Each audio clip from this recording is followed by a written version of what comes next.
Hello everyone, and peace of Christ all of you. Please invite your friends and let us have some good time together. Today, as you see, our topic is about politics, but at the same time, we will use politics to understand the nature of the human being and how a human being function, especially if a human being is low in ethic. We notice always that when it's come to politics and politician, we notice that most of them, if not maybe 99%, they are suffering from a very low ethic. And to understand why, why really they are suffering from low ethic, we need to understand what they are fighting for. Yesterday, Trump, he made an announcement that he will be running for president in 2024.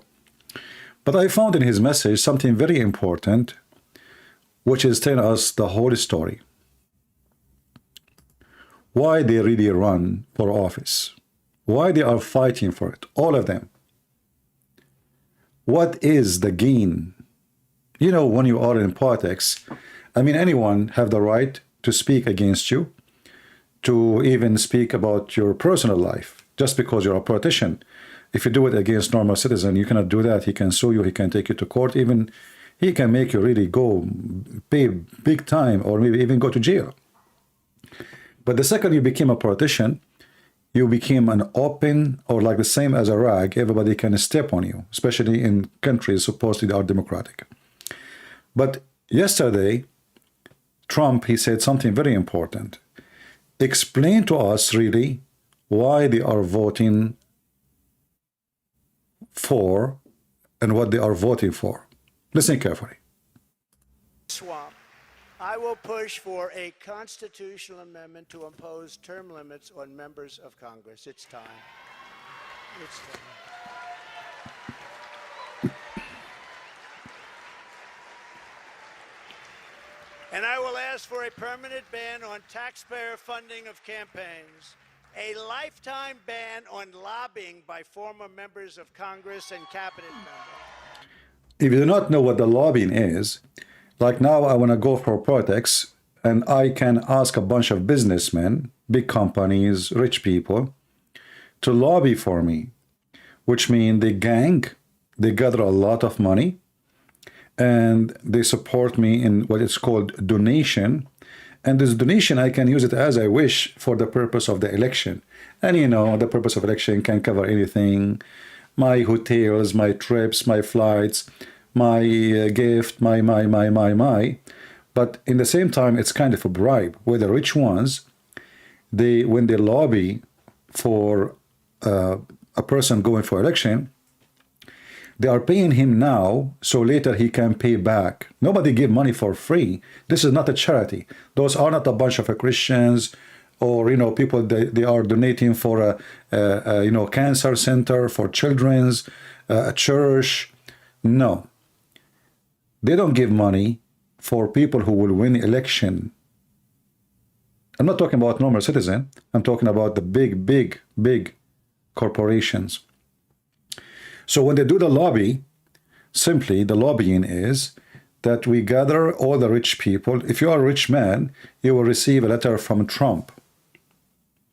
If you support usually Republican. If you are a rich man, you will receive a letter from the president himself, from Biden. Just because you are rich, because they need you. If you are poor, nobody will call you. Unless in the day of election say, hey, vote for this guy. But the lobby is made for a reason, is to make them rich. So this is number one source of money. And now Trump is saying, I will do those things. But the question is, where you been for 4 years? Why you did not do those things he is counting? Simply because he was stupid. Literally. He was literally stupid. The Democrat, they were able to keep him busy, suing him, accusing him, Russian phone calls. He spoke to Putin. He have a friend, her name is Olga in Russia, and he is a spy for the Russian, and he is an agent for the Chinese, and so they demonize the guy, and the guy now, he is busy because he's in the corner. So they were able to fool him, really, and hold his hands from doing anything. And this is the whole plan. We will keep him busy throwing rocks at him so he will not demolish us. So the foolish Trump, in 4 years of foolishness, he was busy. He did not get it. That what they are doing is just because they are terrified. He will demolish them. So Trump, after he left, now he noticed the mistakes he did. And now he noticed that this is what should be done from the beginning. But now you remember, when Obama became a president, the first thing he did, he replaced all the Republican generals in the army. All of them. Anyone is Republican, they send him for retirement. And they replaced the whole team with Democratic, so the army controlled by, the army, by the way, in case you do not know, 99% of the active force, they are Republican. But the generals are Democrat. Isn't it? This is weird. This is what Obama did, and this is what Biden did. And Trump, because he's a foolish man, he did not even hire one. Just one. So the army is always under the control of the Democrat. Now let us continue. Trump is going to tell us more what he do, which is telling us really what the story, what is behind what's happening.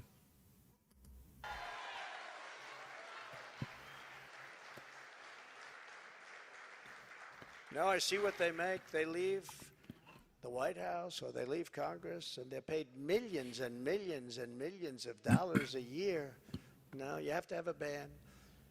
We want a ban on members of Congress getting rich by trading stocks with insider information. This is a different story. You see, Nancy Pelosi, as an example, she is the leader of the Congress, the Speaker of the majority, and she never lost a penny in the stock market. Any stock she buy, it multiplied like 100 times. Now we know how it works. Because the Congress, they receive information. They force companies to provide information about the next step. So they knew which stock will go up, which stock is going to go down, which company is going to go bankrupt, way advanced before other people. So now we knew why they are so desperate to stay in the office. When they asked Nancy Pelosi, how come you never lost in the stock market? How come? I mean, have you ever heard of somebody invest in the stock market, he never did one wrong investment? And this is the same for all of them, by the way. Not only Democrat, Republican too. Because both of them, they are in the same business. And if I know what stock is going to be going up tomorrow, you know, it's like, imagine you know which number in the lotto is going to win. Everybody will buy it. So they are desperate to be in the office, not to serve you. They are desperate to be in the office so they can get filthy, filthy rich. You know, can somebody tell me how Obama, he was able to buy his mansions? Where is the money is coming from for Hillary Clinton and her husband? People who spend their life working in the office, where is the money coming from? How much salary is the officer, you know, a person who work in the, what is the salary of a president in USA? Where is the money coming from? This is where the money coming from. They receive gifts as a stocks. How they receive them? They buy them for very, like legally we bought them, but in reality we bought nothing.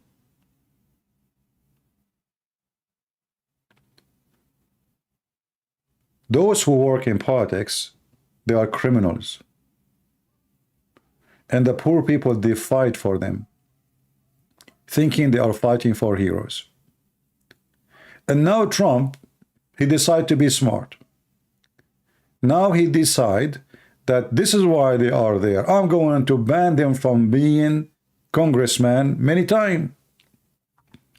Senators many times. I mean, we have senators, they are there for 40, 60 years. I mean, how long Nancy Pelosi is in the office?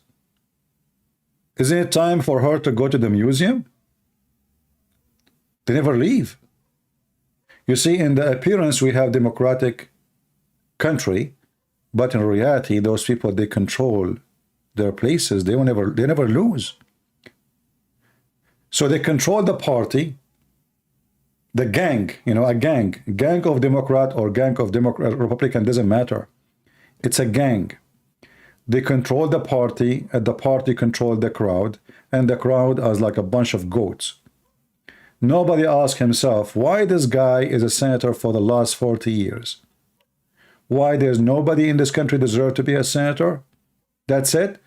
I mean, isn't it enough to be a senator for one term, 2 terms? That's it. I mean, what? And then we have a president, George Bush the father, George Bush the son, George Bush the cousin, George Bush the nephew, tomorrow Obama the husband, Obama the wife, Obama the daughter. It's a business.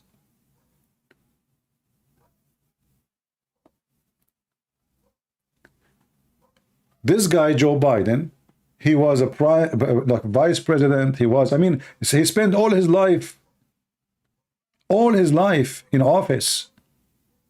And what did he do exactly? This guy don't even remember his name.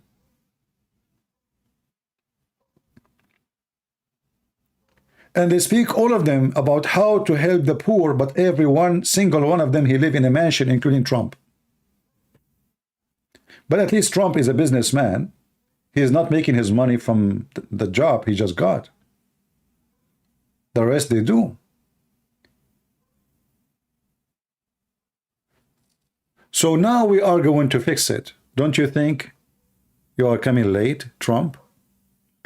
And now, if you say you are going to win the election in 2024, I assure you he will forget what he said today. Because he said the same before he got elected last time. He will dry the swamp. Did he? He did not. He promised to investigate Hillary Clinton and all the bribes she took. Did he? He did not.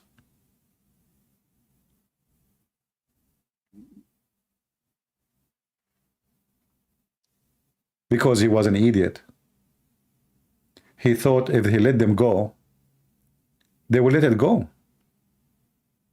But they were digging for him. And they did not let him sleep. Until the last day. Continue, Trump. Let us see more. Somebody is saying he could not. No, the first 2 years, the Republican, they were in control of the House and the Senate, and they have the White House. Don't tell me he could not. But I will tell you what Trump he was doing in the first 2 years. Actually, in the whole 4 years, he was a president for Israel. Until the last day of his presidency, he was just serving Israel. I mean, the guys are kicking him out. He will lose the election. They are digging for him. And what he is doing is just to worry how I can fix things for Israel. He was not the president of USA when it's come to abroad politics. He was a president of Israel.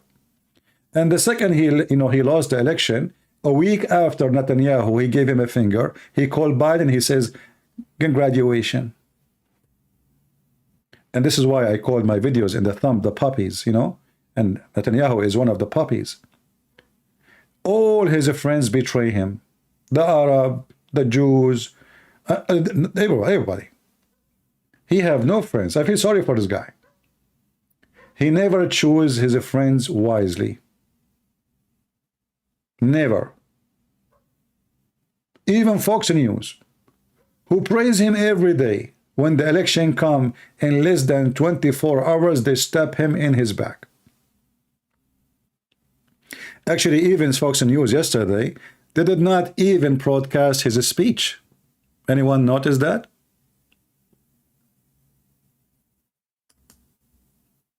Did you notice? Fox News yesterday, they did not broadcast his speech. They broadcast not less than 10 seconds. He will announce he is running for president. That's it. And you know, in those news agencies, it's not like things does not happen this way unless it is a preset, it's a predestination, let us say. They don't want to play his voice. They don't want to play his speech. Fox News decided to be the enemy of Trump. They consider him a burned card. A burned card.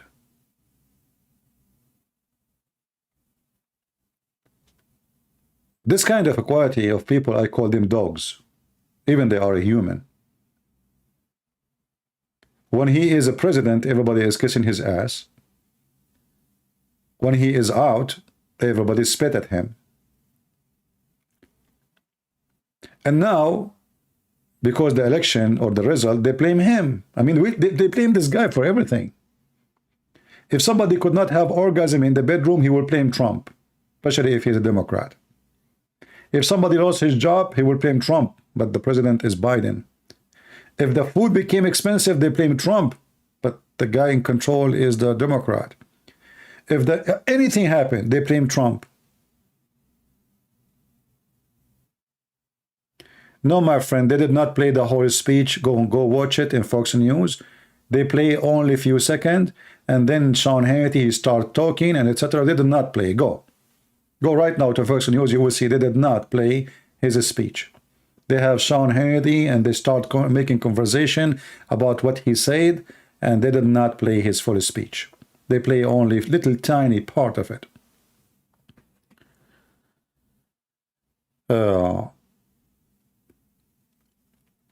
So now Trump, he is promising he will do things. But all of us, we knew that those things he will not be able to do, even if he could.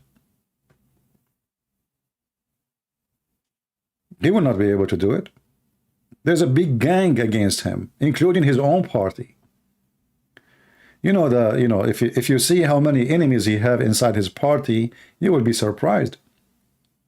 And the reason that they are his enemy, not because he's bad, but because they are jealous. Everybody want to take his piece of the cake. Like, okay, you became president. It's time. It's me now. I want to be a president too. So this guy is fighting everybody, and in the same time he have no friends. That's why I feel sorry for him.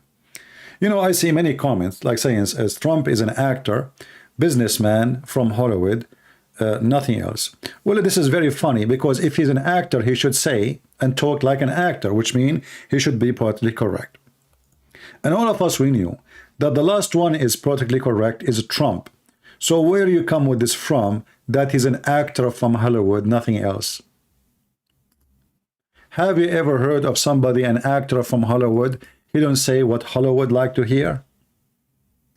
So your statement is funny, is dummy, is not true. Because this guy, he throw it as it is. He is being honest. Actually, this is one of his biggest problems, that he is not doing politics. Like I remember once the Democrat, I don't know which, I think CNN, they asked him, do you suggest a punishment for a woman for the one do abortion? Trump, he said yes. The journalist, he said, for a woman? What the heck? So who is the one who will do abortion? A man?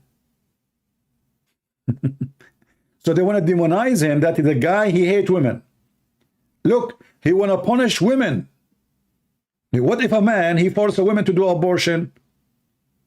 Isn't he going to be punished? Oh yeah, but they want only the women to be in the answer. Are you going to punish women? And then they start putting this ad everywhere. We ask him, do you suggest to punish women who do abortion? He said yes, but the one who do abortion is not men, you idiot. Have you ever heard of a man delivering a child? No, we are not taking calls for now.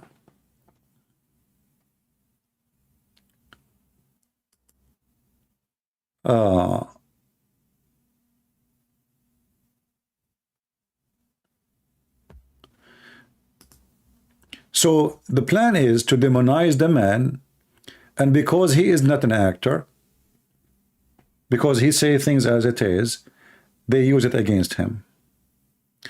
Let us see what he will say more.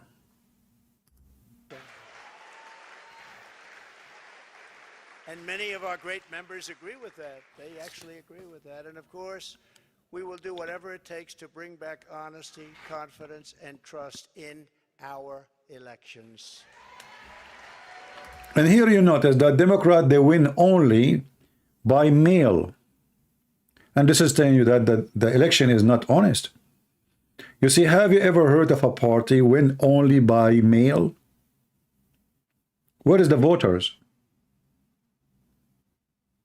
Are you getting my point? So Trump was winning by who? By those who went with their ID. And then boxes start coming from who? We don't know. It is boxes coming by mail. This is exactly what they do in the Middle East. And this is what happened until now. And this is why the Democrats, they are against voting using your ID. They don't want anyone to use ID so they can cheat. Ask yourself a very simple question. What and for what benefit they don't want people to use ID for election? Just ask yourself, if you are Democrat or Republican, doesn't matter. Why and who is the one who will have the benefit that we do not know who is voting? Why they don't want people to go to the center and vote and they have their ID? We look at their ID, we look at their face. Okay, go ahead, sir, vote. How that can be against democracy? Simply because this is the only way they can win an election, and this is what happened now.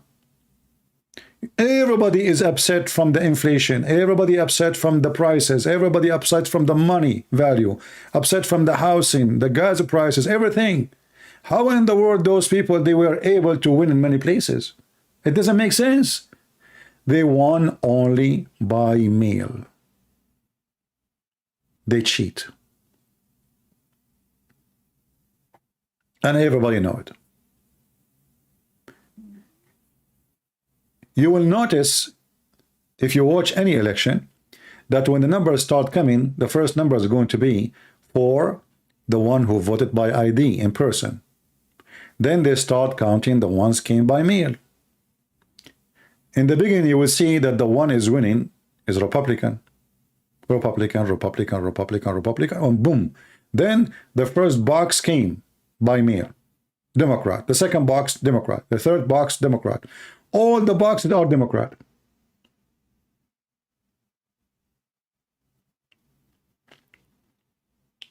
Somebody saying the volume of Trump voice is very low. And friend, this is from his video, not my side. This is why I believe strongly that they do cheat. Miserably, with no shame. And you know, the funny is that if you deny the election, they say to you, and they call you a name, they call you election denier, like it's like a crime. But if you go, you will find that number one people who denied the election in America, it was Democrat. And this is an example.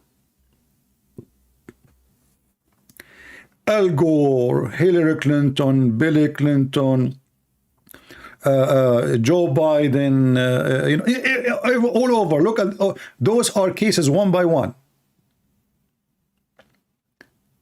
Clinton, he said, or she said, the only way Republican could win election was to stop the voting in Florida.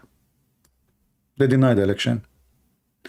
Former President Jimmy Carter, he said, has repeatedly denied the result of 2000 election. Carter in 2005 says, there is no doubt in my mind that Al Gore was elected the president.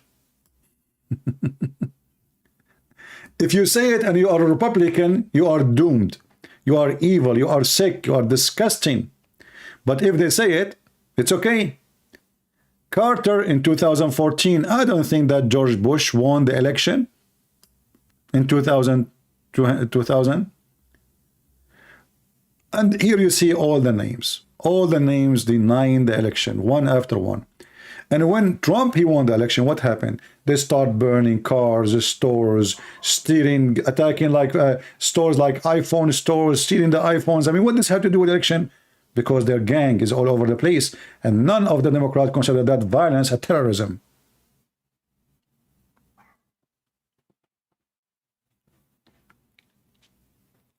So the truth is, that they are liars, hypocrite, and they are not Democratic Party. And if you deny the election, you are the devil. But if they deny the election, they are the saint. All those examples of Democrat denying election. Look at the list. And actually, we have videos of them. There's tons of videos in YouTube about those people denying the election result.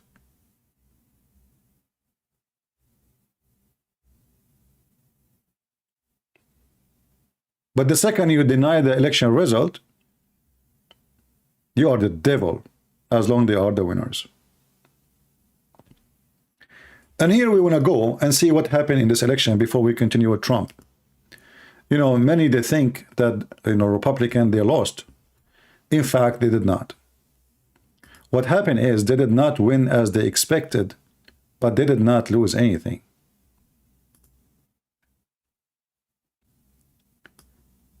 I know many of you watch CNN. Just go to Google right now and type election result update. Right now, not old. You will see that in the elections, like senator update, the Democrat, they have 48, Republican, they have 49. And soon we will have the result coming from Alaska. And not only that, soon after we will have the election in Georgia. So if the guy from the Republican, he won in Georgia, the Democrat is bye-bye in the Senate. Yet now they claim that they have the majority. But as you see, this is Google, and this is coming from Associated Press. According, here we go, Senate result. According to Associated Press, 34 of 35 seat up election called. Those are called result. 48 for Democrat, 49 for Republican. The rest is not called yet, but yet they claim they won. Now if we go and see the House, already we have the majority. We are 218. So we won. And there's more seats is coming from California. You see, if you go here, you see those areas here, the one in pink. Those are like, they are going to be Republican, but they are not called yet. So in here, you will see like in California, there's more seats to come. So not only we won the election and we have the majority now, we are going to have a very comfortable majority to break the bones of Biden.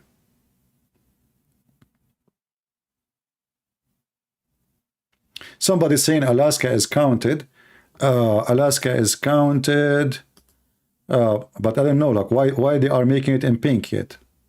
I don't think it's counted. You see, it is still in pink. If it's counted, they will not make it pink. And here in the map, it shows you that the one in pink, there's a lead. The one like a light blue, there's a lead. Lead for Democrat or lead for Republican. Let me zoom in so you can see with me.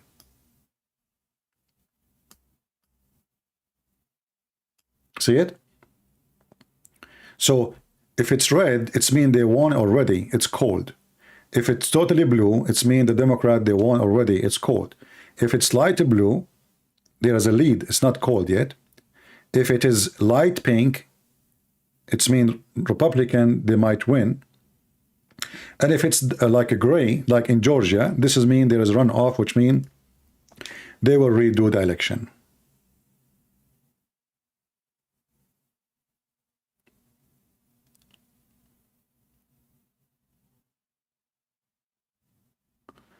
Yeah, I don't know what you are saying, but anyway, this is what they are saying. Anyway, so until now, we have 40, 49, 48 for them, and let us say they have 49 like us. But the election in Georgia is not over yet. So if the Republican, they won the election in Georgia, then the story became so difficult. And already, as you see, I'm so glad now that now already we have confirmed, this is now, like 2 hours ago, I checked actually, the House was only 217, but now it is 218. So now already we have the majority in the House, and if we have the 3 other or 4, from like California, as an example, California, the 22 district, David Valado, I don't know who is this guy, 52% reporting 64%, which means most likely he is going to win. This is here. Those are already the one. Yeah. So in California, we have one. We have how many? Let us see. Anyway, that's it. I mean, 218 is the majority. And now we will not see Nancy Pelosi ever again to be the major Speaker of the House. Thank God, at least. All right? So I believe the reason the bad things happen is the same what happened to the Democrat in 2016. You know, in 2016, everybody was laughing at Trump, that he will lose. Anyone remember? Actually, me myself, I remember. I was live, and then I decided to go. No, actually, I was live. No, I was watching TV, and I decided to go sleep. That's it. I don't want to see. I mean, I know he will lose. That's it. You know, even though some of you say no, he will win, but I could not believe it. He will win because all the media was saying he will lose. He is a loser. Nobody will support him. Blah blah blah blah. And then the surprise start coming at 10 o'clock. Refresh the page. I just refreshed the page. Okay, let me do it again. Still the same. It says 48 Democrat, 49 Republican. The same. Yeah, nothing changed. Yeah. Anyway, controlling the House is enough to break the bones of Biden. Now he cannot play as he wish. Now we can stop him, and we can play different rules. So the honeymoon of Joe Biden of 2 years controlling the House and the Senate is over. Somebody saying, Trump, we will protect Christianity. We do not need Trump to protect Christianity. Christianity is protected by Jesus, not by anyone. Christianity is not, we do not need government to protect it. We are the Christian. We will die for our faith. And they can dream. You know, the Roman, they used to feed the Christians to animals, to dogs, to lions, to tigers, and Christianity flourished, not the opposite. So good luck with demolishing Christianity. We do not need protection for Christianity. You are mistaken. But what I'm trying to say to you, that Republican, they are a bunch of stupid. When I'm talking about those who work in politics. How many Republican presidents we have? How come they never fixed the election? How come they did notice that voting by mail is not right? How come they did not notice that people vote without ID? How you know who's voting? I mean, it's a very simple way everywhere in the world. How this can be against democracy? If the Democrat, they want, good for them. But bring an ID. All what we are asking for, we are not saying we want only Republican to vote. No. Every citizen, that's what they are doing. They are bringing somebody, he is an immigrant. He don't even have a green card. He go inside the center, he say, I don't have a ID. Okay, what's your name, sir? They take his name, any name, just give any name. They give him a paper, they scan it. Only few states, they are forcing ID. And because the governor is a smart person, even states who have a Republican government or governor, they never force an ID. And those governors, they are there maybe for 10 years. So what they were doing? It is just a job to collect money.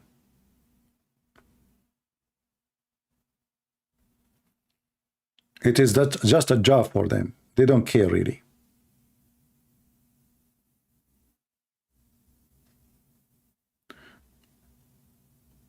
And Trump now, he is promising that he is going to fix it. But he could not fix it when he was a president. Fixing it in a speech will not make any sense. He could not fix one thing about the election. He was busy being a fool. He was busy working for Qatar, for the interest of the Gulf, of the oil countries.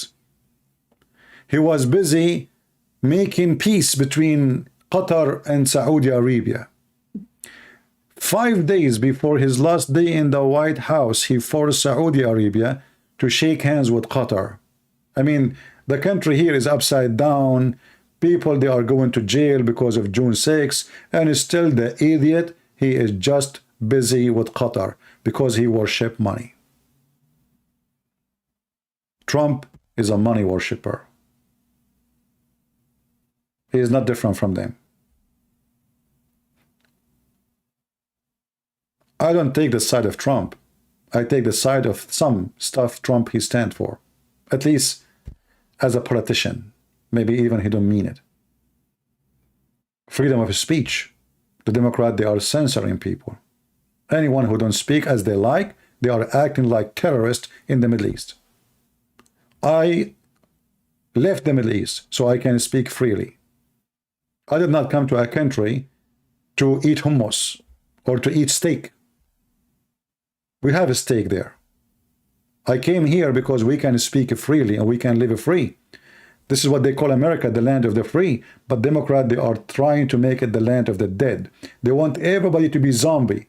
Everybody vote as they want, speak as they want, talk as they want. And if you don't do as they want, they will demonize you and even they will take you to jail.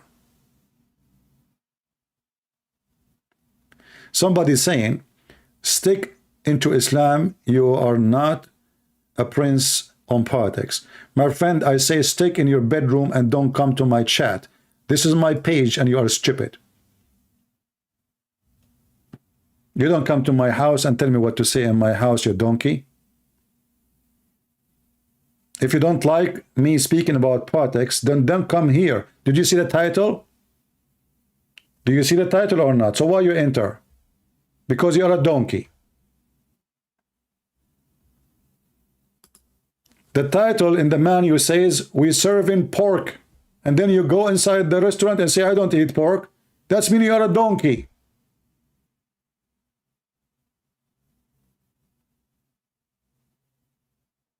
And not only a donkey, you are a certified one. Which means you are from a big family of donkeys.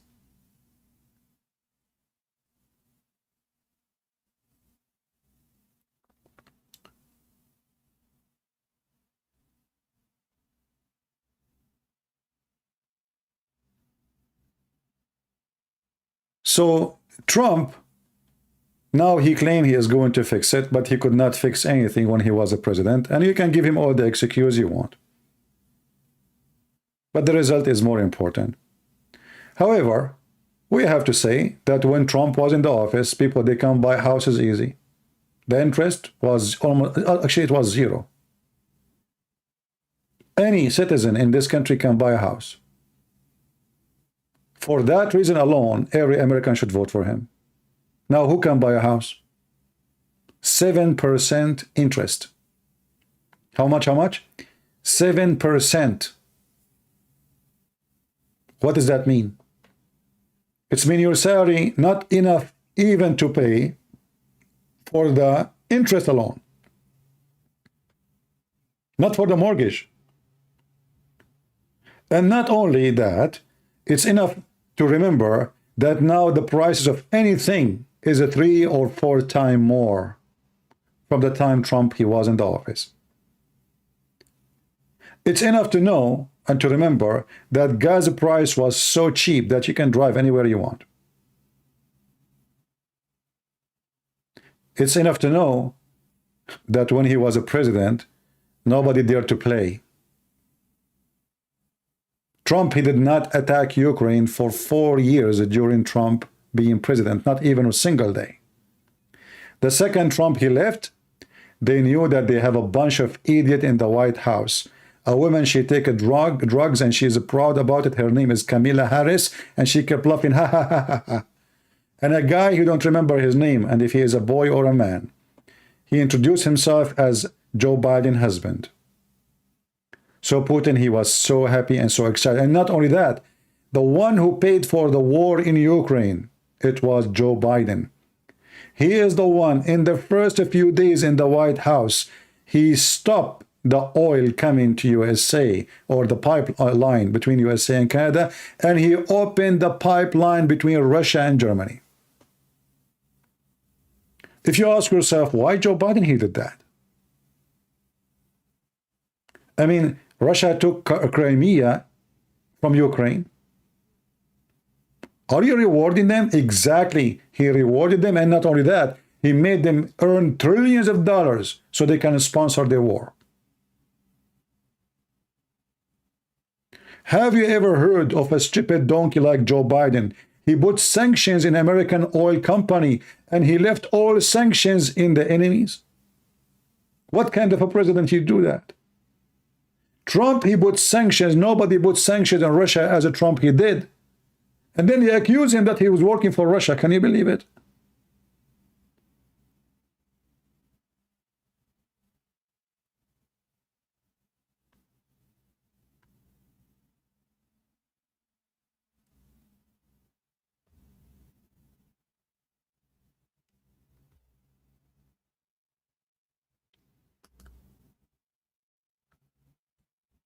So I speak negative about Trump, but in the same time, I'm being fair. You see, because we don't take a side. We say things as it is. Not like some people, they support Trump blindly.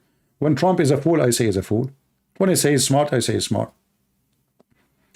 As an example, when he put sanctions on Iran, that was very smart. The first thing Biden, he came, he started doing what? He started negotiating how to lift the sanctions on Iran. Why you want to do that? I mean, those people, they are killing civilian left and right. Anyone who strike against them, they put him, send him to hell. They rape women. Why you want to deal with them? Why you want to lift sanctions on them? Why?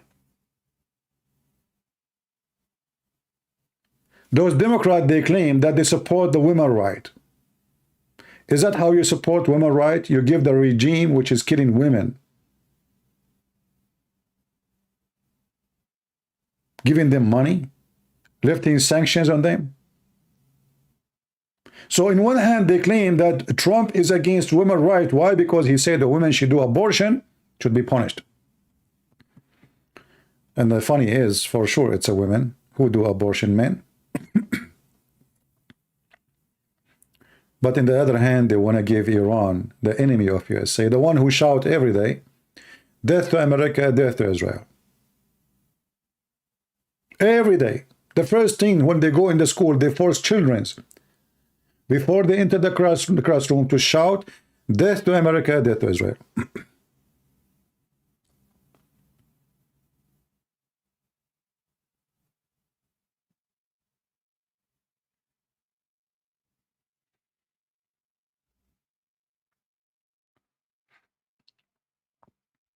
Democrats are the most stupid party ever.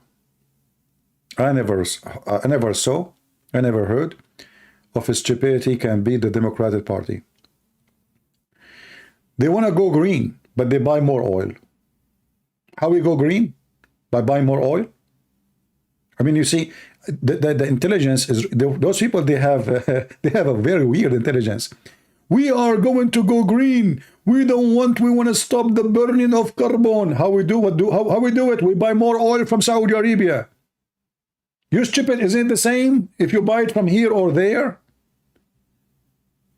If I buy oil from Saudi Arabia or buy it from USA, isn't it at the end of the day is going to be burned?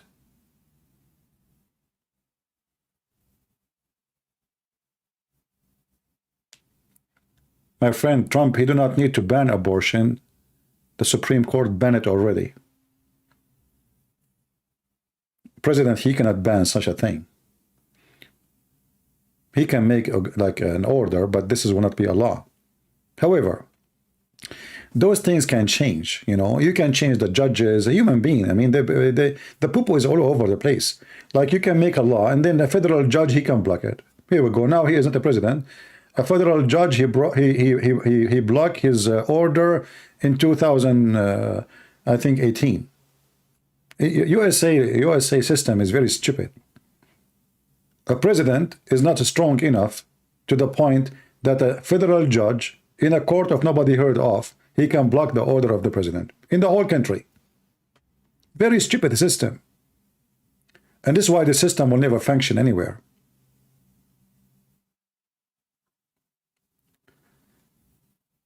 He cannot change anything. And nobody can change anything. Because the gang is bigger than him. The mafia is so big. And all those who work in politics, they are desperate to work there for a reason. All of them, they want money. Nobody want to serve the country. Maybe out of maybe, I don't know, maybe in the whole this Congress, maybe there's 5, 6, they are poor.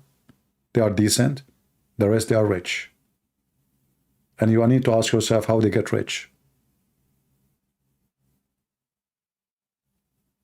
He said he want to stop access to stock market.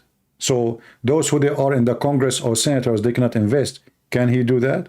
Who's going to vote for this? Nobody.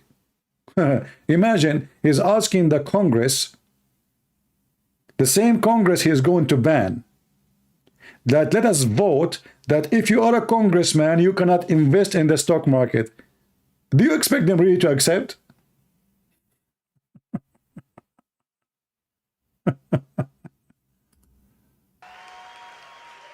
To eliminate cheating, I will immediately demand voter ID, same-day voting, and only paper ballots. He will demand only same-day ID. But you cannot do that because you see, you have a stupid system. You see, those things can happen if we have a dictatorship. This is why sometimes dictator is better than democracy. Sometimes, not always.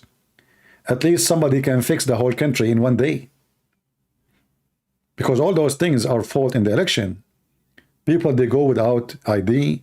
People send mail. Nobody knows who signed the signature. Nobody knows who sent this email. Nobody, if the guy, even they are voting in the name of dead people.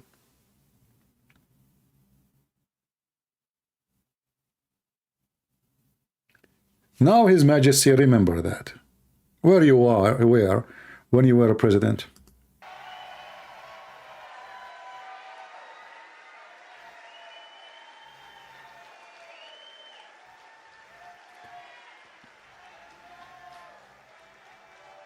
Only paper ballots. Remember those things he is saying now. When he becomes president, none of them will happen. Just wait. All of those things he promised you, because he cannot, not because he don't want it. Even if he want it, he cannot do it. You know, and people shout and they are happy and, you know, like, hey, victory. But this is just a speech. You cannot do it. Because simply, nobody will agree with it. Your Congress will not agree with it. Because most of those congressmen and women, they won by cheating. So how they will sign with you?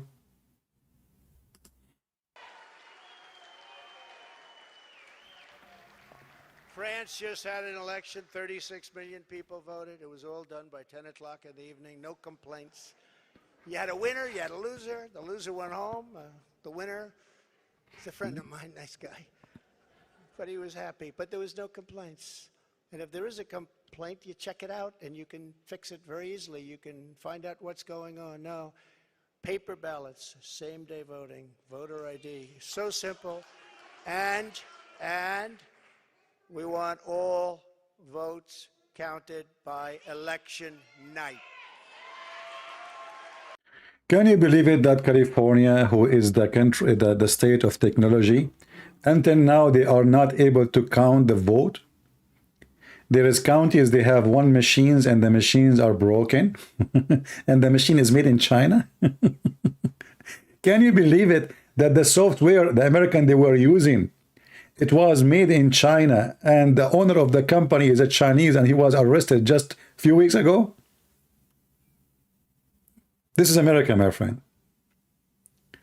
They say to you that the Chinese, the communists, etc., the blah blah, and then their machines is Chinese, the software they use is Chinese, the company who run the election are Chinese, and the clothes they are wearing is made in China. And Trump, who keeps saying make America great again, we found that the hat he is selling is made in China. The hat of Trump itself, he said it like you support him, he sends you a hat, the red hat, it's made in China.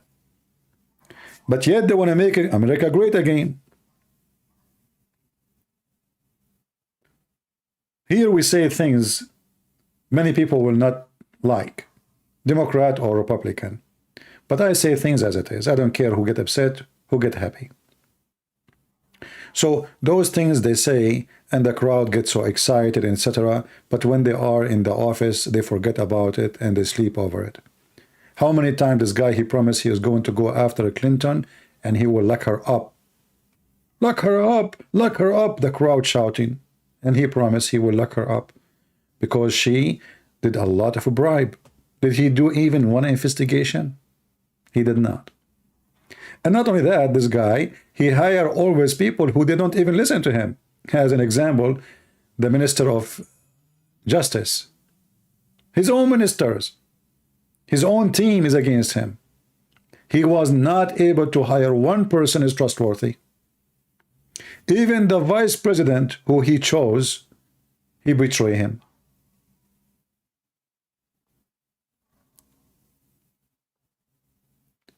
So, I don't go excited by what people say. As the Lord, he said, from their fruits you shall know them. So I trust no Republican, I trust no Democrat, I trust my Lord, and I believe that the Lord, he wanted something good for us. You see now, with the result we have,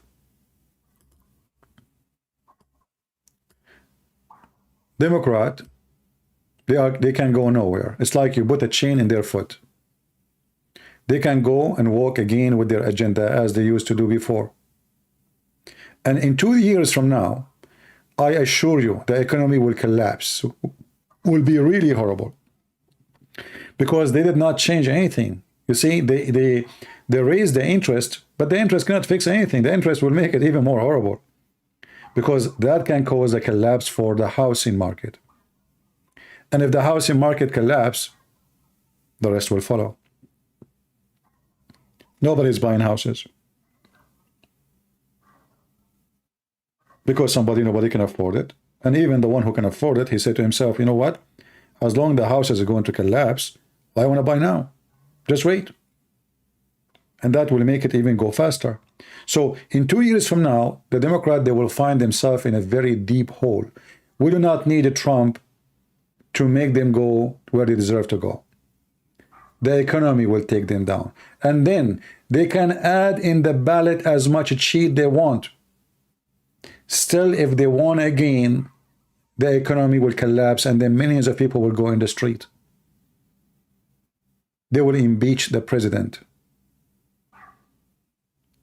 So I believe that they are losers anyway.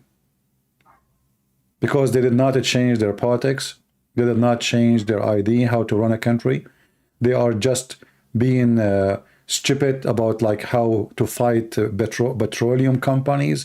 We don't want to use oil. We want to stop the global warming. They have just dreams and theories, but in reality, the story is different. All of them, they have driving four-wheel drives, fancy cars. They have their own private jets, and then they school you about how to turn off your stove before you are done cooking, so you can save some energy. All of this is just to fool the fool from both sides. Those who they are crazy about going green. And the funny is, I saw some weird liberals, Democrat, they are splitting the milk in the street or in the stores. Why? Because cows is causing global warming. Shall we kill cows? And then they say that we should not even abuse cows. So what we would do with the cows? Like, we cannot kill them, but we cannot milk them. You know, when somebody say to me he's liberal, I think of him as like somebody, he took too much drugs. He see banana as a tree, and he see a bird as a lion. They are living in different fantasy, different world. They want to fight fuel, but they have conception of the fuel as nobody else. Every one of them have his own car. How many people use buses in USA? Nobody. You know, I mean, this is great. How many of those who call themselves Democrat, they don't want to use cars? How many cars they have in their houses? What is the car of Nancy Pelosi? What is the cars of Joe Biden? Not to mention Hunter, because he's hunting in China.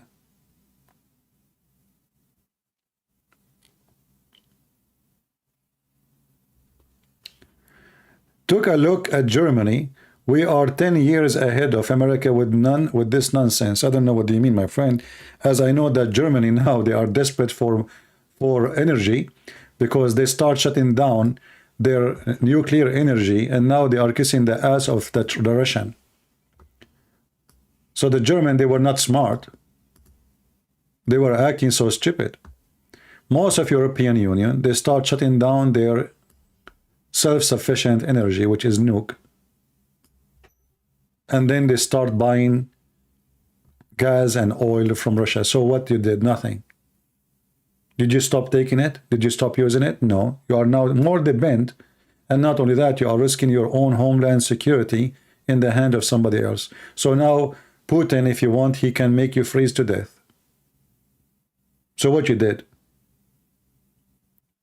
Take a look at Germany. We are 10 years ahead of America with this nonsense. I don't know what they mean. Are you saying there's nonsense or not? What I'm saying is nonsense. I'm not sure.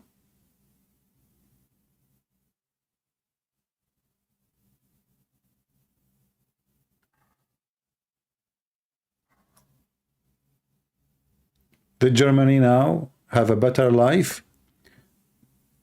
without their nuke facility?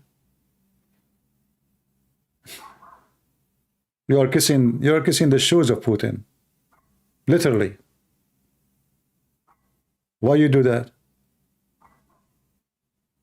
He agree with me? Okay, maybe I get him wrong.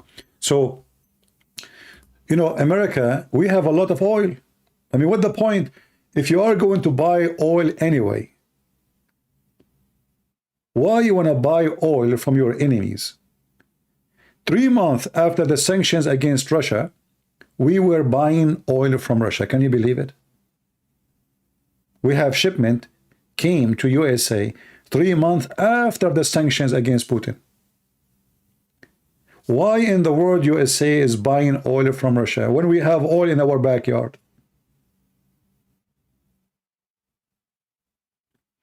What your ideal president would be to be like, you know, I would like to have a dictator because this country can be better if we have a dictator sometime, but maybe for a few years only. You know, if we can bring a dictator, he's smart, but maybe for like 5-6 years. Because this country is like a whore, and the whore she decided to split her legs, and now she decided to walk, but you cannot walk and you have 2 legs, one in the east and one in the west, and the one is between is just looking at your panty. And this is what happened now. All the enemies of USA, they are between the legs of USA, the hyenas, you know, those puppies. Erdogan, the crown prince of Saudi Arabia, the ruler of Emirat. The ruler of Emirat, he owns Sky News. If you watch their TV, they always mocking Trump. When Trump was in the office, they were kissing his ass. Erdogan, he was the best friend for Trump. A week after he is out of the White House, he sent a letter to Biden, says, finally, we are out of the culture of the KKK, the white supremacist. Go check it out. But when he was in the office, they were kissing his ass.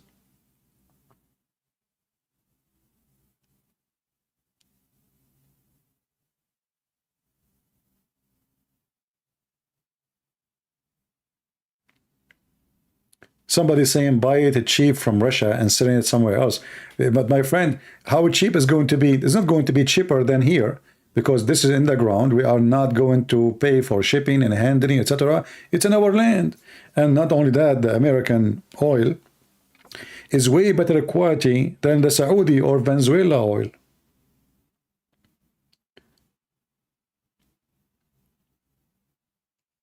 So you agree with the Trump or not? He was doing a great job when it's come to the economy. Nobody can deny that. And now Biden, he posted a video saying that when Trump, he was in the office, jobs, there was no jobs. What a liar. He says the economy was down. What a liar. I mean, their lies is bigger than Muhammad and his Quran.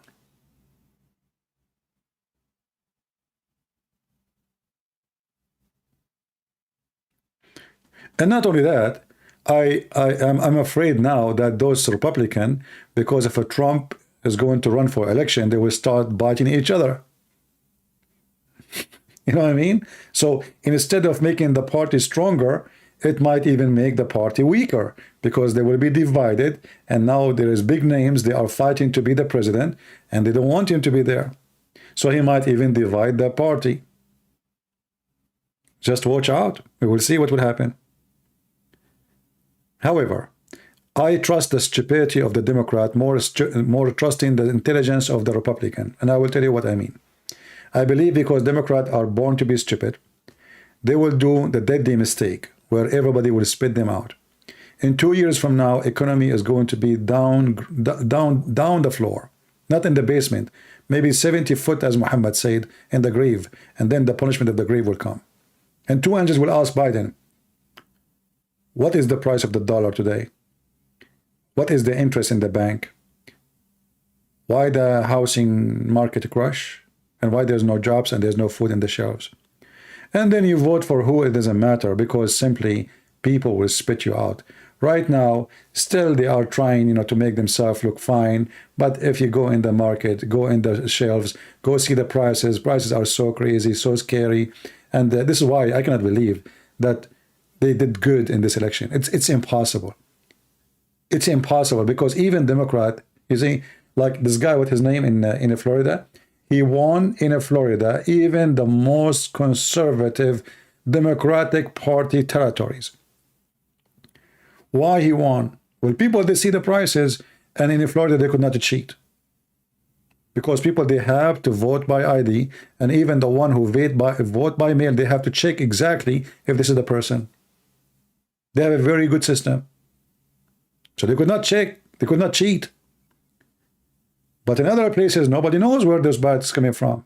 Nobody even knows who is printing them. Even the machines are not working in areas the majority are Republican. Machines perfectly work in area they are Democrat.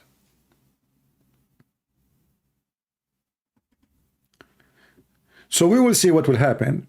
But I am, me myself, I'm satisfied with this election for many reasons. Number one, Republicans, they start talking about stopping supporting Ukraine if they won the election. And this is the last thing I want. This is the last thing I want. Number two, senators. When the stupid Trump, he decided to support somebody from Turkey to be a senator in Pennsylvania, that made me very worried. Erdogan, he will have his man in the senators. This guy is a Turkish at the end of the day. Maybe he is not a Muslim, he's a Muslim by name, but I discovered that he is a very close friend to Erdogan. So if he become, and he was able to succeed in Pennsylvania, he was going to be the first Muslim senator and the first Turkish Erdogan friend in the Senate. That is a very horrible news. So Trump is a stupid in every way, every mean when it's come to choosing who is going to run for election. Why in the world you choose someone is a Turkish, he's a friend to Erdogan, he spent every summer in Turkey, every summer in Turkey. Why you do that? And then Don't you know there's a lot of Armenian, they will vote against you? Don't you know a lot of Greek people, they will vote against you? Don't you know that Turkey have a very bad reputation and people are scared of their having them in the Senate? Trump, he made a very stupid decision. In the same hand, same side, they say that Trump is against Islam and against Muslim. But what he do? He choose a Muslim to be in the Senate. And he is the one who sponsored him. Big mistake. Republican, they will not favor such a person. If I am living in Pennsylvania, I will never vote for Muhammad Oz. Mehmet, by the way, the name Mehmet is just the version or the Turkish version of Muhammad.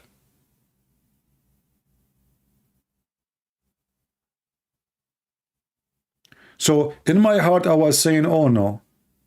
You see, I want them to win the Senate, but I don't want a Turkish person in case we have a war with they have like Erdogan just a few weeks ago, he was threatening that the Greek people, he will be in their land overnight. So if they have their own senators, he will vote against any action against Turkey.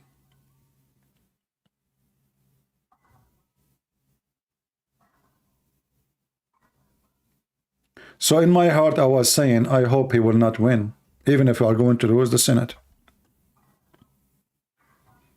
Stupid Trump.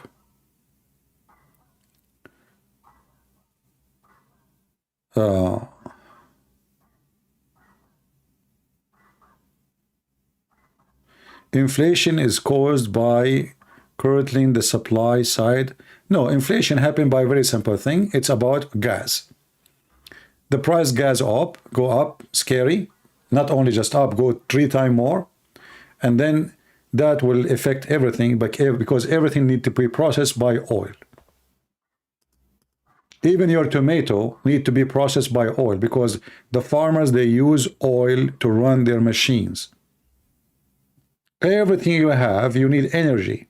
So when the price of oil go up, electricity go up, tractors costs go up, machines price go up, because in order to make a machine, you need to use energy too. Drugs go up, everything will go up. Transportation, shipping will goes up, because now it's costing them 3 times to pay for the same trip.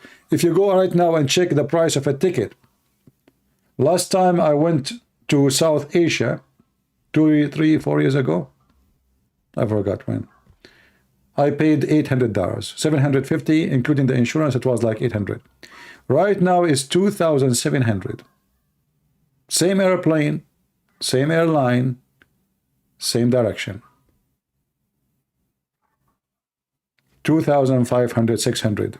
Like the cheapest, maybe we will find 500 plus tax. You will end with something good. So the price of gas affect everything. And this is the stupid decision made by the Democrat. They decide to stop our production here. They don't want to do more digging. And in the same time, they start kissing the asses of the Saudi and the Venezuela. Imagine Venezuela became important now. Imagine Biden, he sent his team to Venezuela to discuss and to beg them to send more oil. What happened? Imagine Biden, who he said that this guy, the Crown Prince, is a terrorist and the blood of Khashoggi in his hands. What he do? He go there and he kiss his ass to increase the production. Actually, this is alone can cause him to be impeached, because he's asking a foreign government to be involved in the election. He asked him to increase the production until the election is over, so the price of gas and oil will go down.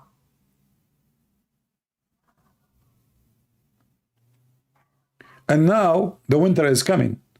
And those who live in Chicago and those cold areas, they will notice how fun it is to have Biden, because the gas price and the oil and the heating bill will go scary. Just wait until you get your heat bill of like $600. That will be fun. You will love Biden, and you will be so proud that you are voting Democrat. So the coming 2 years is going to be the hell. The hell itself. This is why I'm not really worried about the future of what the Democrats will accomplish, because they are not going to accomplish anything except the bankruptcy of American citizens. And that will make them go out of business.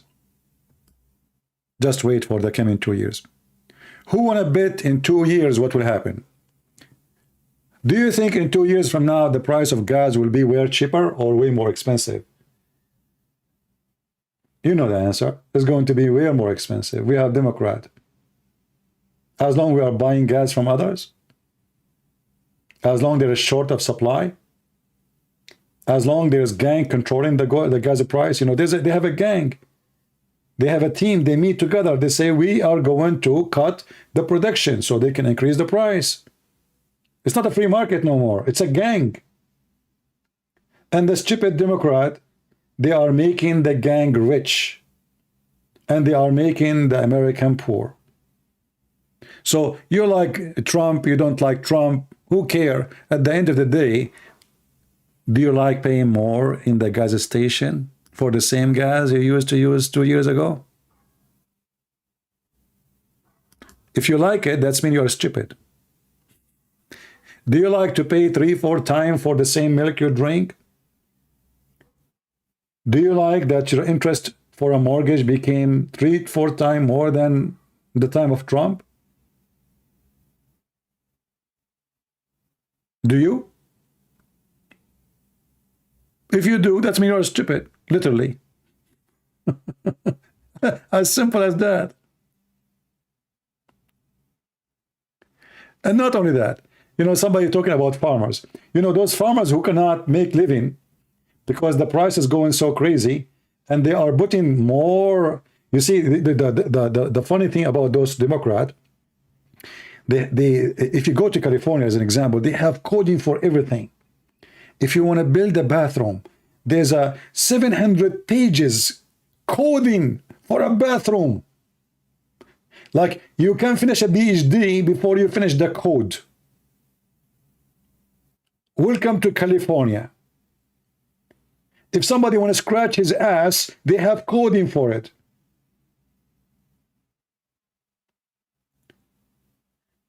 If you go right now to buy anything from Amazon, you will find at the end, it says, if you live in the state of California, take notes.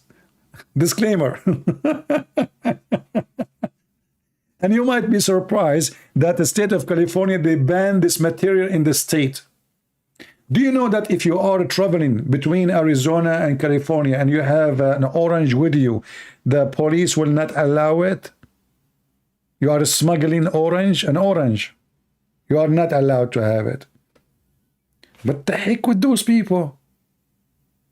This is why California became like, you know, the most stupid state ever. Who's going to live in this state? And this is why this year we notice in California, there's way and way more voting for Republican. You see, if we go right now to the House, let us go back here.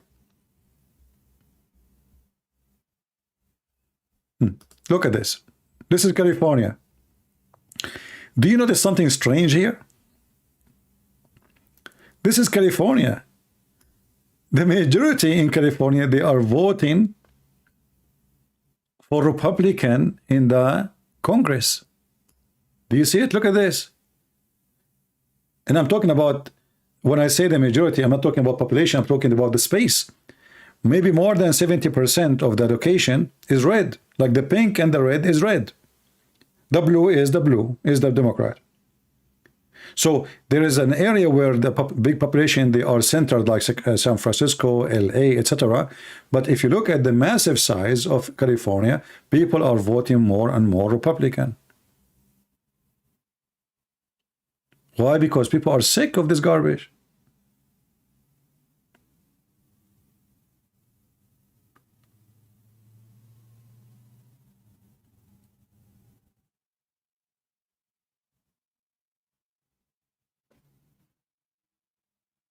If you look at the whole map, actually, you will see American, they are voting Republican. Look at the map. The map is red. The map is red. Do you see the map? It is red. And even those who they are, you know, actually, this year we have Republican winning in New York. Look at New York. People, look at New York. This is New York. Look, look. This is New York. This is the center of the Democrat. Look, do you see the red in New York? Do you see how big, massive the red area? In the state of New York.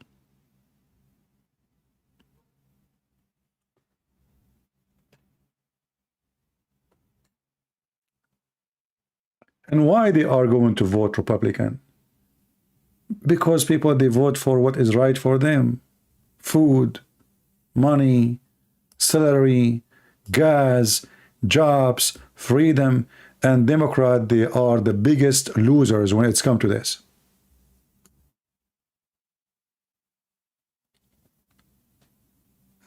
This is the truth.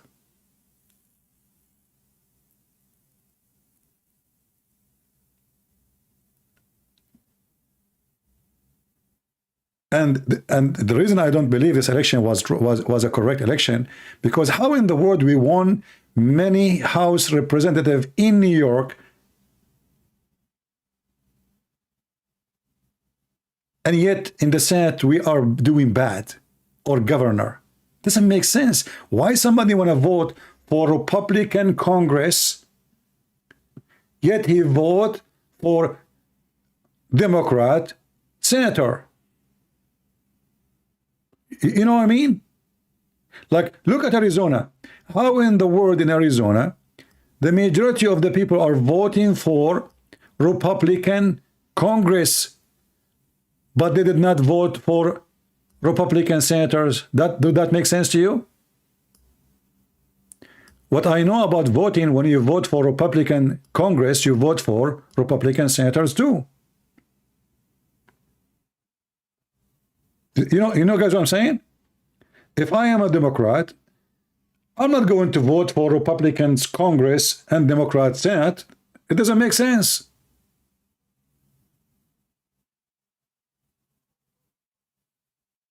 I will vote for both to be, because I'm voting for the direction of the party, not for a person.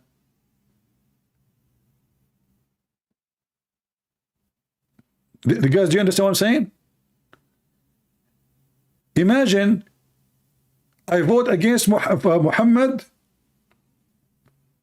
as a prophet, and then I vote for a Muslim who want to practice Sharia law.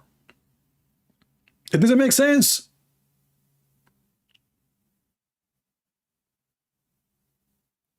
So how Arizona, all of it, almost 90% voted Republican, and then the senators became Democrat?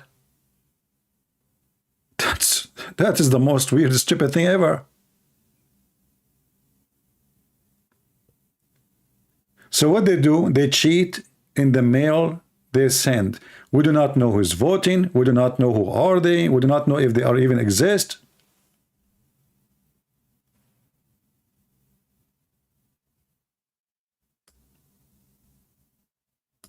But just little thinking, you will notice that this can't be true. This can't be true. And not only that, look at the total. You see the massive size is red, and then the Republican Party says 6-3. So 6-3, that's mean twice more Republican than Democrat. How they won the Senate and how they won the governor. Here it says 6-3, I don't know, in this website.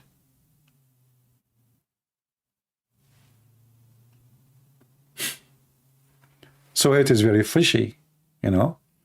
However, I'm very, you know, for me, it's enough that they control the House for now. So Biden will not do too much poo-poo as he wish, because if they control again for the coming 2 years the House and the Senate, things will go wrong. And not to forget to mention that I think there is 1 or 2 independent senators, so that will break them really to pieces. Things is not going to go right for those Democrats. The honeymoon, let us say the honeymoon of Democrat is over, and the last 2 years was hell for them because of what they did, gas prices, etc. And the coming 2 years is going to be way, way more ugly. But I pray and I hope that Republican will not do stupid things, because they have a lot of stupid people. They are in the office, and they will start fighting each other, dividing each other. You know, we know, all of us, that Trump, even though I voted for him, he's an idiot. He says stupid things, and he don't watch his mouth. And he can easily divide the Republican. So I hope we will not fall into such a trap. You know, this guy, he don't keep his mouth shut. He talk too much. I mean, even Elon Musk is against him suddenly. Why? There is a lady, she is an African American, I forgot his name, I think her name is Rice something, Condoleezza Rice, I forgot the name really. She's always support him, and he spoke against her. This guy, if you don't watch his mouth, he is going nowhere. And he is going to, I'm afraid, he is going to divide the party. So in the coming election, nobody win. So I hope he will learn how not to be stupid again, and how to keep his mouth shut when it should be shut, how to make more friends to support him, not more enemies. I hope so. And this is my idea about what's happening in the politics in USA today. You don't have to agree with me. For us as a Christians, you know, we don't vote for a person. We vote for what is the target is. I don't care who is going to be the president. I care for that people have a freedom of speech, that people they are not going to be censored. I don't want Democratic Party call themselves Democrat, but then if you speak against them, they fabricate a case and take you to the court. I want justice for all American citizens and even around the world. I don't want a stupid government. They go and shake hands with the enemies of USA, the same as Trump he did, and the same as Biden he do. Both of them, they do stupid things when it's come to abroad politics. But in the case of Trump, at least he was very good in economy inside his country. The bad things about USA, that to be in the office, you do not need to be a qualified person. You need to be a TV anchor. Somebody sponsor you. Somebody put your name in TV and make you look like a hero. Even if you've never been in a war zone ever before, even if you get scared and hide under the table if you hear the one shot. So it's not really who deserve to be in the office is in the office. It is the mafia who sponsor you, the rich ones who spend money on you, and when they spend money on you, they want return. You will notice that all those who they are stuck either in the Congress or senators, they are stuck there for a reason. Nobody trusts me. I mean, you know, like there's jobs in the government, they are ugly jobs, like police. Policeman is an ugly job. Doesn't matter how much they pay them, it is the most ugly job ever, because people hate you, and in the same time they need you. In the same time, you get killed, you can get killed any second. And if you kill somebody, they accuse you. So you are the criminal before even you commit the crime. That is an ugly job. In politics, you are a hero. Even if you make the price of food go jump 5 times more. I mean, look, Biden is a hero, man. He fixed America. He's making America wonderful. This is what the CNN is saying to us. Price of gas go crazy. Price of food go crazy. Shooting everywhere. You know, in democratic states, if you steal less than $800, you don't go to jail. If you punish somebody in his face, break his teeth, They don't even hold you in jail. Imagine in democratic state, even if you murder, and there is witnesses, you can pay money and get out of jail until the day of the court. Can you believe it?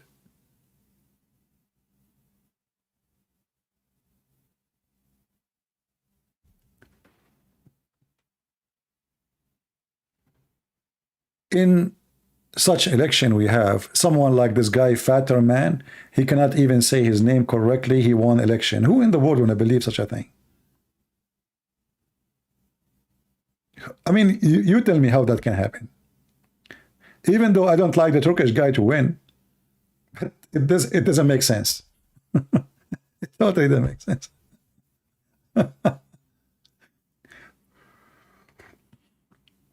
Anyway, you know, if you ask me, I think it's better for someone like the governor of Florida to run for presidency, because that guy will make all the Hispanic and Latino vote for him. He's smart. He know what to say and what not to say, and he do always the right thing. Trump is a big bear. He's just a big bear. He says stupid things. He do stupid things. And he prove it always. And he was able to make everybody hate him. And that is his weakness.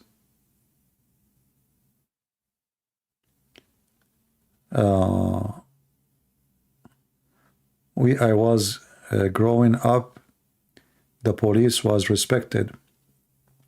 Well, I'm not saying I don't respect the police. I'm saying in such an atmosphere, you have those democratic parties, they demonize the police. The police is evil for them. So if you speak to somebody, he grew up in a state of where the majority are Democrat, the second you say police are criminals. They are not the good ones, you know. And if you shoot somebody, you will be in trouble, even though you have to defend yourself. So that's why I'm saying to be police, especially in democratic state, is the worst job ever. If I'm a policeman, I will never stay for a day in any democratic state. Actually, I wonder how in the world a policeman he work in any democratic state. Because anything can happen. They will accuse you. So yesterday you were the policeman, second day you are the criminal. You know, when what his name? George Floyd.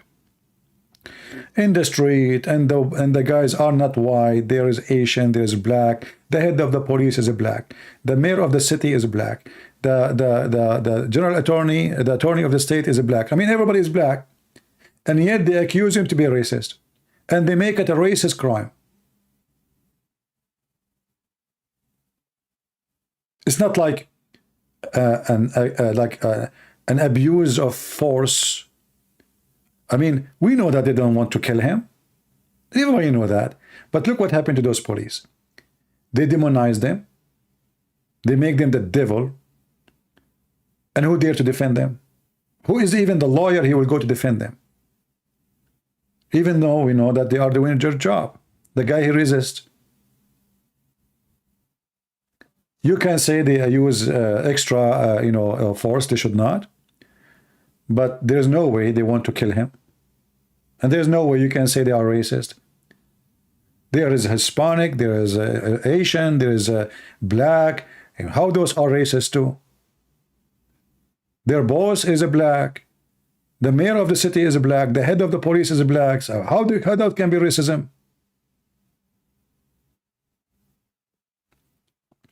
But they use it to win the election.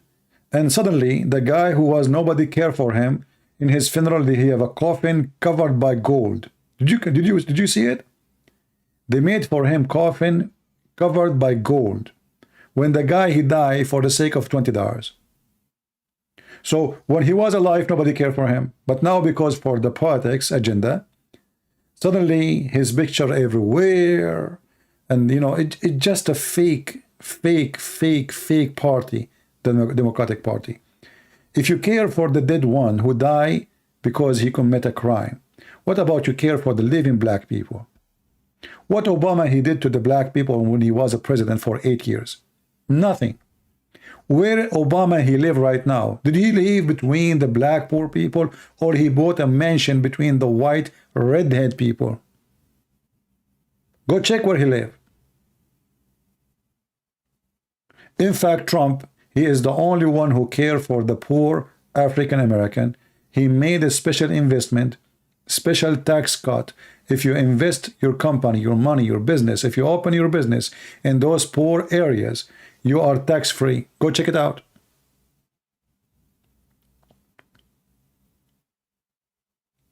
So they used a black person death for their agenda, and they claim that they are the one who defend the black people. But in reality, Democratic Party, and everybody knows, they are the one who fought for slavery, and Republican is the one who fought against slavery. This is history. This is, nobody can play with it. Go right now, check who is the party was fighting to free the black people from slavery. It was Republican. Who is the party was fighting to keep them slave? It was the Democrat.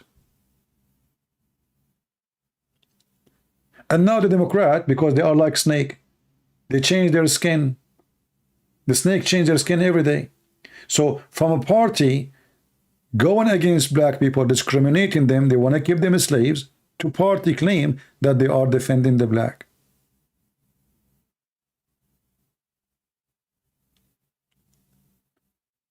This is why, if you are black, you are Hispanic, you should not let them use you. They just use you. They don't care for you.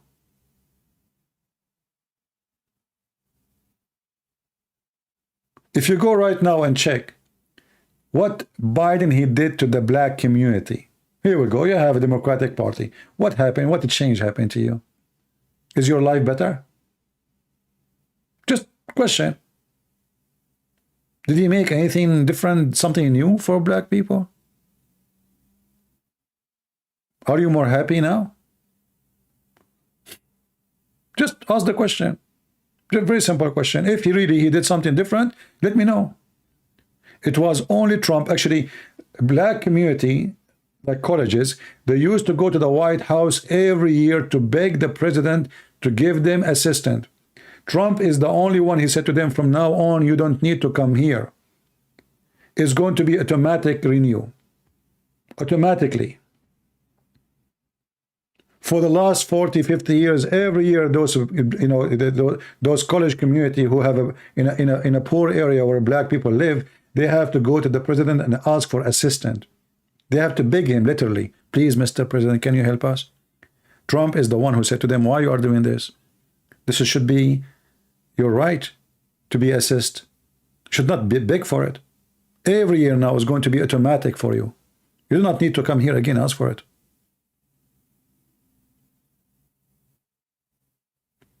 So they demonized this guy. They made him the devil who hate black people, who hate like he banned Muslims since when?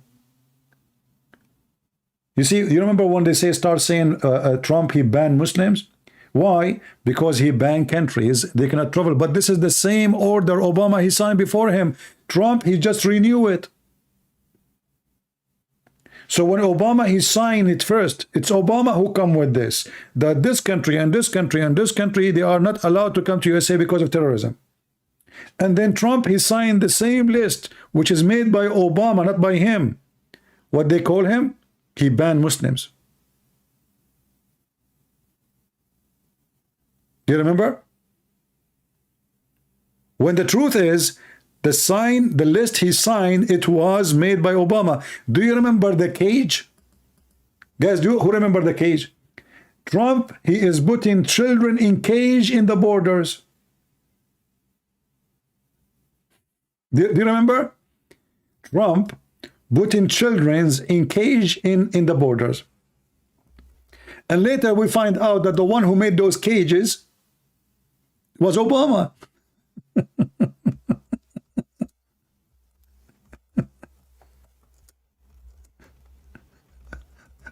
Those are not made by...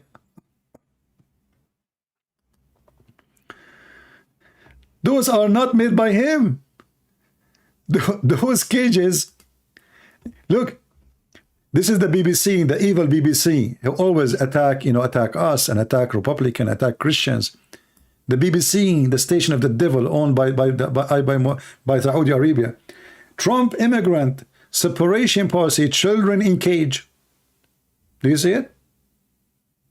But the fact, this is not his cage. This is Obama cage. And what case you are talking about? They cannot let them go free. They are crossing the border. They are illegal there. What do they want to do? And who is the one who come with this? It was Obama. Who is the one who was accused? Trump. And then many dummy, they believe it. Look, it says Trump.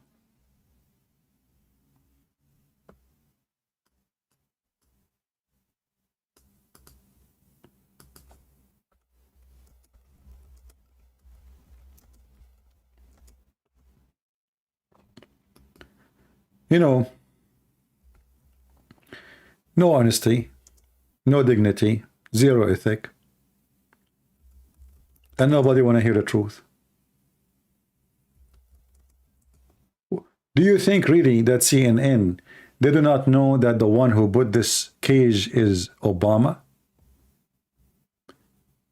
Why it took them, why it took the people 2 years after the accusation to know that the one who put it is Obama?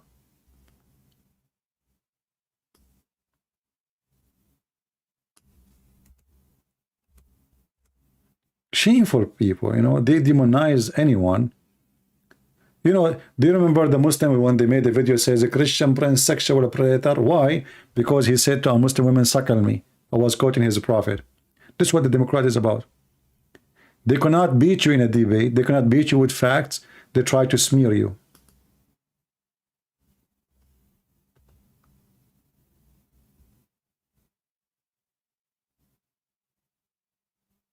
Candace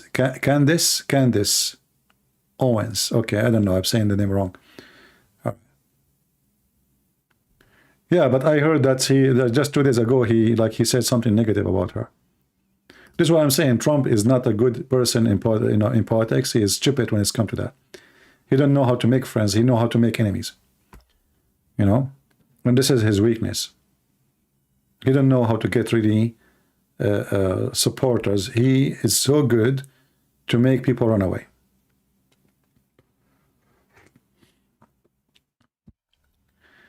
Anyway, but for me, this election was kind of funny and laughable, and when you see those dummies like the Saudi and the Emirati and Bahrain, how they were kissing the ass of Trump when he was a president, and how now they are washing their hands from him, and and look what happened a week ago. Emirat TV station they changed their accent. What I'm saying, they changed the way they speak again about Trump. As soon the news came that the Republican, they did not make the big majority, they back to hit on him. Do you see? The hyena, the puppies. That's why I call them puppies. I call them puppies for a reason. They have no dignity. They have no friends. They will bite you. Never trust those people. Never, ever. If Trump, he become a president tomorrow, all those Muslim countries, they will start kissing his ass again as when he was a president. Remember, 65 king and president, they came to Saudi Arabia and he was schooling them.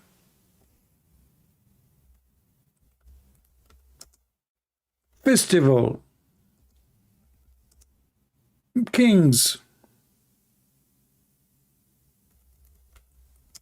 They put him in front of him as if they are like a bunch of kids, and he was schooling them. When Biden, he went to Saudi Arabia, nobody was waiting for him. Literally nobody. Trump, he went there. They want to build a mosque. It's called Ivanka Mosque. parties, kings coming from everywhere, gold and silver, red carpet, the whole Saudi army waiting, the king, the crown prince, the whole family. When Biden went there, nobody was in the airport. The same what happened to Obama. Why? Those people, they fear, they don't respect. If they fear you, they kiss your ass. If they don't, they spit at you. Trump, he shows strength against Iran.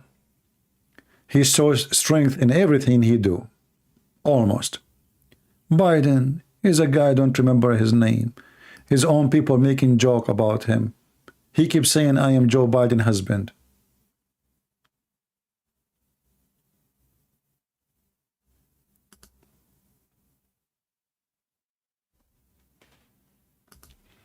If I search right now to Joe Biden going to Saudi Arabia, give me a second, just to show you the difference. And remember, he is the one who said that the crown prince is a criminal, and I will never visit Saudi Arabia as long as he is a crown prince.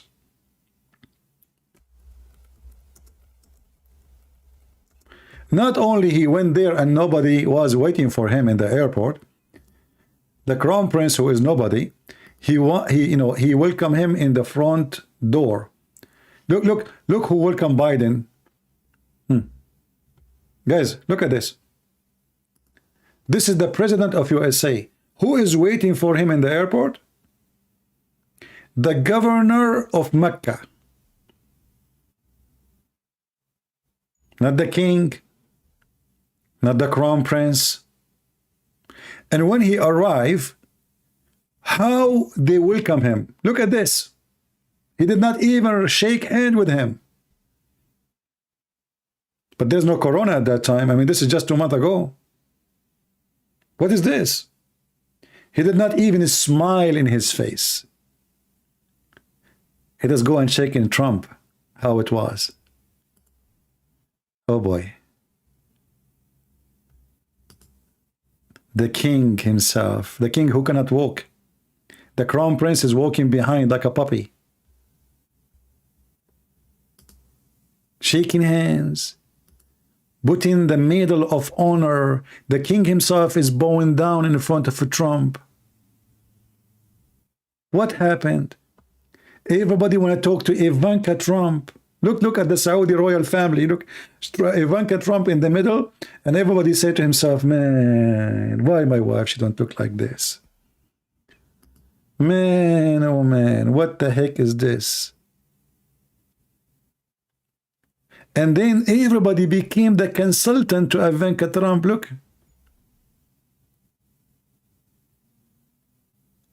The Saudi royal family, all of them in her service.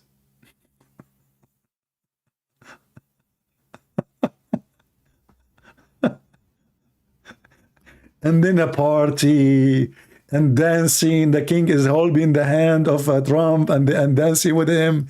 I mean, what the heck is that? How this is the same as this?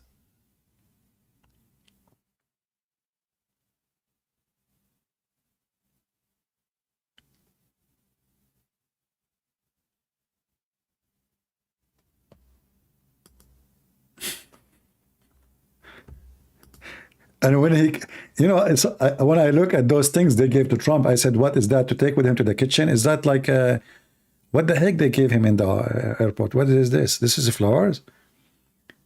Is that like something like leek or something to fry or something? What the heck is that?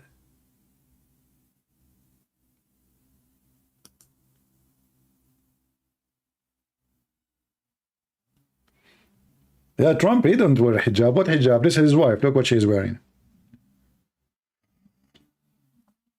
And by the way, the king of Saudi Arabia, he do not know how to write his name. I don't know if you ever saw him in TV speaking. He read, like they have in front of him, Bismillah, Alhamdulillah, ولا حول ولا قوة إلا بالله.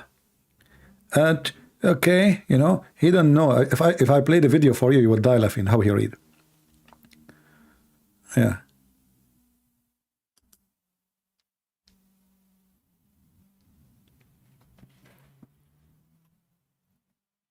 Not only that, they brought 65 king and president to meet with him. They made them sit in front of him like a bunch of kids. Go watch the video.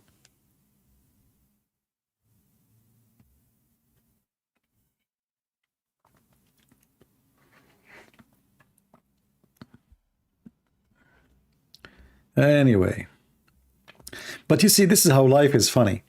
When you are a president, you know, everybody bowed down to you. Trump is the superstar. The guy is gone. Now they start biting him in his back. Emirati TV, they make fun of Trump. Today, the Emirati TV, they said in Sky News that Ivanka Trump, they betray her father. Why? She said, I don't want to be involved in politics. How that is betraying her father? They start making a story how Ivanka, she said she will not go for politics. Look, she don't want to go for politics. She have enough, you know. She betrayed her father. Even his daughter is not supporting him no more. Look like Trump, he won the election because of his daughter.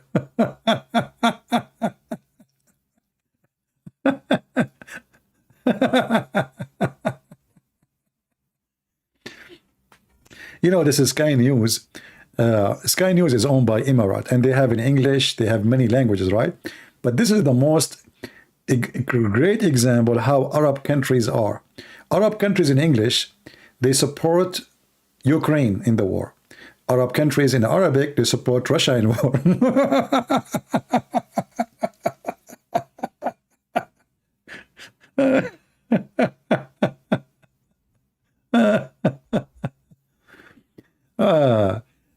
So now you know why I left the Middle East. I never saw people who lie in their life and their life as much in the Middle East.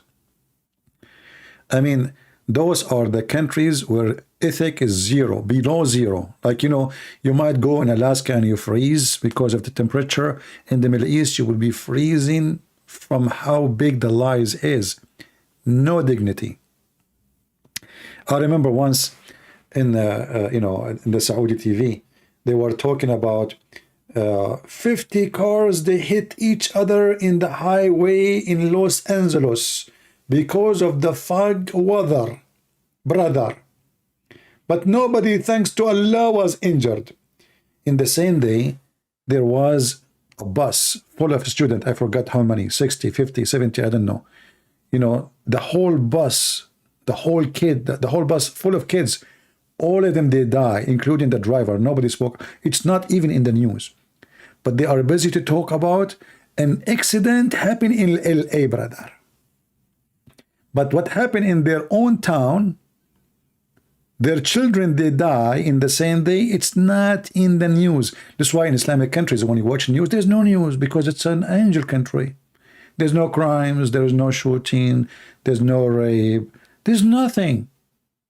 And their weather news is the most amazing news. I remember in Saudi Arabia, the news like this.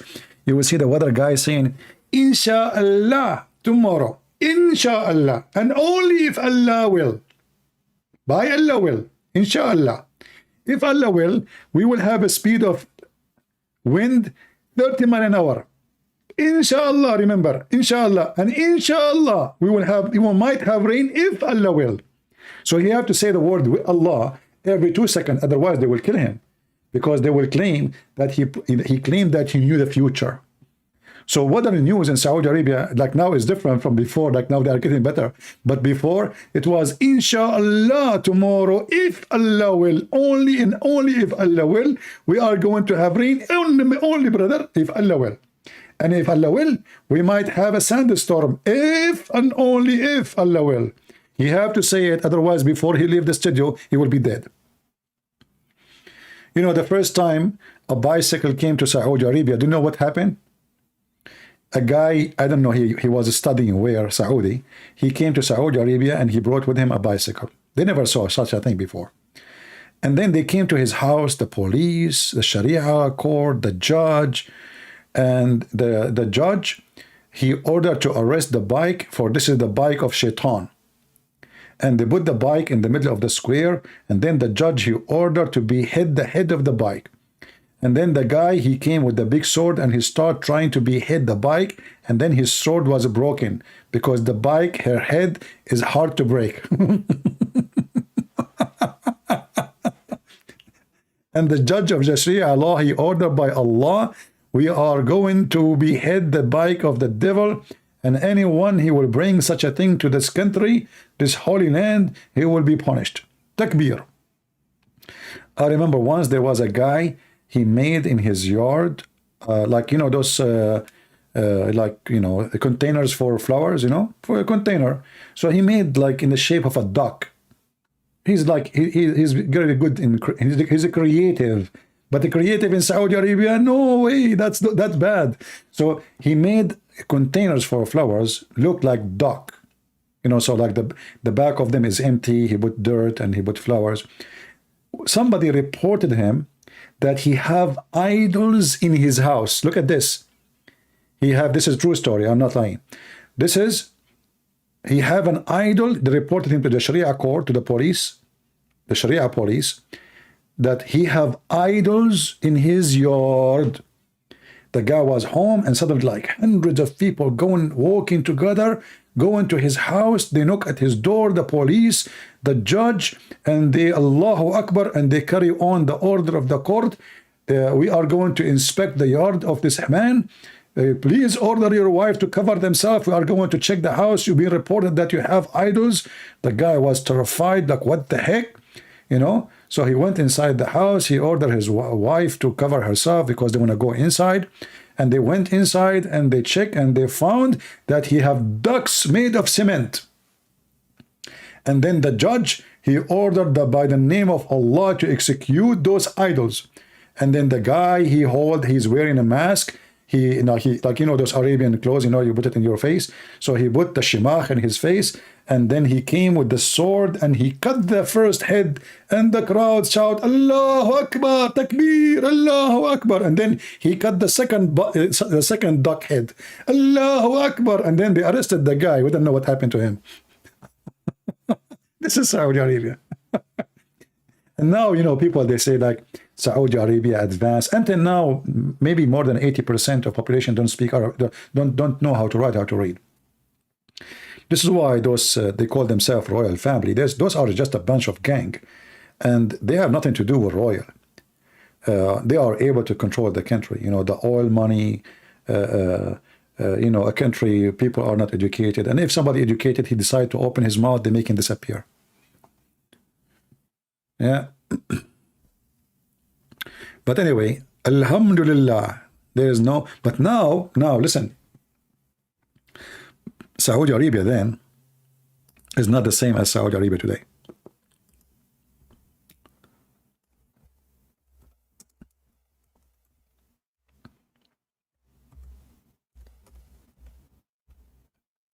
Right now in Saudi Arabia TV, not a single person, not a single woman wear hijab.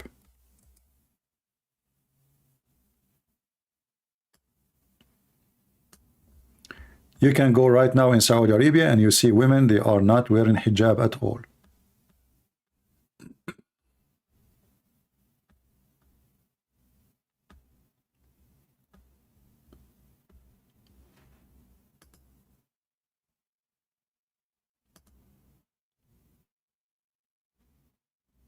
I don't want to play yeah, I don't want to play their TV stations for copyright, you know, but yeah, look, like as an example, this is an interview about a Saudi female. This is the Arabian TV. Look what the Saudi female she is wearing.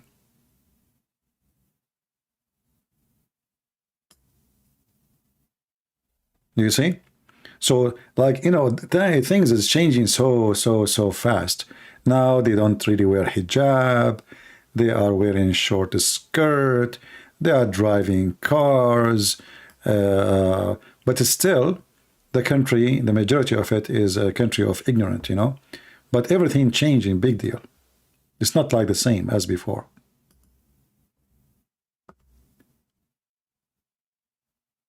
You know, having Halloween in Saudi Arabia, this is not a good thing anyway. I mean, this is not something to be proud about. Halloween is something for the pagan, and it's a stupid behavior for anyone to practice. You know, if the Saudi are practicing Halloween, doesn't mean they are doing they are getting better. That means they are getting worse. Halloween is a pure pagan practice. You know, this is stupid. People walking naked, wearing stupid stuff. Disgusting. You know, for me, Halloween is disgusting. I don't go out actually when there's a Halloween. It's hollow brain. It is hollow brain, not Halloween. Hollow brain occasion. For me, I believe only people who have a vacuum in their brain, they, you know, especially like old men, they are wearing bikini or, you know, unbelievable. You know.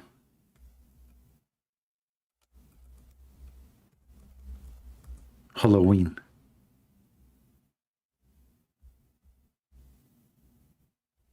There we go. I will make you happy because you mentioned Halloween to make you feel better.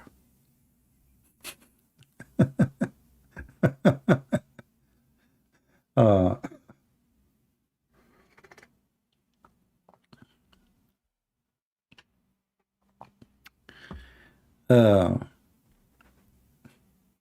hello, brain. Yeah, I mean, you see what people wear in this occasion. I mean, this is weird, man. Did you see 100 something, 160, I think, in Korea, they died because of the stupid Halloween? Can you believe it?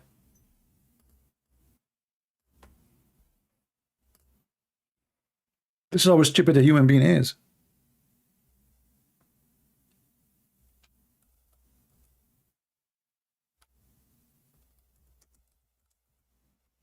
I think like 160 people died. 160 people. Young. For what? I mean, what the heck is that? You know? Look at this. You know what I mean? This is what a human being is. A human being is so stupid, so silly. What for? Actually, I advise that if you know there's a place is going to be overcrowded, never ever go there. Never go there.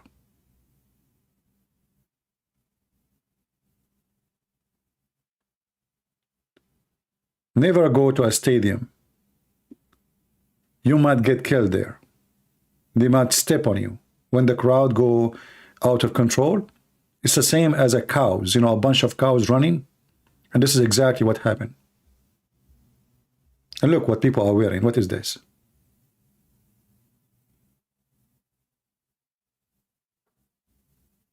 Like what we are expressing exactly. This is something I like to see. Biden, the White House. Biden delivers remarks and takes question.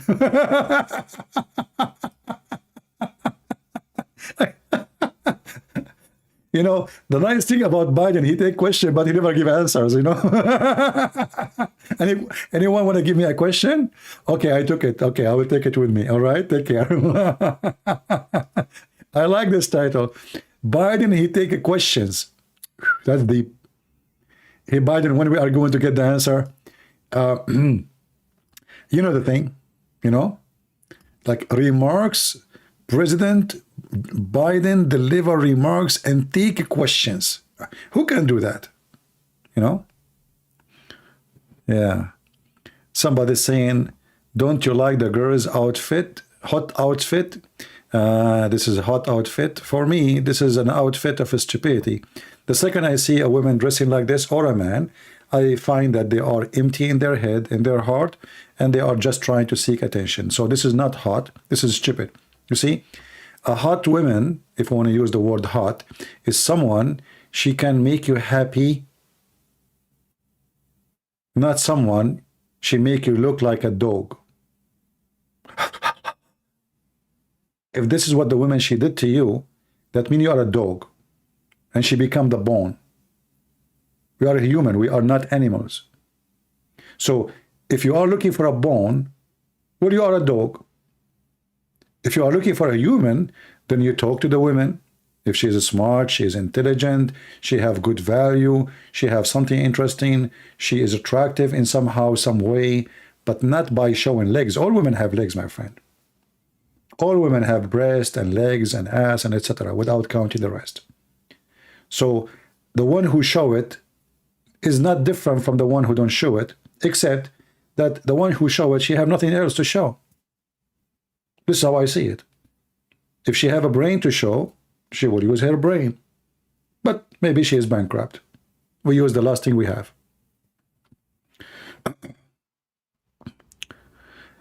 Everyone goes where he belongs. Everyone. Right?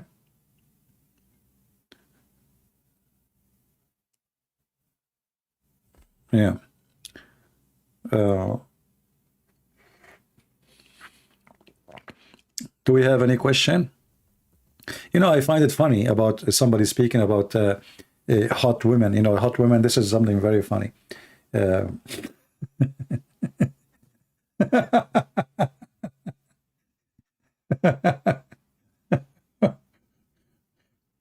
You know, when you go to a restaurant and you find a bottle of a chili, it says a chili, right? I mean, we know it's chili, right? Okay, and you like chili, but at least you can taste it. So what is the point if you are the kind who look at women who they are hot for you, if you cannot even get the chili? That means you are just a stupid idiot, you know? So what do you got now? Like, okay, she show you her legs? Have fun. You know, when you are totally depressed, you have no self-confidence, you think that life is about legs and breast and etc., then I mean, I feel sad for you, really, because you will never enjoy life. How you enjoy life? So you enjoy life once a year because of the Halloween, because some women, they show their legs? What about the rest of the year? What do you do? You watch porn? Oh boy.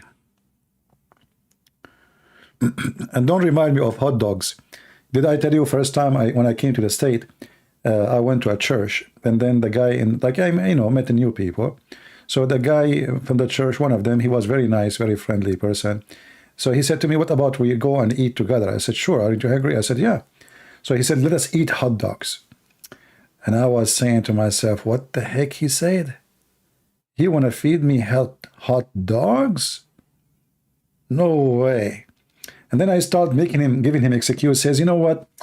I think I'm not really hungry. He said, you just told me you are hungry. Why you don't want to eat hot dogs? Said, no, you know, I'm not really, you know, it's okay. I will eat when I go home. And I was getting all the excuses I can get from my pocket to avoid eating hot dogs, because in my mind, this guy is going to feed me dogs. And I was saying, I look at him, do this guy, he really eat dogs? I mean, what? Oh boy. Yeah, so like, so yeah, this is what happened to you when your English is bad. You think hot dogs is like dogs are cooked and they are hot, and you know, and this you remind me now with the hot women. All right.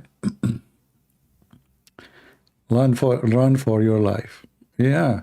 Actually, when when you don't speak the language, you have no idea what do you say. Like I remember once, first time I went to a chat rooms and I was saying hello guys, you know. I just say hello guys, and then they bounce me from the chat room one after one. And I was saying, what's wrong with those people? They are rude and they curse me and they, you know, use bad language. I just said hello, and then later I discovered that I was saying hello gays.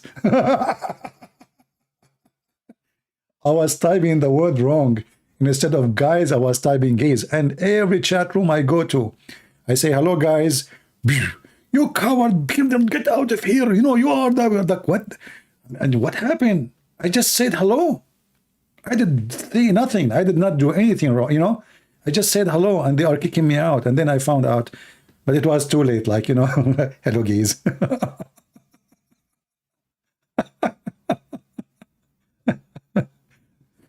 First time I drive in the highway, and I was kind of slow because I'm new in this, you know, like, you know, we don't have highway like those. So I was driving a little bit slow, being careful.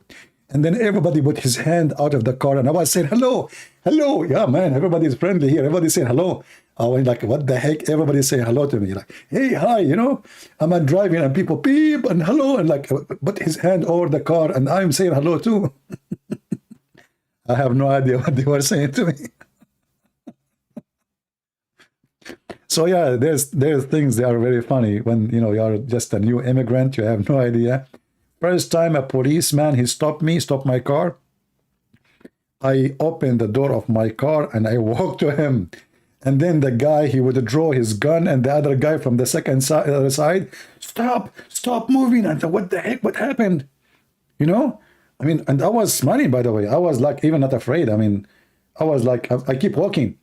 Stop moving, don't come here, don't. And I was walking and I'm smiling, and almost they shot me. And then and then I stopped. I saw it like they sound serious, you know. I mean, come on, they sound really serious. So I said, okay. So I stopped, and then he said, go back to your car.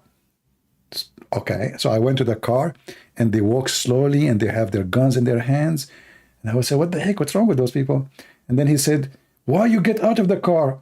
So I said, why not? He said, where are you from? Are you new here? I said, yeah. I said, okay, listen, next time, never get out of the car. Never. Unless we say to you, go out of the car. And not only that, when they asked me to stop, I start looking for my wallet. So I like looking down, you know, I opened the cabinet, you know, like the box, looking for the papers, and then I opened the door. So those guys, they thought he is grabbing his gun or something. Yeah, so there's many things can happen to you if you don't know. Please come to Israel. I will be shot second day, if not first day. I'm an Arab. Are you kidding me?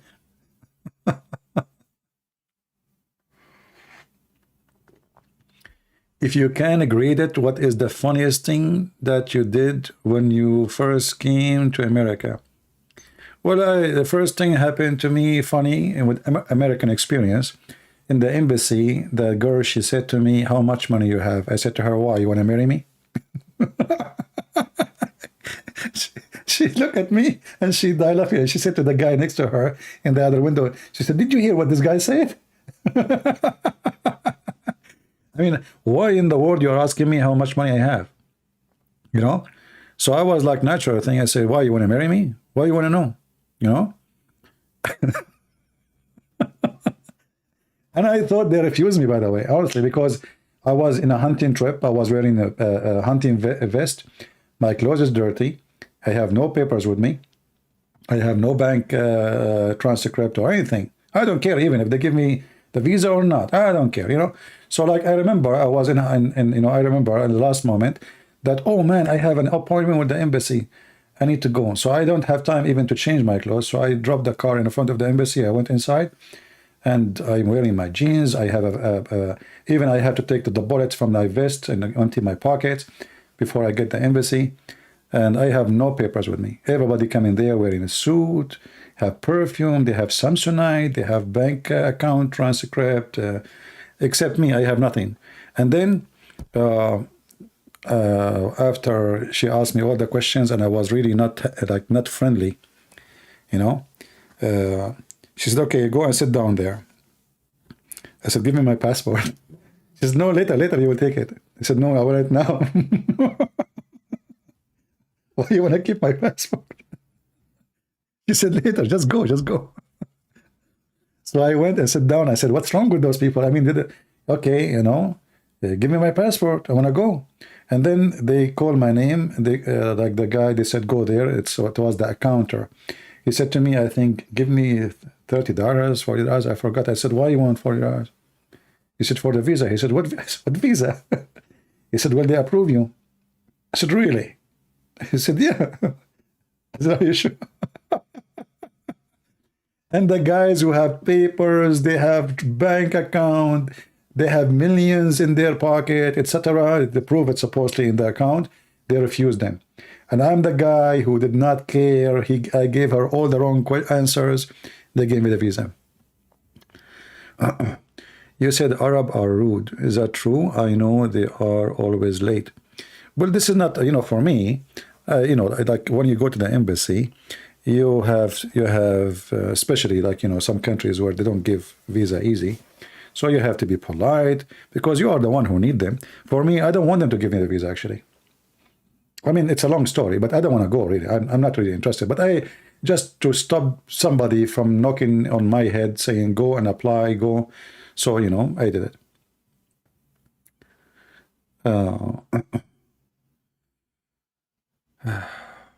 How to debate Muslims with over a couple of dozen videos. How can I really create channel, you say? Okay, Nicholas, will send me your... did you send me your page in Patreon? Send it to me, I will post it.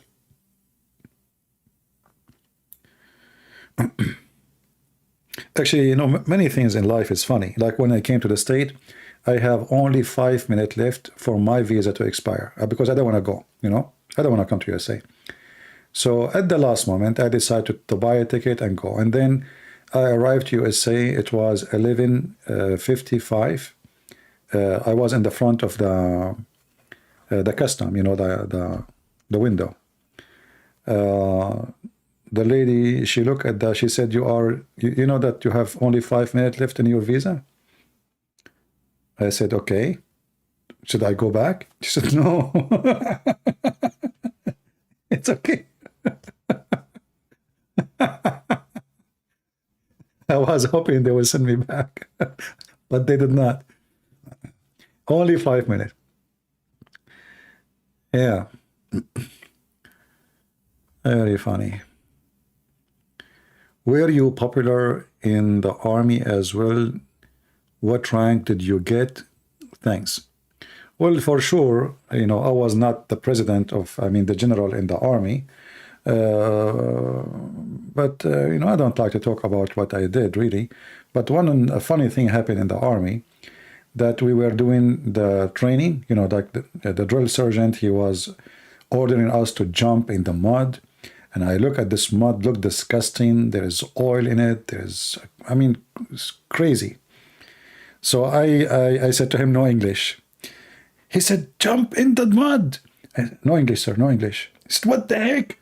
They are allowing people join the army and they don't speak English? What's wrong with happening with this army? And those drill sergeants, they shout at you. So like he gets so close to your face and he shout. So he pushed me. He said, okay, you stay away. So now I don't speak English, remember that. At night, I was staying with the soldiers, and I was telling them about Islam. And there's a guy, actually, his name is Muhammad. He left Islam, he changed his name. He was next bed to me. In a few days, I made him change his name. He went to the captain, he asked him to change his name. He said, what happened? Why you want to change your name? You don't want to be Muhammad no more. Anyway, so I was sitting and telling them about Islam. And then suddenly, everybody froze in his place. And I look in front of me, what happened to those people? So I know something wrong, And it was the drill sergeant walking behind me. So he came to me and he held me from my, T-shirt. And he said, no English, huh? Okay, come with me, Mr. No English. No English. So he took me outside. So he said to me, so you don't speak English, don't you?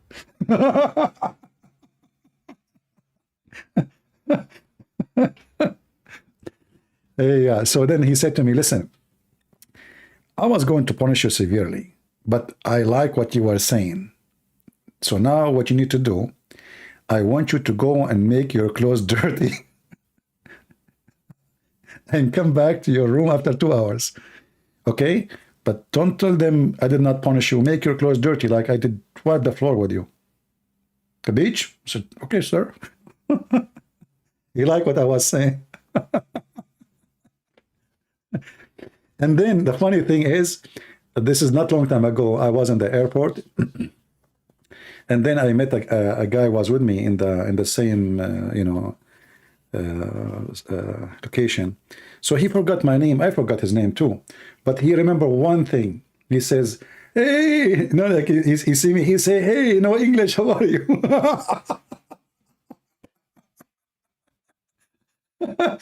He have his wife with him. She said to him, his name is no English. He said, "No, no."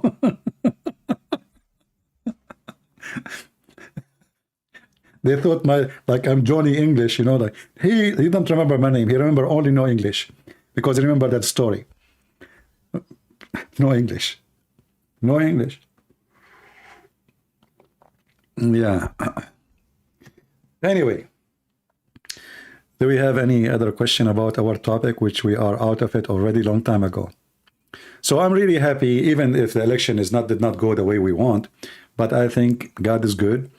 And there's some benefit of having some stupid fool like Biden in the office right now, and as we speak, at least he supports Ukraine, which is very important for me.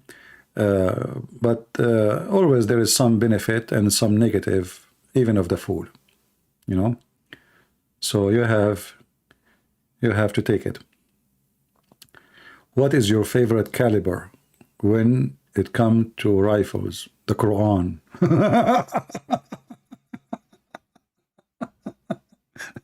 I shoot with it all the time.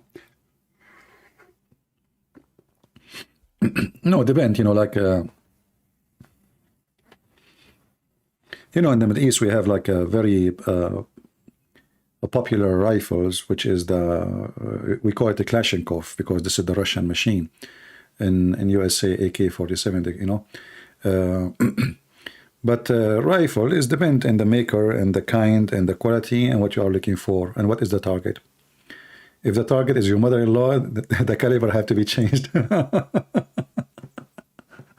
Depend. Yeah. Just joking, okay? Don't take it seriously.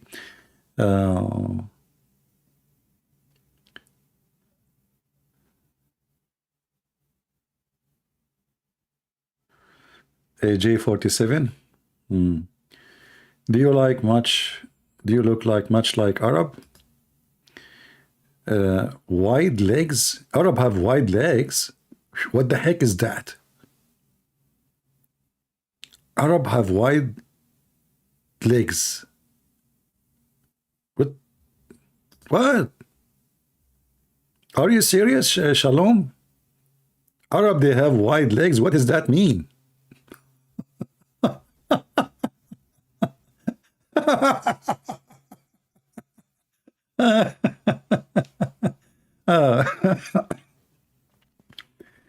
In the chat you hear a lot of things which is really weird, White legs, what the heck is that? They have wide legs? What? Are you comparing us to tires or something? We'll pray for USA next election. My friend, whatever election happen, we are people always, we will be victorious, because at the end of the day, even bad times, they can serve for good things. Even bad, actually, sometimes the more bad it get, the better it is. I will explain to you. Which place is better to worship, as an example, like Pakistan or USA? For sure, you will say USA. There's a freedom for the Christian, right? In Pakistan, they treat them like dogs. They discriminate them. They even kill them. It's horrible. But if you look at Pakistani Christians, you will see how much faith they have. You don't have. So the more horrible it is, the better a Christian you get. It's like fire and steel. Iron is iron. So human being is like an iron everywhere. But extreme fire with extreme circumstances will make you a special person. So bad can be good, not necessarily bad. The Bible says that when, the weeds and They grow. Like how you know how when to get rid of the weeds. They don't get rid of the weeds when they are little. When they grow, they will look different. Right away, you will take them out easy. So when you are surrounded by weeds, even if you are a little tiny plant, but you are not weed, you will look special. Because you are the only one good between the weeds.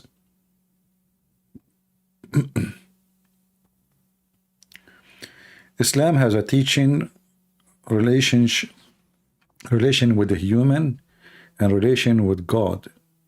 Is it true? Well, how that can have a relation if you are created to be slave of God? There's no slave, you know, he have relation with master. A slave is a slave. So the relation of between a Muslim and his God is a slavery. The Quran says, supposedly Allah, he said, Aka Muhammad, وَمَا خَلَقْتُ الْإِنسَ وَالْجِنَّ إِلَّا لِيَعْبُدُونِ. I created not the genie and the human except to worship. So what relationship? You know? There's no relation. This is why in Christianity we call God the Father. Why? Because we have relationship as father as children. In Islam, no. In Islam, you are just a slave. You know, there's no purpose of your existence, except to be a slave of such a name. They call him God, Allah. Marching on the parade ground like Arab, riding a camel, legs wide apart. I don't know, my friend. First of all, Arab is not an ethnic. Arab are many group of people. The word Arab have nothing to do with ethnic. Many only ignorant. They think that Arab is an ethnic group. Arab is a word mean desert, and whoever live in the desert they call them Arab, Arabian. So if you live in Las Vegas now, you are an Arab. In case you do not know. Arab is not an ethnic. This is why you will find somebody claim to be an Arab, call himself an Arab. He have green eyes. Other person, he have darker skin. Other person, he have a blonde hair. Other person, he have a curly hair. But obviously, they are not the same ethnic. Arab is not an ethnic.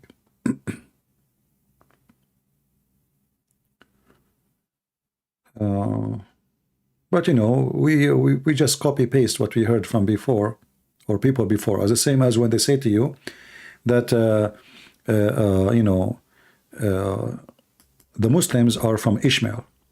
I mean, how many ignorant priests they keep saying that the Muslims are from Ishmael?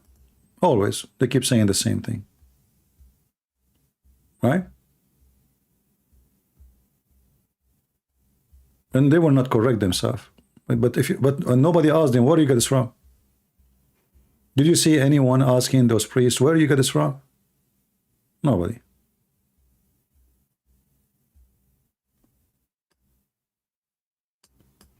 I like this picture. Halloween.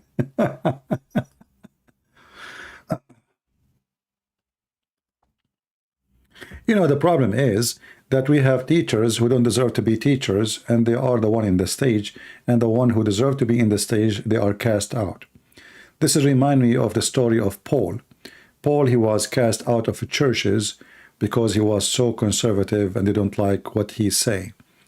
You know, they want easy things, easy way of life, easy way of believers.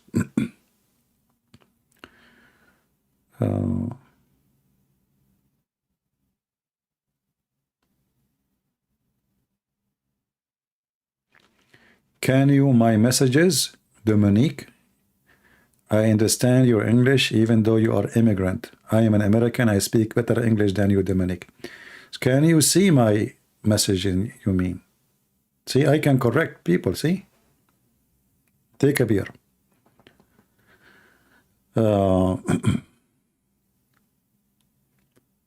What do you think about Anwar Sadat? He is a criminal. Filthy criminal. This guy was discriminating the Christian, killing Christians. and I'm sure he is in hell.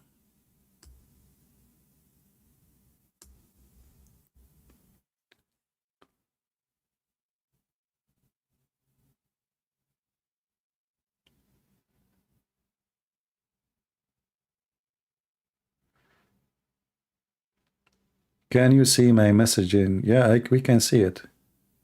Sasagen? All right.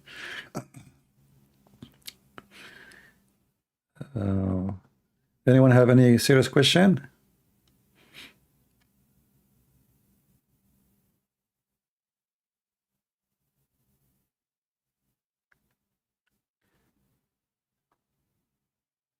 My friend, the Ismaili have nothing to do with the Arab, period. Only ignorant people, they say so. Bedouin, the word Bedouin, Moses, he lived as a Bedouin for some time. The Jews, many of them, they live as Bedouin for some time. Didn't they go in the desert for 40 years, you know? So, you know, people, they have a wrong understanding of what it doesn't mean that you live in the desert. Ishmael and his children is something, and being living in a desert is something else.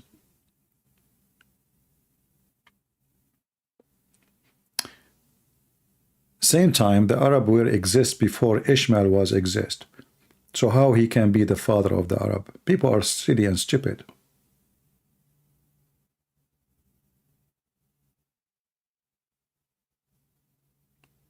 Yeah, for sure, Arab is not. Arab are people of the desert, and they are not even ethnic. This has have nothing to do with ethnic group. Ishmael, he is a son of Egyptian women. His father is Abraham, who is an Aramaic, and he married an Egyptian woman from his own homeland, his motherland. So how he can be the father of the Arab? Egyptian or African? What the Ishmaelites have to do with the Arab? So who told you that the Arab are African? Since when?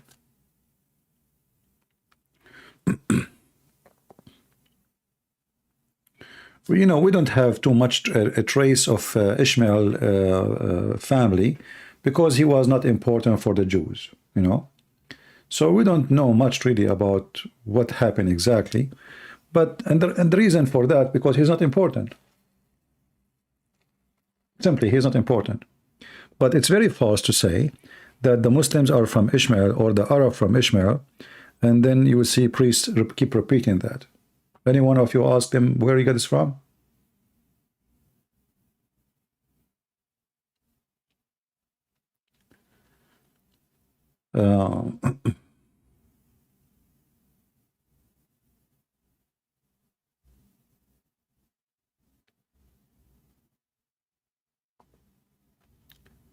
All right.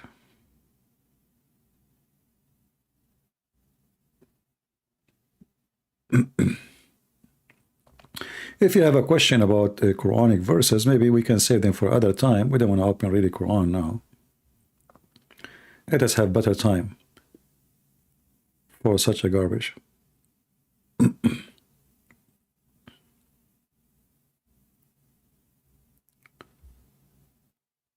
Why Muslims all the time, when they mention Muhammad name, they use the word peace be upon him? Actually, they don't use the word peace be upon him. It's a lie. This is a false translation.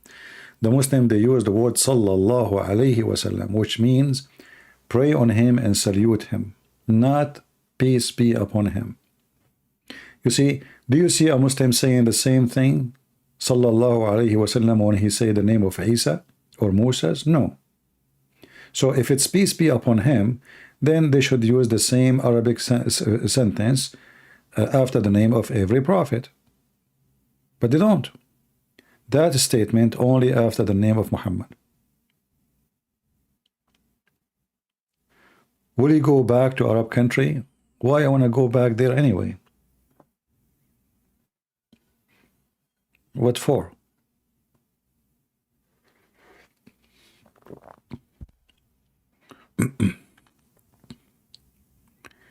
Why I want to go to countries where there's no freedom of speech, there's no democracy, and lying is a lifestyle.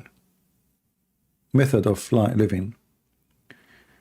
I have a question for you, hard one. Do you know the prophecy of Saint Isaiah about the end of Turkey? No, I don't know really, but me myself, I can say to you, I'm not a prophet, but I say to you that Turkey is going to be demolished sooner or later for many reasons. I do not need to be a prophet to say so.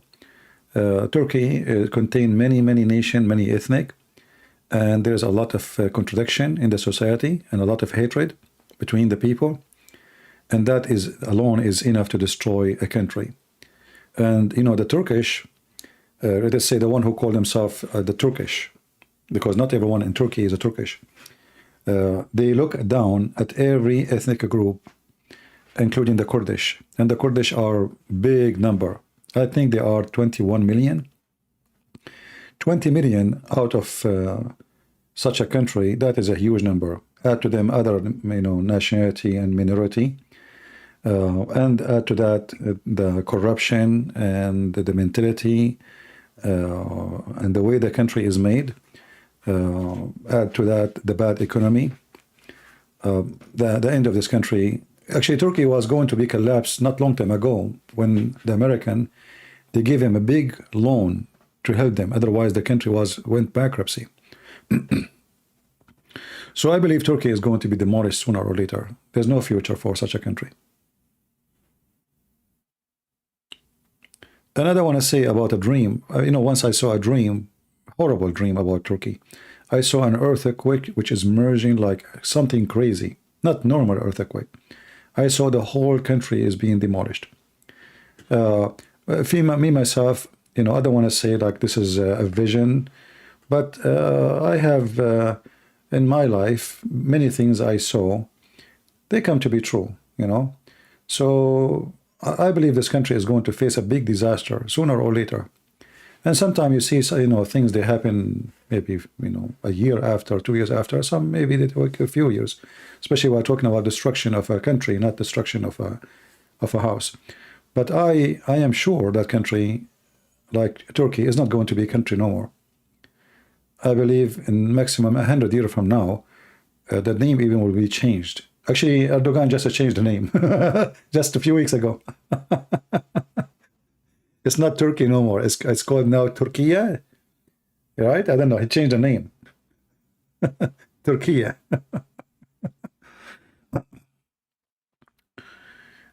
Yeah. You know, to establish a country, you have to have many things. And a country based on unjust and dictatorship and assault and crimes and blood is going to have an end sooner or later. And that goes for all countries in the world.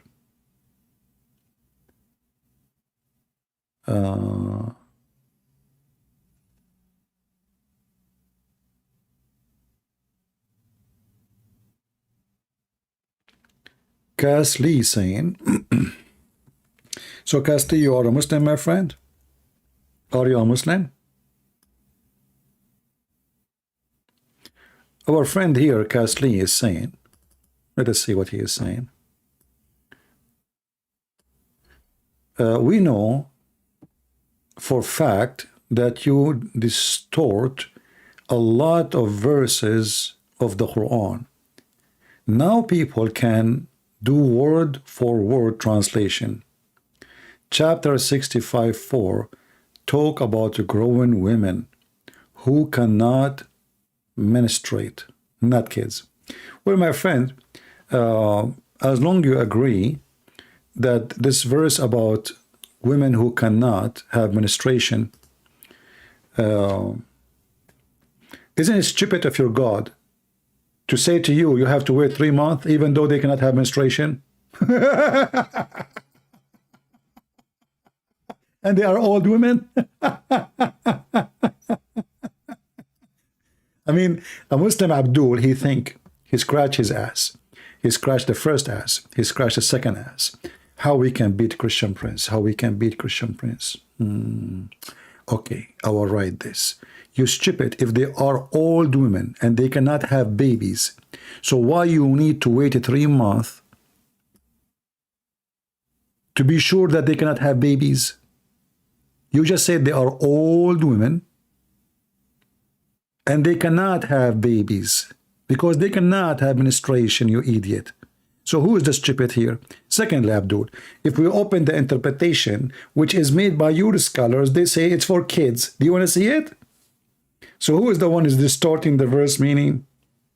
I can go right now, here we go, to your stupid Quran, and this is chapter 65, and verse number 4, 65. I mean, how silly, how stupid they are. Diarrhea, diarrhea? Diarrhea, Did you wipe your bum before you come here? So this is your scholar, not me. Look. This is the website, the government of Jordan. The government what? Of Jordan. And you know what? I'm going even to choose for you the cousin of your prophet, Ibn Abbas. Here we go. He said, because they are too young. So Ibn Abbas, who your prophet named him, the only scholar he named for explaining the Quran is Ibn Abbas. So Ibn Abbas, he distorted the Quran too. So my friend, don't forget to clean your bum, because there's a lot of poo-poo all over the place. It looked like lipstick in your face now. So you see what you did yourself?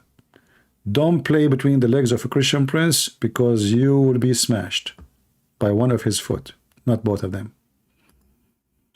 Anyway, smart Muslim, what you can say? I mean, they have to be smart. He got you busted. What you can do about it? Halloween. What do you think about Iran? Well, I believe Iran is going to change, is going to be a different country, but that will not work as long as we have people like Joe Biden in the office. You see, as long as the West is being hypocrite, the reason for the regime of Iran to be exist until now, to survive, is Western countries. As long you are buying from them, as long you are selling to them, as long you have a business with them, as long you have embassy for them, this regime will stay. Biden, as we speak, is negotiating with them to do the same as Obama. Obama is a Muslim Shia. It's not a secret. And his father, his name is Hussein. This is a very popular name for the Shia. So they are trying to support Iran because Iran is collapsing as a regime. So Obama is trying to use Biden. You see, we have Biden in the White House, but the fact the one is ruling is Obama and his gang. So Iran, they hope, because they have Obama now in charge, that they will go back to the old deal and they will flourish again. If they can get the money and the honey, then and they can kill all their citizens who go against them, they will survive for a long time. It is the Western who is supporting the regime of Iran. I assure you that. The Western and the Russian in the same time.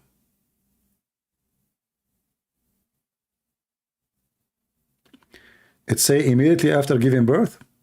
Guys, it says immediately after giving birth.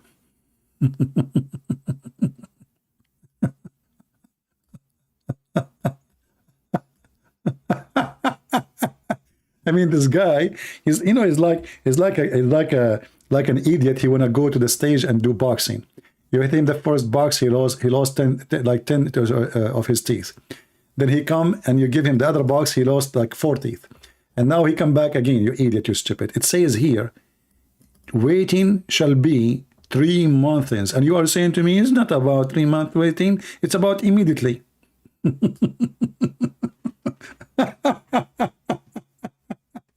Look, you lied again. It doesn't say 3 months. It says immediately after give birth. You stupid idiot. After giving birth, you donkey. What birth? What birth, you idiot? This verse is about, giving birth. It says here, the waiting period, the waiting period, the waiting period, the waiting period, the waiting period. Look how many times. The waiting period. So if I type the word waiting period in the page, how many times is going to appear? Christian Prince. You lied again, Christian Prince.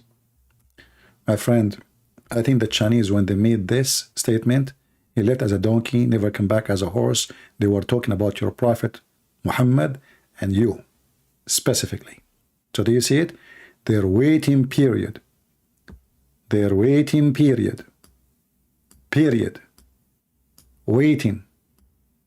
Shall be 3 months.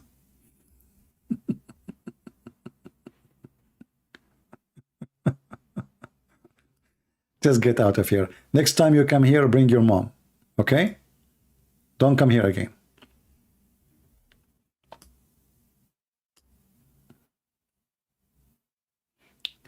If you say keep reading, you eat it. This is the second part, have nothing to do with the first part. You are a donkey. The second part is about giving birth. The first part, it says, those women, they cannot have menstruation, not because they are carrying a baby, but because either they are old or because they are too young.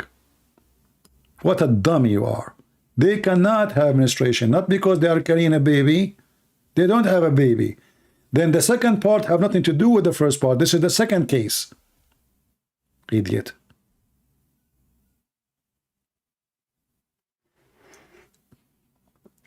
It doesn't say that, CP.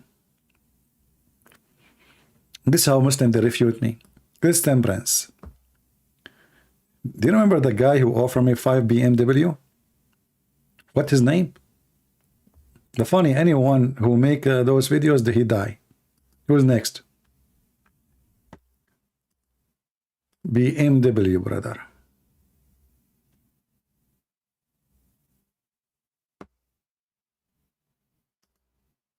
Christian Prince.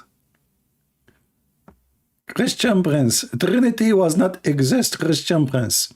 It's exist, Christian Prince. Episode number 1. Episode what? Episode number 1? If this is episode number 1, and not only that, you know, he said, show me one verse, Christian Prince, that Jesus in the Bible, he said he is a Christian.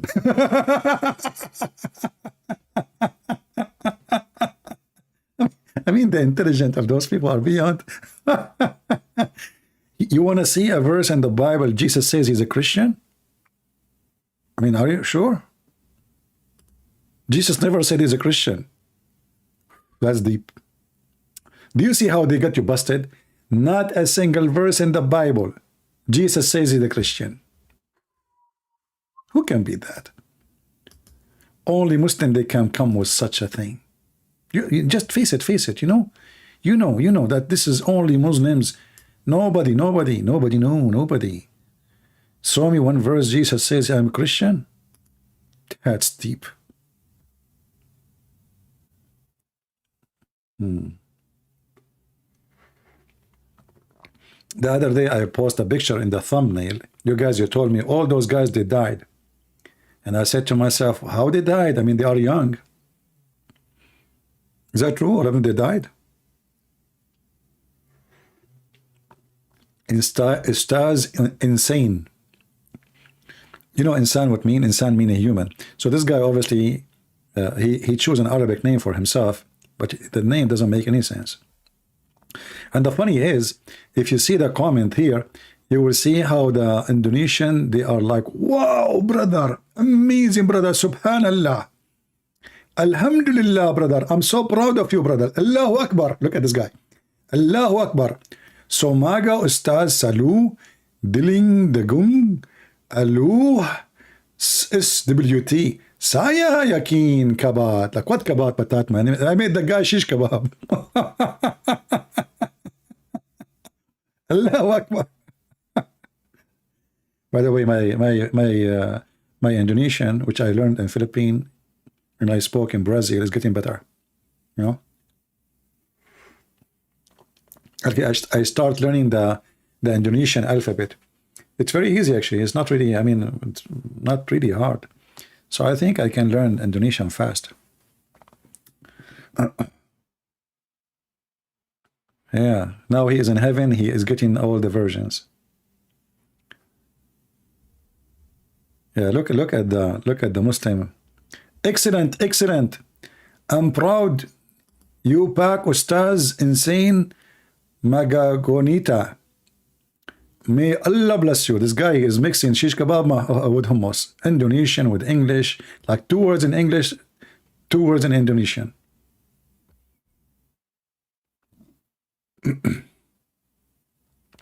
You know, when I was in Singapore, I was like very close to Indonesian border, you know. And I thought about it. If I go right now to Indonesia and I tell those people I'm going there, how many people will wait for me? What do you think, guys? Honestly, I was like next to the border, like very close. They told me like you just take this thing there, you know, and you go and you can go to Indonesia. So when I was in Singapore, if I say I'm going to be tomorrow, let us say at 11 o'clock in this location in Indonesia, how many people, how many Indonesians will wait for me? Man, oh man. Subhanallah. Look at this. Subhanallah. Subhanallah. Tarima, Kasi, Pak, Samoga. But I mean, I assure you, those guys, they don't even speak English. The video is in English, but everybody is posting in Indonesian. I mean, what the heck? If the video is in English, why all of them they are posting in Indonesian? What is the English people? They don't understand what he said. They are just saying Subhanallah.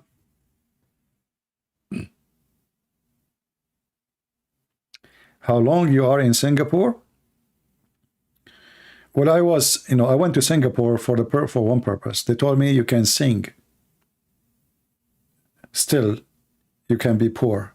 So I said to myself, my dream come true. I can sing, stay poor. So I went to Singapore. So I was like, as soon as I finished the song, I decided to leave. You cannot see the chat. Well, just refresh your page, my friend. Close your YouTube and open it again. None will be waiting for me. Okay, makes sense. That is even better. Actually, if I know nobody will be waiting for me, I will go, honestly, because I was there, almost there, you know. I like to go, but I know how much people loves me there. Do you think Michel Aoun is a good president? This guy is a scumbag. What president? He's not even president. This guy is a scumbag for Hezbollah. All of them. They are a scumbag of somebody. All right. I love how he moved his eyes, left. Okay. Yeah, I find it very weird that all the you see, if you are using your phone, you can use the comment. You can translate in the phone. Here, there's no translation option. In your phone, you can translate the comment. CP Angast Mahami Islam Juh Jiban Diri Insan MK Diri Arab Dan Face Baraha Sa Arab. Okay, whatever.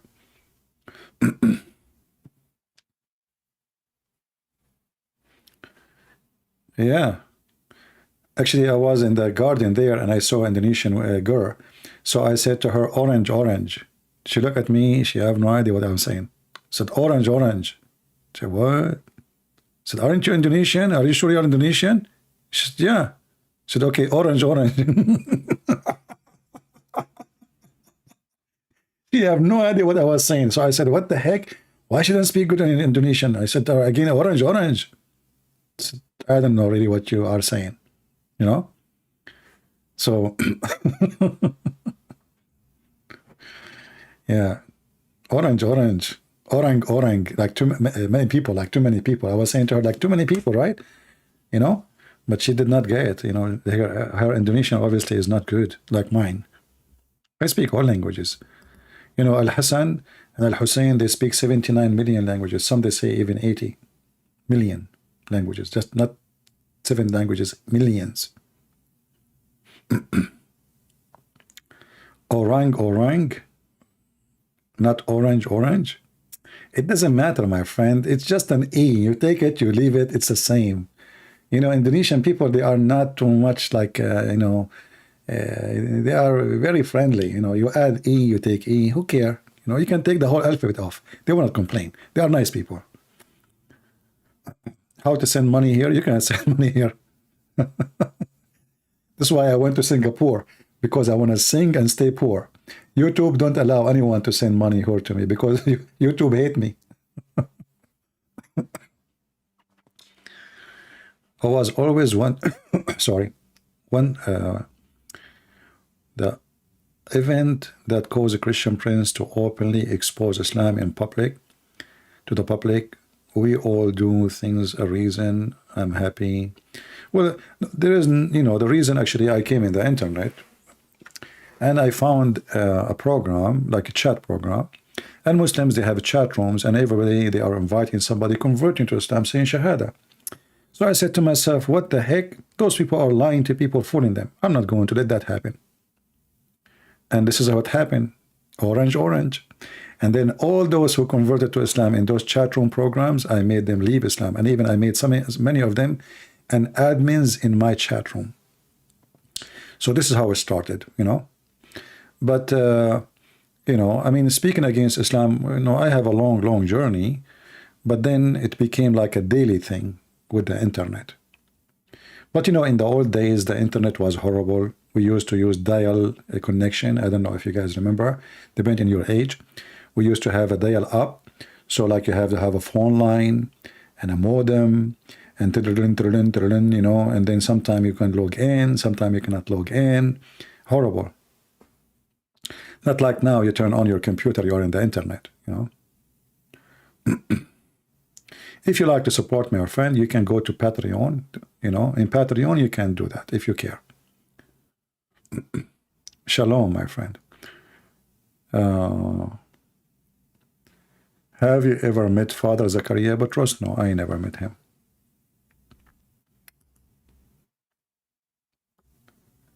I did not. Let me put a picture which is appealing, will bring more people here. Something nice, you know, like someone, he have a nice hairy legs.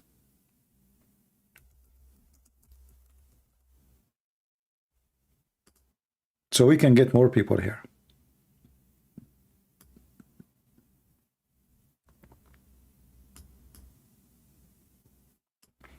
Here we go. Now we get you something nice and you can enjoy. We are going to see this guy for the coming 2 years. Every day in TV. What the opinion about Tuive Singer? Tuive Singer is a businessman. You know, he sells jewelries and he's making business. You know, he is just a, you know, business. Those people, they have no dignity. He never speak against Islam, yet he claimed to be a Jew because he's a hypocrite. Anyway, we got him busted many times.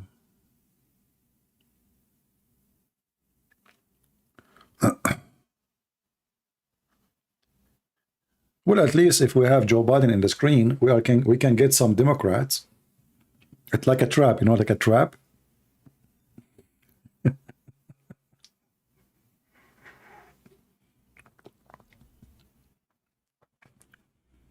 You know, sometimes I think about going like a prank, and I go to the Democrat like election, whatever place, and then when I am inside, suddenly I wear the hat of a Trump. Let us see what will happen. CP from Father Butros, who wrote the Quran. He was a Sakran. All right. No, I never been in Turkey. I will never visit Turkey unless Turkey is a free land and it's back to us. I never visit a country. I believe this country is run by the enemies, because when you do that, you support them. You support their economy, you support their businesses, and you support the terrorist. So when you go to Turkey, you are supporting the terrorist Erdogan so he can stay as a president. Because a lot of money come to Turkey, if so-called Turkey, from your pocket. I think carefully about everything I do. I don't buy food, it's called halal food. Because by doing that, you are paying to build a mosque somewhere. In case you do not know, the sticker halal is money the company they paid for the Islamic Center to get that sticker. It's not just for free. No, it's not. Secondly, it's against the Bible teaching.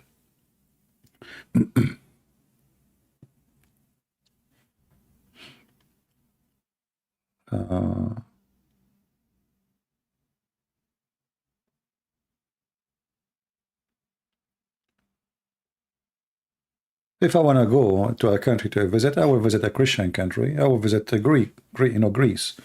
I will visit, there's millions of countries you can visit. But never go, especially to countries who support terrorism and they hate you to death. By doing that, you are supporting the terrorist. You said before that you never been a Muslim, but you just said now that you were a Muslim before. How I said I was a Muslim before. My friend, I'm too smart to be a Muslim for a second.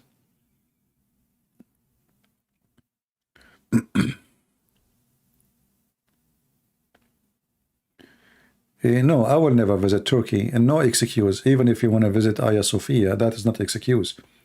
That is a support for the enemy. All those are false excuses. You want to go there because it is cheap. But in case you do not know, Turkey is the land of crimes, and there's a lot of kidnapping, kidney theft. They put drugs for you in the drink. They kidnap you. They take your kidney. They throw you in the street. Those are not fake stories. Go right now and search in YouTube, scam in Turkey, fraud in Turkey, kidnap in Turkey. If you go to jail in Turkey, have fun. Even if you are a man, they will rape you.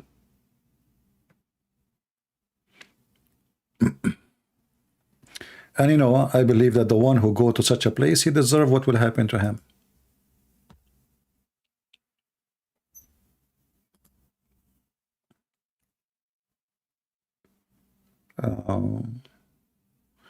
Have you ever been, you want to go to Armenia? I would like to go to Armenia. I love Armenian people, and I like to support them. Why not? One day maybe. But as long Armenian, they have a stupid prime minister, he is a puppy of Putin, I will not go. This Putin, he betrayed the Armenian. And did you see the last time the prime minister or president, I don't know what you call him, he went to meet Putin? He was in front of him like a puppy. What a shame. Putin is abusing the Armenian. He left them to dogs. He made the Azerbaijani army and Erdogan kill their children, and he was watching them. And the target is very simple. He want to force Armenia to be a slave to him forever. And soon you will see Putin, he will try to force Armenia to join the Russian Federation so they can be the same as Ukraine before. This is why he let the Turkish kill you and kill your children. He's an evil man. When Erdogan, he attacked Armenia with the Azerbaijani army, Putin, he can stop that attack in 2 seconds, just 2 seconds. Erdogan will not even dare to join forces with Azerbaijan unless he guarantee that Putin will not move. So it was a conspiracy against the Turkish between Putin, Azerbaijan, and Erdogan. Putin, he wanted to force the Armenian. He don't want the country, all of it, to be occupied, but he want to show them that you cannot survive without me. You better be my puppies. Very evil man.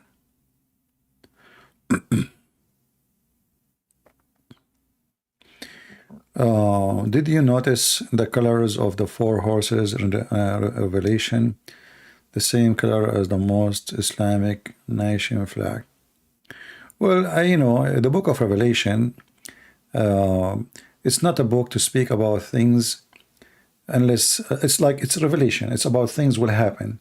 So we will not really understand it very well, and because this is how it meant to be until things happen. So you can say, you can compare, that's a good thing. But I think there is something more deep than Islamic flags.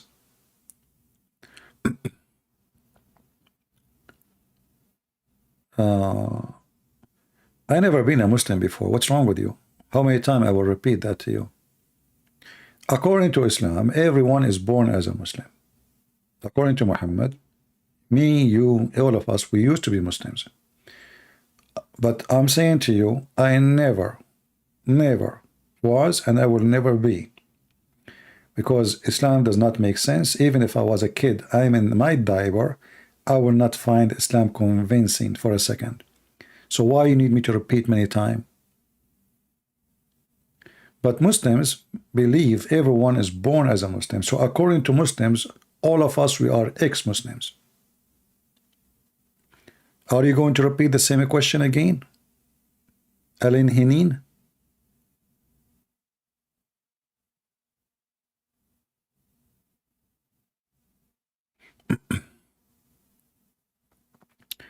What about the Afrahat River?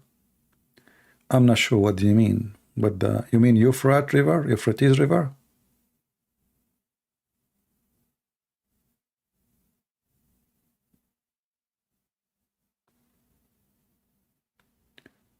Yeah, you know, if Allah, He promised me baklava in the heaven, I will be tempted. But 72 women, that will not even move any hair in my head. Baklava will work. Can you talk about the new 10 commandment made by the Pope? I don't think there is such a thing. People, they make things up, my friend. I mean, this Pope, I agree, he's stupid, and he is very liberal, and he is a shameful person. But people make things up. What 10 commandment he made? Where do you come with this from?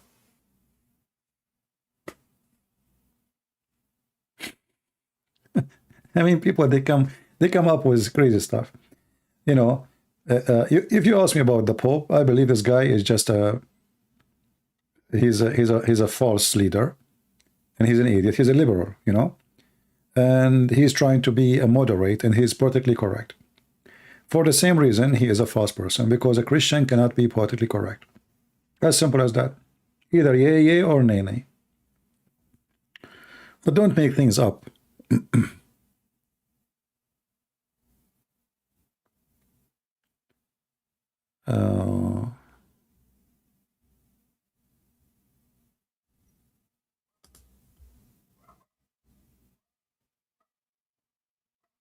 All right. Can you talk about... Now you are using Islam to say why you said you were Muslim? Oh boy. Why you said you are Muslim?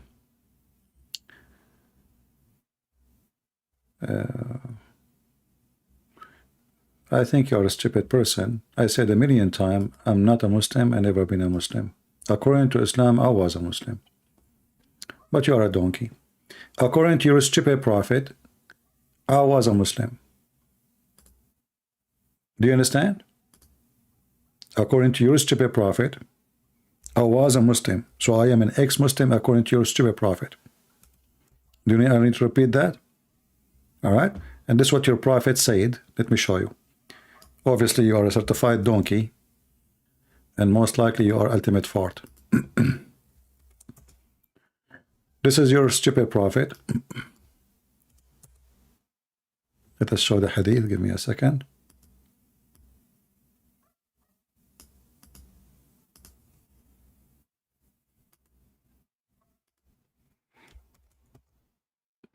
See it? So according to the stupid Muhammad, every person is born as a Muslim, and then his parents, they made him a Christian or a Jew. Do you see it? Do you see it?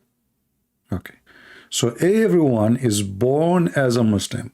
So according to your stupid prophet, when I was born as a Muslim. And then I look at my diaper and I saw the name of Allah. And I said, you know what? I'm not going to keep the name of Allah in my diaper. I'm not going to keep the diaper at all. Are you going to ask the same question again? And according to this, Islam is the biggest ex-Muslim religion. Because everybody who is not a Muslim is an ex-Muslim according to Islam.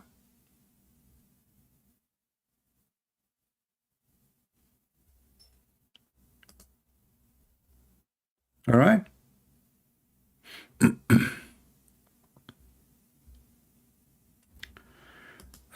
Can you break down the Arabic words of SAW?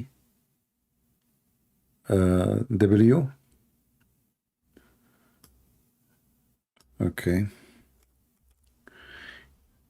What I will do actually, I will take it here and I will pause this SAW here.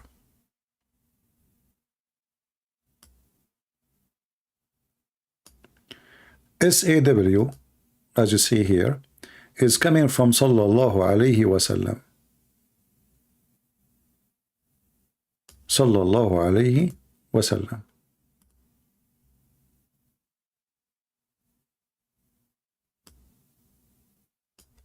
Do you see the Arabic? This is the Arabic. This is the SAW. Sallallahu Alaihi Wasallam. Sallah means he pray on him and salute him. So Sallah, I will type it for you. Give me a second.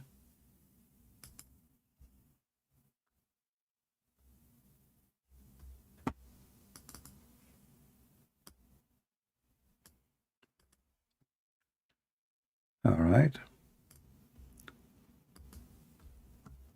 Sallah. Let us use English letters. Sallah means he pray from Salah. And then Allah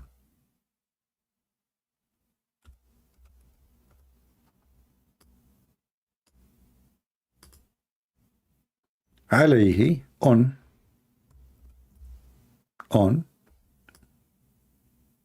him.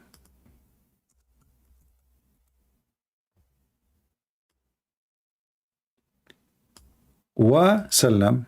Wa mean and. Salam means salute.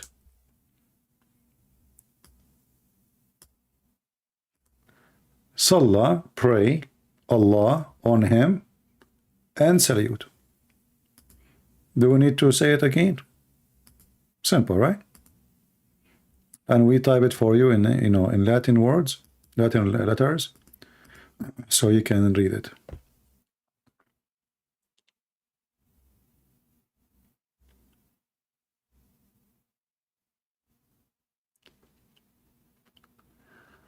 All right. We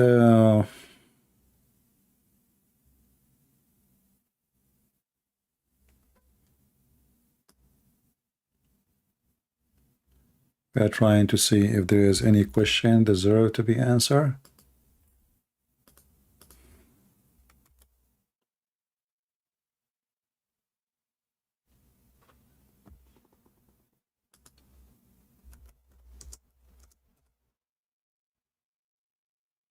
Somebody's asking, what do you think about Abraham Accord? You mean the agreement they made between Israel and those Gulf countries?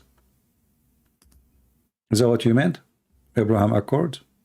Those are fake agreements, my friend. This is an agreement between the wolves. The Quran is so clear. The Quran says, cry not for peace when you are the uppermost. So what the Muslims they do, they sign agreement with the Jews because they are not the uppermost for now. Until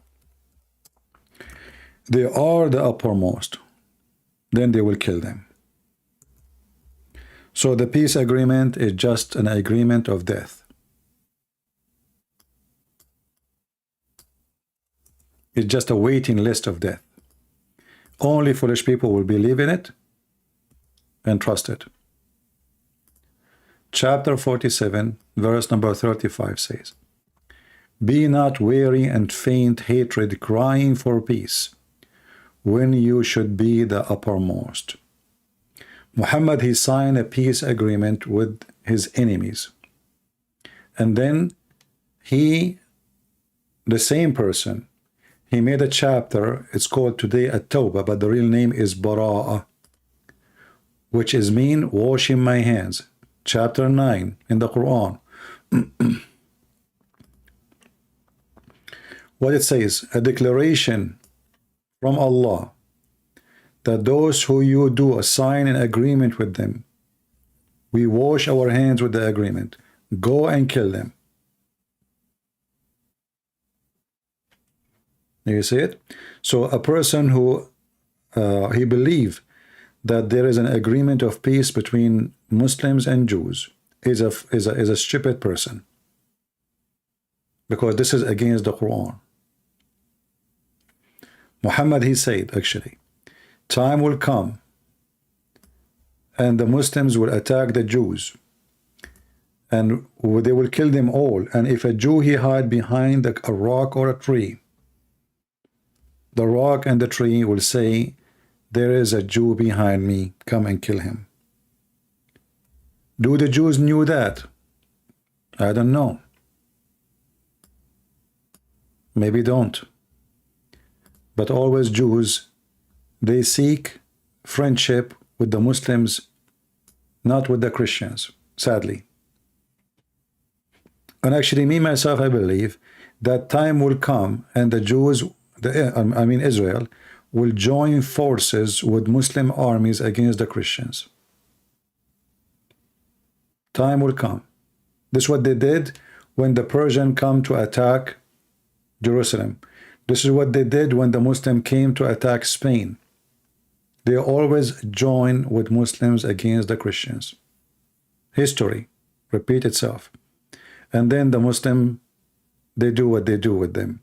So, very stupid behavior. I hope the Jews, they are getting better education now, and they will do what is right to do. They will not repeat the same stupid thing. Like Israel was supporting Azerbaijan against Armenia. This is just 2 years ago.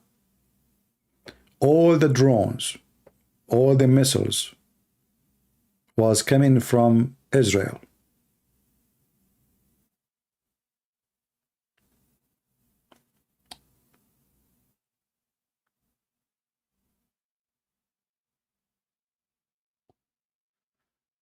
How did Quraysh tribes get their water from in Mecca? Well, obviously, every town is built. A town are built in a place because there's water. Why they choose this place to be a place of a town? Because there's a water. So there's there's a little wheel of water or something. So, have you ever seen a town like somebody he will build a place, a house, and he have no source of water? Even if you are like you as a person, you are going to build a house like you want to live off a grid today, and you decide to buy a land. The first thing you will find, you will see if you can get water for your house. If there's no water, you will not live there.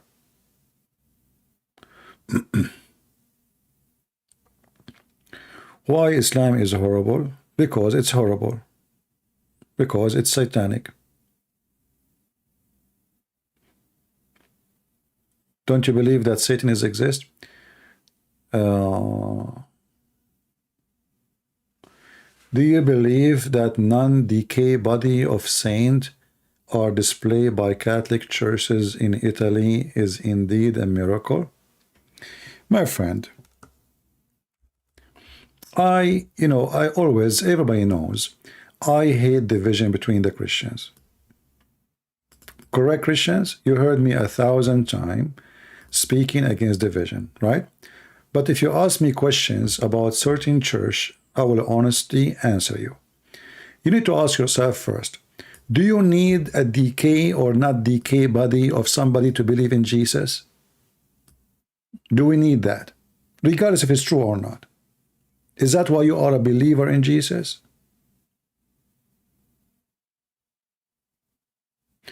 So for me, I find all of those things is not even reasonable. Which one is more important? A saint of a guy we do not know, or Peter, or Paul, or John? So if God want to reserve somebody body, well, those people deserve to be reserved more than anyone else.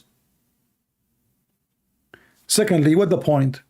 Let us say I'm a person who died at 10,000 years ago, and then you find my body still hairy as it is, like a chimpanzee. How that is for you a proof that God is true?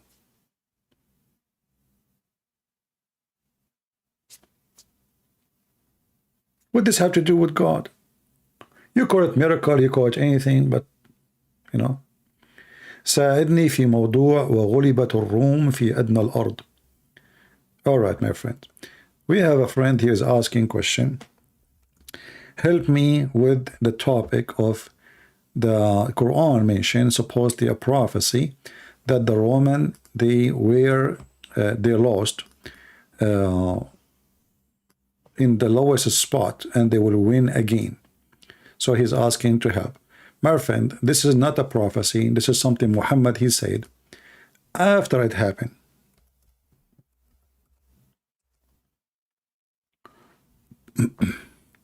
Read with me carefully.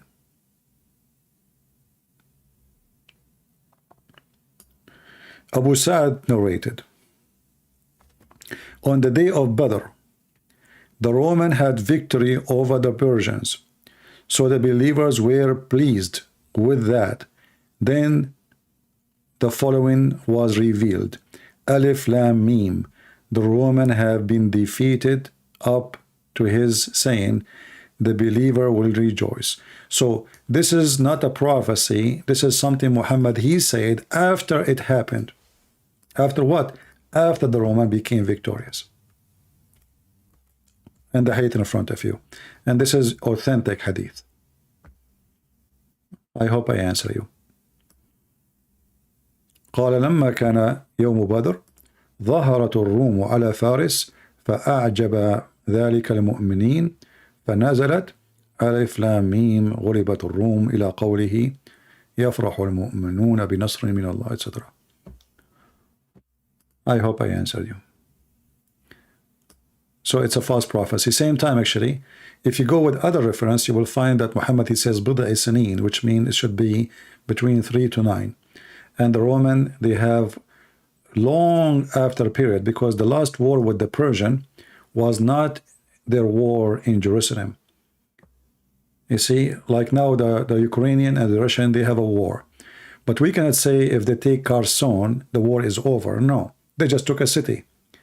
So the Roman with the Persian took longer. It's a 300 years war. So it took more, almost 16 to 17, I think, years after that. All right.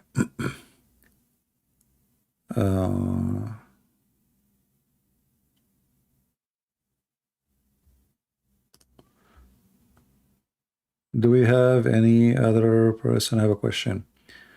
CP, is Muhammad just one person or more than one?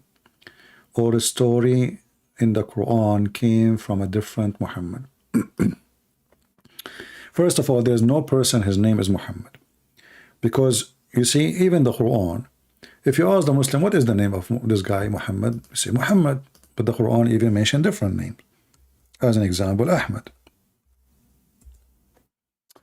So, but if his name is Muhammad, how his name is Ahmad?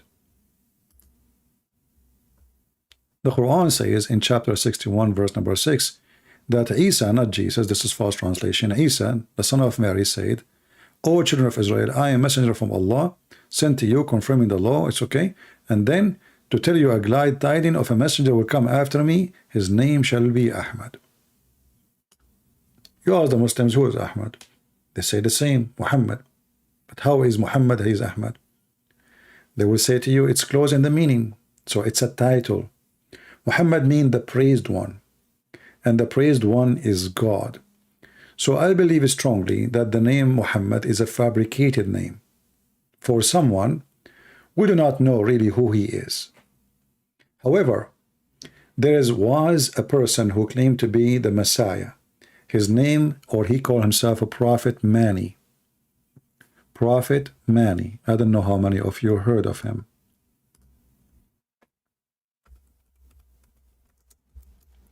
This person, he was able to spread his religion in the Middle East in a great number, very great number, you know. And you will notice a lot of his stories mentioned in the Quran is coming from the story of this man, Mani. Mani was an Iranian prophet and the founder of monashism, a religion most relevant to a late, etc. You can read, you know. So it's a mix, and he was trying to take the character of Jesus, and he called himself the praised one. So, you know, for me, I have a strong belief that there is a big mix between the character of Muhammad and the character of Mani. All right? A lot of his stories coming from there, coming from Mani's stories.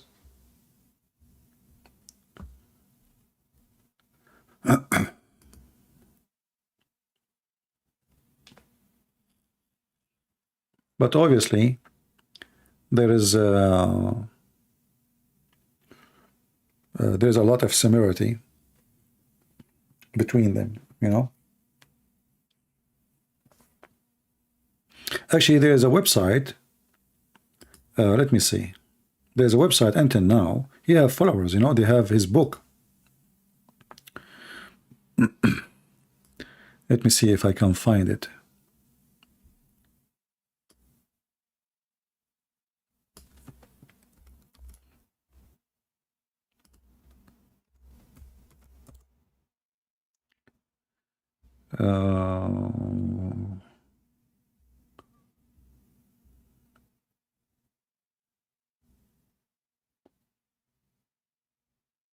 Yeah, he have until now he have followers, but they are very small number, and there is even some of them they live in USA. I'm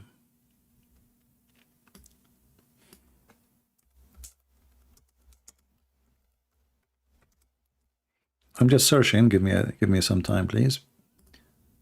I know you like to. Even his book is called The Gospel of Mani, The Gospel of a Prophet Mani.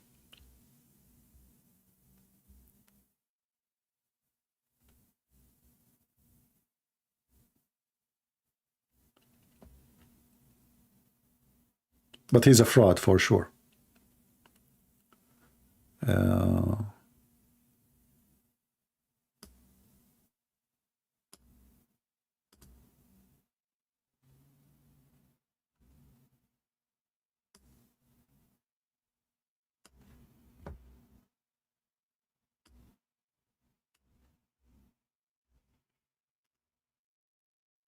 Yeah, you can search and you can read if you like to educate yourself, you know.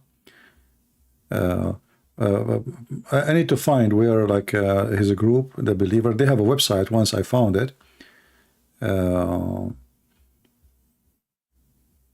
maybe you can find it yourself too. But he's a fraud for sure. He's just another liar. And the Messiah, he reminded us, he told us, you know, there's many, they will come, they say the Messiah is here, the Messiah is there, right? Yeah. And there is many actually who I mean a few, but there is his followers, they believe in him for sure. They will say he's a true person, he's a real, yeah, so.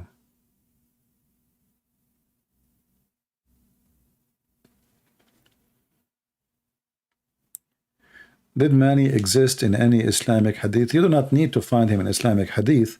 Mani was a very popular person in the Middle East. You know, his cult was growing like Jehovah's Witnesses. You know, Jehovah's Witnesses? The same. So his cult was growing.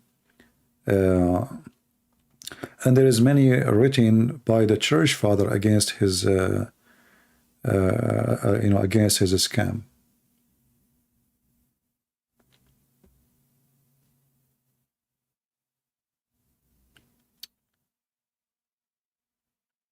Well, Mani is the same as Muhammad, actually. You see, he mixed between the Sabians, the Zerdusht, Christianity, Judaism. You know, it's like the same as any cult leader. He tried to make a hippie, you know, like the hippie, Like, you know, he say to you, you are my follower now, even if you are a Sabian, even like when Muhammad in the Quran, he said, the Jews and the Christian and the Muslims and the Sabian, those are saved. But the Sabian, they believe that Adonai, the God of the Jews, is Satan. So how all the four, they are now going to the same heaven? If the Sabian, they believe that the God of the Jews is Satan. And why number one reason the Sabian, they believe the God of the Jews is Satan, because he ordered them to do circumcision. He ordered them to do circumcision. So how Muhammad, he promised all to go to heaven, the same heaven, but they don't worship the same God? Because Muhammad is a scam. It's like in the election day, you know, Trump or Biden or all those who do politics, they try to say we speak in the name of all American, you know, but in reality, no, right? So, but in the day of election, they claim that they are here to serve everybody. Just follow me, just vote for me.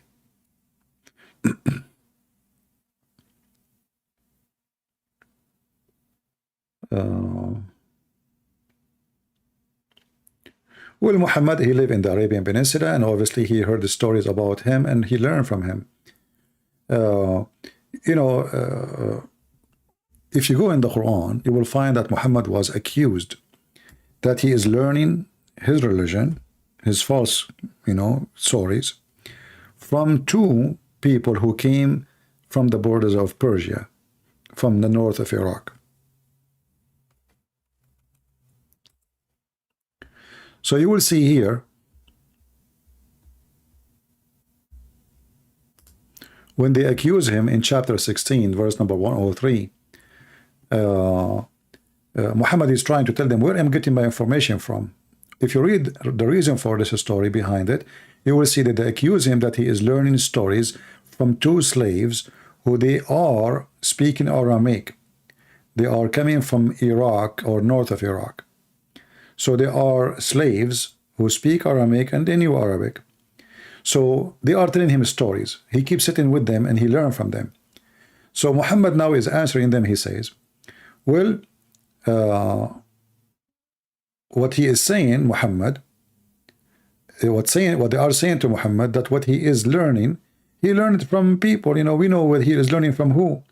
But Muhammad, he said, well, how what I am learning is from them, when what I am saying is a clear Arabic, when those people, they have a broken accent, which is a very stupid statement, because I can speak to you with my accent, and then you can say what I say to you in clear English. That changed nothing, correct? So Muhammad, he's claiming now that if my Quran, I'm learning from them, so how my Quran is a pure Arabic when they don't speak good Arabic? They have a tongue, they have, like, you know, they have a very heavy accent, they are foreigners. So, but this was the accusation. The accusation, he's learning from them. All right? You can go and read the interpretation for the verse so you can learn what is behind this verse.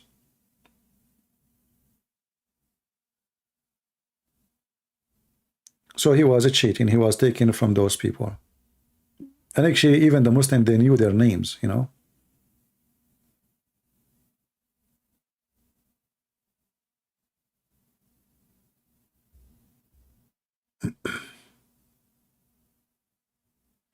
هارون عبد الله saying, سوف نستعيد كل أراضي المسلمين وسوف يحكم أردوغان خليفة. Hey, Harun, I'm so glad that Erdogan, he will rule the land of Muslims. And brother, I'm sure a lot of tourists, they will come there. Let me show you what Erdogan will do if he became the caliphate, because already he is the caliphate of Turkey. Brother, this is the land of the Turkish Erdogan, brother.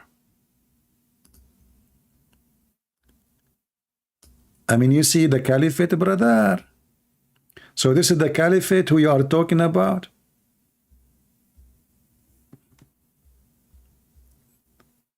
Do you want to go there, brother? This is the land of the caliphate now. Now, we don't want to wish for tomorrow. This is your caliphate land. Nightclub, striptease, prostitution, drinking.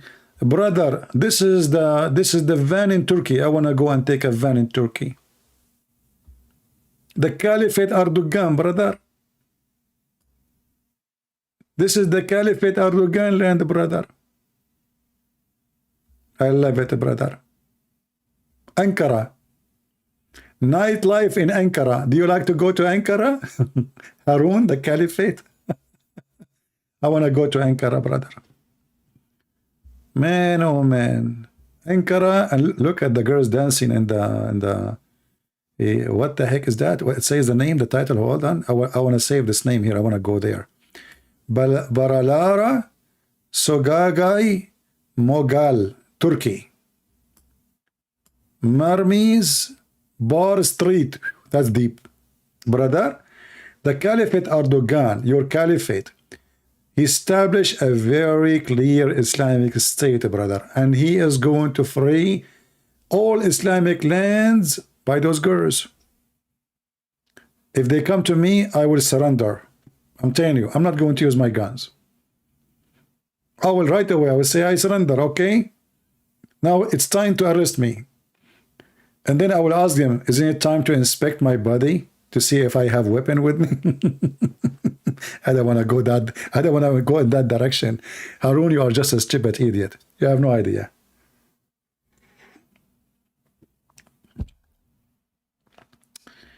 Hey, Turkish girls, don't you want to check if I have some guns in my pocket somewhere? Like, you know, come on. Should I put my hands on the wall? You know, like anything? Do you want to do anything? This is Erdogan you are proud about.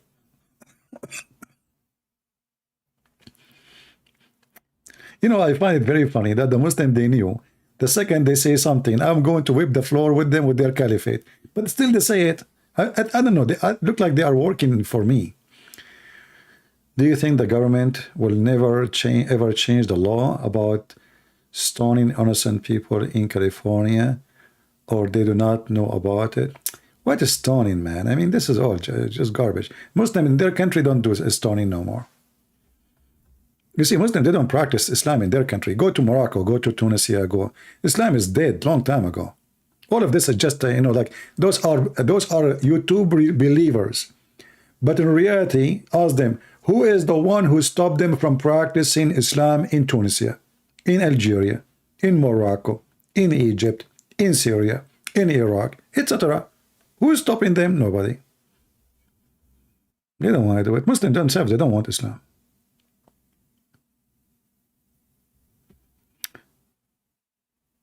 Maybe we should have changed this picture there. Let us look for something more conservative. Tourist scam in Turkey. Watch before you travel. The whole country is a scam. I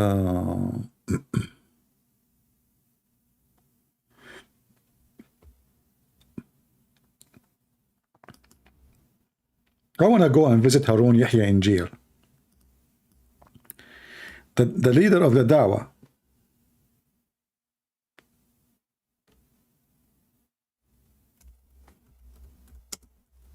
Actually, I want to open a TV station there, man.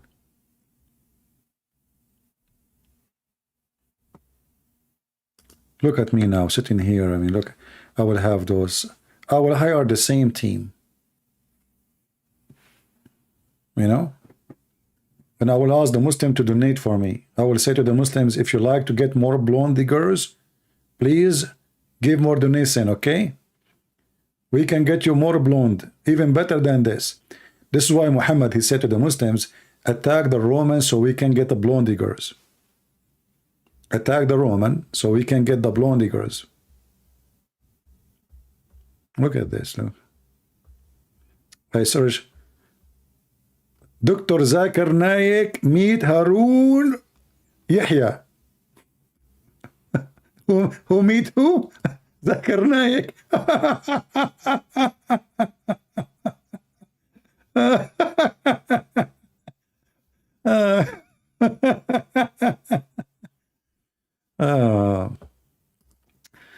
Oh boy. Zakir Naik meet Harun Yahya. Perfect team. Oh boy. Look at this guy. This guy supposedly is religious. Be aware of Harun Yahya. This guy is so decent, man. But trust me, if you go to the office of Harun Yahya, he will be kissing his ass to talk to those girls. Be aware of those Harun Yahya, okay? Hey, Harun Yahya, can you give me the phone number of those girls with you in the studio? Brother, I want to do like Islamic show with them. All of those, they are praising Harun Yahya. But suddenly, Harun Yahya, because Erdogan, he arrested him. Look at this. You know what? I don't like the boat I have. My boat is like, I mean, 60 foot by 60 foot. But don't have any of those crew. This is the nice thing about Turkey. You can be a religious man, a sheikh, and you have a yacht, and then your crew, all of them, they are bra certified. Big size bra certified. Look at this, mashallah, mashallah. Aman Rabbi, Aman. What the heck with the Rahman?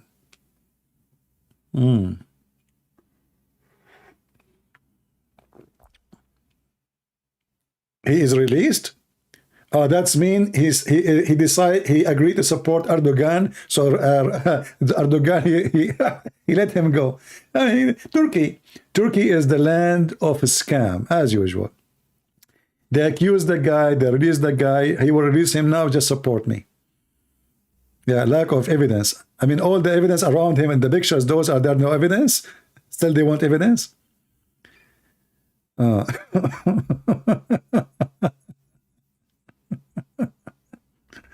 They still need evidence. There's no evidence. Mean lack of evidence. I don't know. I see the second one, she had big evidence. If you look at the pictures, the second one in the left, I think she had big evidence. And the first one from the right, her evidence is really big. I mean, we have to admit. So there is a lot of evidence I see. I don't know. I mean, it looked like evidence is all over the place. You know, if you ask me. Unless there is a lot of silicon there. I don't know. At least we will have silicon evidence. Evidence, huh? Lack of evidence. Yeah, welcome to Turkey. You know, there is a woman, supposedly she was accused that she did terrorist attack in Turkey like a day ago. The Turkish police were able to arrest her in less than 3 hours. How good this police is. Who will believe in such a garbage? The woman, she did the attack. She was covering her face. And she ran away and she escaped and nobody arrested her at the moment. To say like when she got her catch, you know, like they got her right away. How in a few hours they were able to get her? What kind of police this police is? And you will notice that the camera, they posted the video about her. The camera is following her. Have you ever heard of a camera in the street following a person from high building? Why? Before even the attack happened. Obviously, this is a setup, you know, all this is an act. They decide to accuse somebody. And they brought this girl. The camera is moving with her, you know, the camera is, there's no way the camera, I mean, my friend, there's tons of cameras in the street everywhere in the world. Have you ever heard of a camera following a person? Out of all the crowd? So there is somebody in the top was recording her. The one is running. And there's no proof that this is the same person. There's no proof. How fast? How fast they arrested the person. And they arrested 28 people too.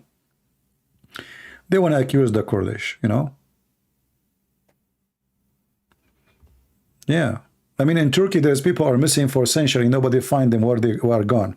And then suddenly, the police in Turkey is the best in the world. Yeah, she is a Kurdish woman. They want to accuse the Kurdish, you know, for the sake of their agenda. So they can start attacking them in Syria. Body cam from the top of the building, body cam. Did you watch the video? What body cam? That's even more funny. Body cam will watch somebody down in the street following him.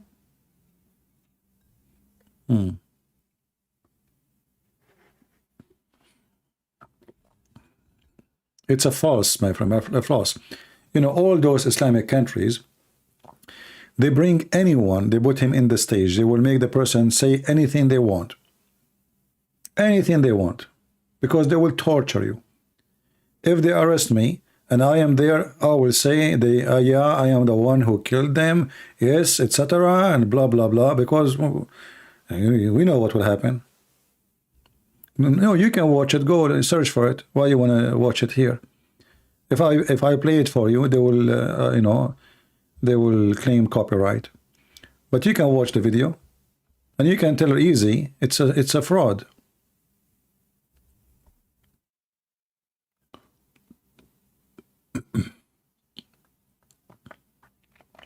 It's a big fraud. All those Islamic countries, they, you know, they put the bomb and they capture the one who made the bomb. But it's the police, you know, like in Egypt, the Egyptian police, they used to put a bomb on a church. Anytime they notice that the people are angry from the president, what they do? They put a bomb in a church. So the Christian Coptic, they will be very much irritated. And then they will start striking in the street. And then the Muslim and the Christian, they will start throwing rocks at each other. And then the total population, they will not think about the economy and the problems in the country no more, because now the Muslims and the Christians are busy fighting each other. And the government, they create those incidents, you know, they put the bombs themselves, the police themselves, they plan the bomb in order to get them busy. And this is what Turkey is no different. I assure you that the whole story is fabricated. It was the police who put the bomb, and you will notice that they put the bomb in a place where it's full of non-Muslims, which means those are Turkish, but they are liberals. They are not Muslims. Nobody wear hijab there. People with short skirt, moderate, you know. So the bomb is put not just in a street. You see, why a Kurdish woman, she will put a bomb there, not in the party of Erdogan, like the entrance of Erdogan party, or a territory where it's full of Erdogan supporters. They put the bomb in an area where only people wearing short skirts, open belly bum, showing their belly bum, you know, non-Muslims. They are Muslim Turkish, but they are non-Muslims. No, she is from Syria, supposedly, and she is a Kurdish.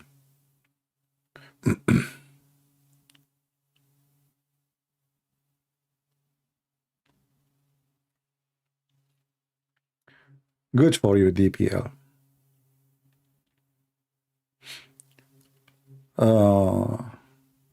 Who will be your what? Who will be your success after you die? I'm dead already, my friend. That is not my worry. After I die, you'll find different station to watch. For me, my friend, I do my best to share my knowledge. And the one of you who have an, you know, he have the gift, he can learn, he is smart, he is fast, he can debate. We pray that many they will do better than me. But I'm not worried about what will happen after I die. the Lord will provide you always with somebody good, you know, someone even better and better and better. Yeah. You are thinking about me when I'm going to die, huh? So you can take my old cell phone. I know it. I know it.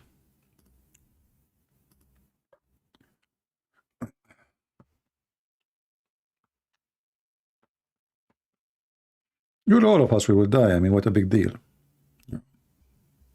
For me, I don't mind to die today before tomorrow. I mean, what, you know, I mean, you see, nothing really, I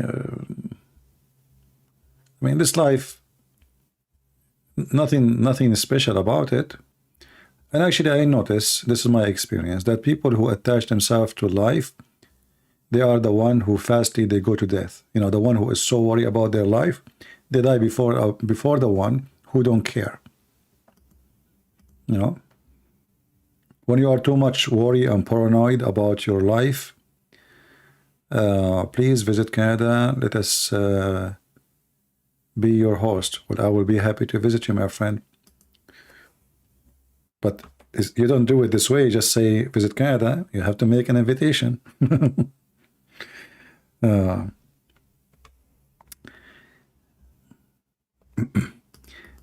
Actually, I told you this before. Once when I was in the army, and I was away for some time. You know, in the army, it's not up to you to go back home as you wish. You know, so I came back and I found the Muslims have a chat room in Paltalk. It's called Celebrating the Death of a Christian Prince. So I went to Paltalk to complain, and I said, do you allow such a room to exist? I mean, how you allow such a thing? And then the stupid admin in the company, he said to me, so are you saying you are alive?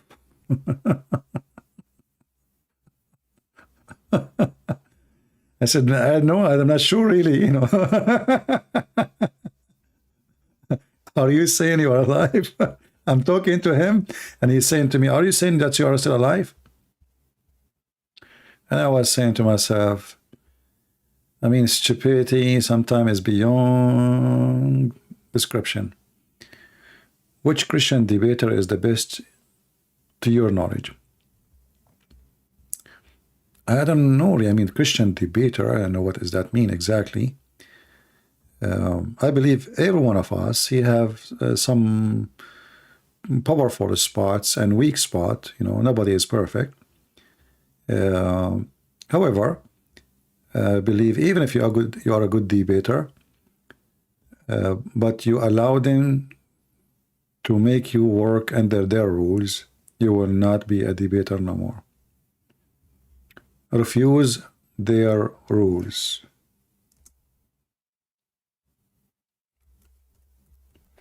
Like, you know, those debates, like, you know, 5 minutes for me, 5 minutes for you.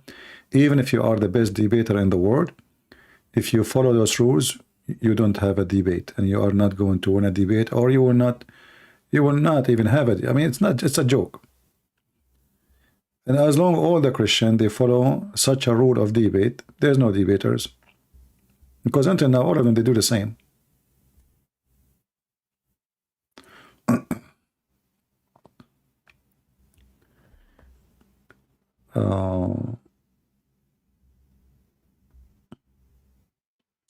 This is why I don't accept to do debate the same as others. Like a few days ago, I made a challenge, right? Like, okay, you want like moderator, just to show the Christian that those are covered, they are just making excuse. But for me, a real debate is like just talk. I talk, you talk. Get me busted, I get you busted. As simple as that. Anything else is not a debate. The second you have a moderator, 5 minutes for you, 5 minutes for me, that means somebody is just wasting time.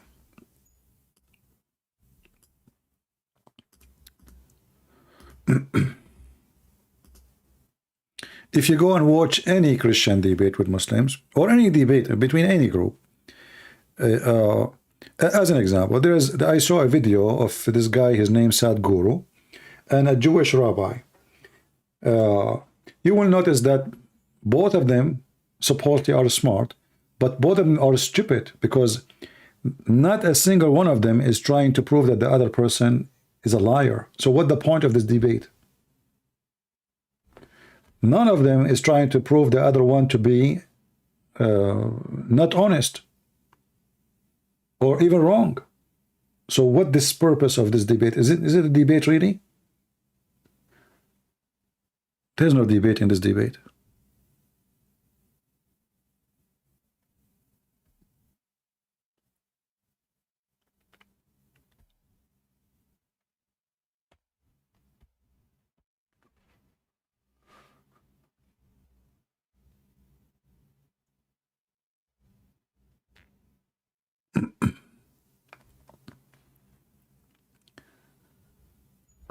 All right.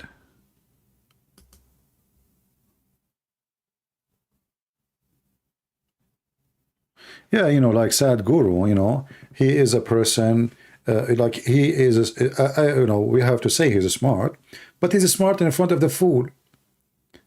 I wish I can play all his videos and to show you how stupid he is, but this guy will flag my videos in 2 minutes. When I made a video about what he say, how stupid it is, the same video was saying we have to accept each other. Why we get angry when somebody criticize what we do or what we say? And then when I made a video criticizing what he said, he flagged my video. So those people, I think, in order to expose their lies, I have to make videos but don't post it in YouTube. I have to post it in different place, because in YouTube, he will flag it. They cannot handle that somebody, he can really expose their stupidity. They look smart.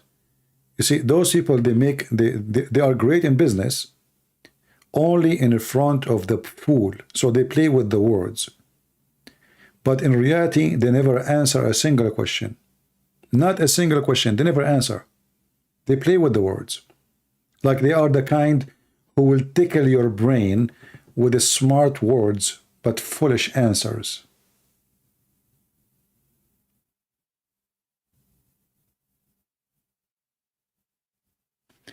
Do you have a bit as a bird? No, I don't. I don't like to put any animal inside a cage. That does not make me happy. You know?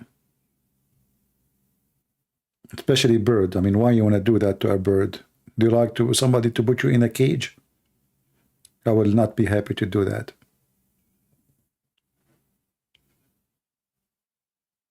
Like, you know, you can put a chicken, because chicken, we eat them. There's a, you know, there's a reason. But the bird, little tiny bird, why you want to do that? Just because you are selfish, you want to hear him?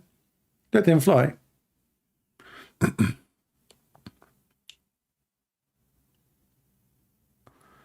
What do you think when you see old mosque become very beautiful in how many souls were deceived along the years? Well, I don't cry for the souls who they are deceived, because nobody can deceive you unless you open the door for the devil. It's not a beautiful building or ugly building make you do things. It is you. So I cry for nobody. You know? You need to learn something, that you as a believer, you do your part. But whoever go to the gate of hell, he went by his own feet. So cry for nobody.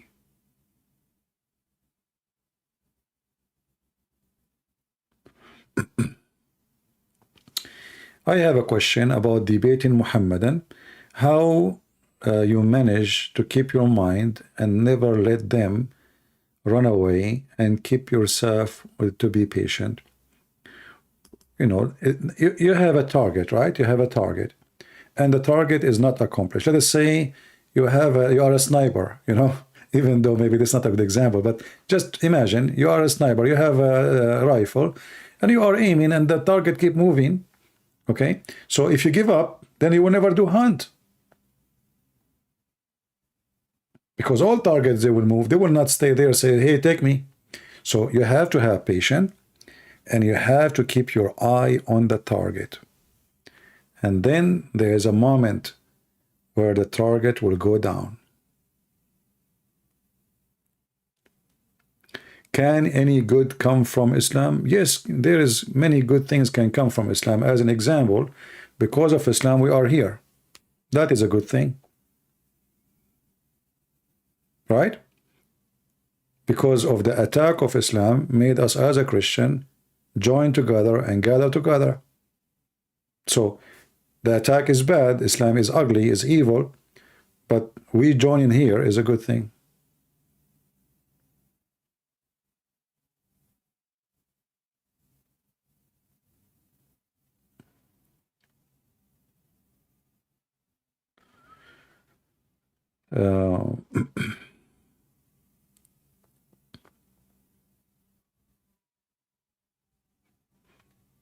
Can I join? We are here. Join where? All of you, like let us say I don't have debate with Muslims, and you don't really find the real like joy. You see, people here when they come, they enjoy what? They enjoy a conversation, and they enjoy a level of intelligence and knowledge and ability, you know, to conquer the lies. So you are here for that reason, and that reason happening only because of Muhammad the devil. So Muhammad the devil, he made you, all of you here.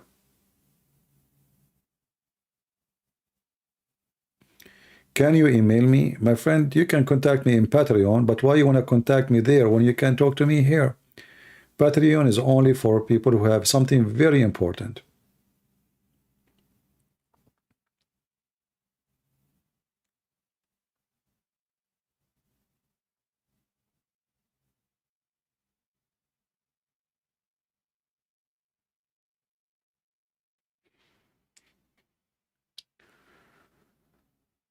What is your opinion about historical Jesus? Do you believe the gospel are reliable enough? There's nothing that's called historical Jesus. What historical Jesus?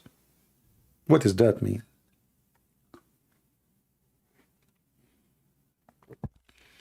Historical Jesus, if there is something called historical Jesus, that means historian wrote about someone, his name is Jesus, and then because historian they wrote, they believe in someone exist. This is not how Christians are. We don't care what historians say. If they say the truth or they say the lie, we believe in Jesus, and his existence have nothing to do with the book of history. We don't take the name of Jesus from somebody. He is a historian. That is not the reason for us to be believers. We follow the gospel, not a book written by man. This man is a historian.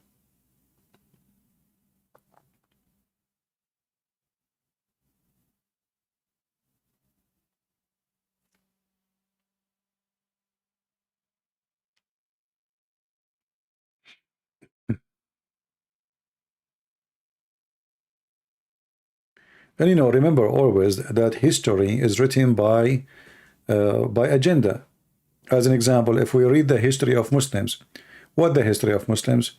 That Christians are bad, and you know, they are corrupt, they are drunk people, there is no good on them, and Islam is wonderful, and Muslim, they were decent, Muhammad, that was a holy man. This is history, this is their history. So do you take history from those books? Is that how you get your history? Always a history is written by the agenda of the person who is writing the history.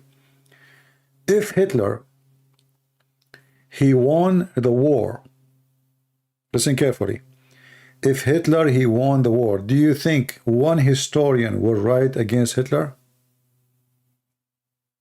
Nobody will write against him. In fact, they will write how amazing he is. Why? Because he won. They are afraid. Correct? I mean, come on, he's Hitler. So what historian then will do, Every one of them, he will start praising Hitler. But Hitler is a criminal. How they will praise him? Because he won. History is written always for the benefit of the winner, not for the loser. The one who win, he make history. Not, he don't write history. He make. If you read the history of the Turkish, about the Turkish, and you read the history of the Armenian, speaking about the Turkish, what they did, do we see any match? No. How come?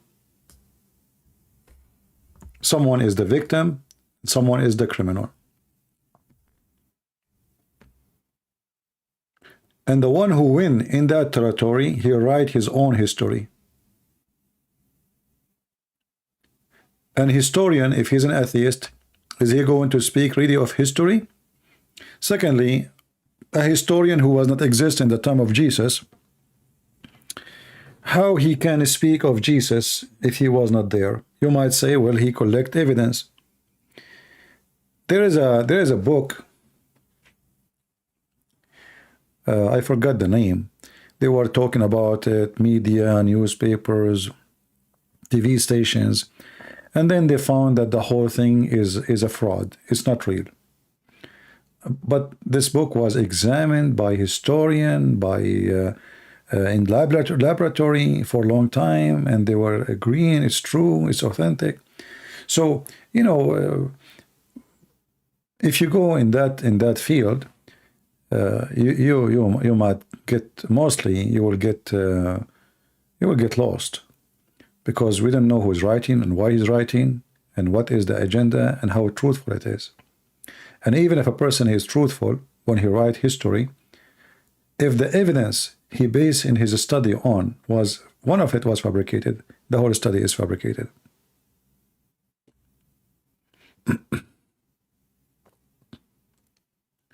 But I will not learn about Hitler. You know, if you go and read about Hitler in the books written by Muslims, Hitler is a hero. The United Nations, the stupid American, they send donation or money to the Palestinian Authority. That's what they call them, authority, when they are, in fact, they are terrorists. They send them money, and what they do, they print with the money of donation, for sure, not all of it, some of it, the book of Hitler, and they publish it, and they print it, and they give it to every school. The book of Hitler is #1 sold book between the Palestinians, printed by your money. And they sell it, by the way. They don't even give it for free, mostly.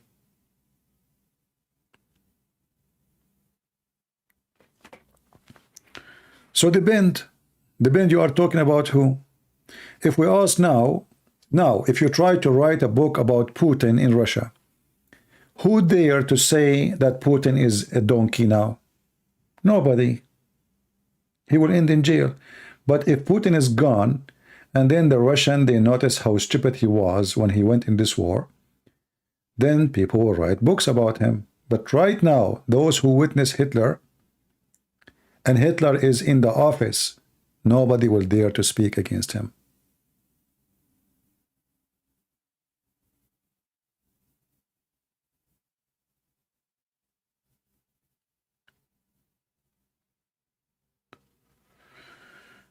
Anyway, somebody saying, can the country you came from dictate where you're coming from? My friend, I speak in all accent. I speak Egyptian, I speak Bedouin, I speak Saudi, I speak Bahraini. There's no accent you can catch me. I speak Lebanese, I speak Syrian, I speak all accent.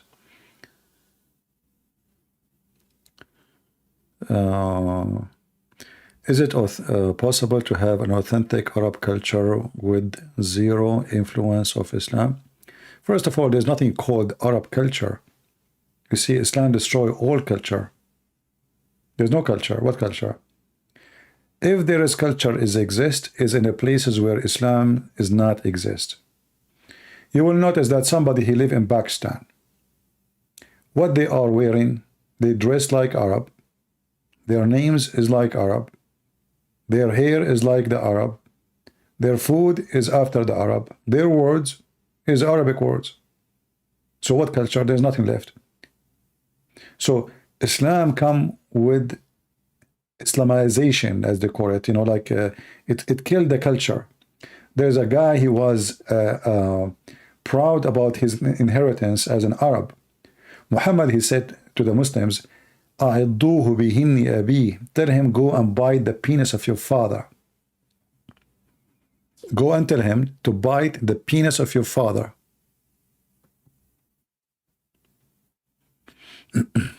So Islam is against you. You can only be proud about one thing, Hitler, Akram Muhammad. Anything else you are not allowed.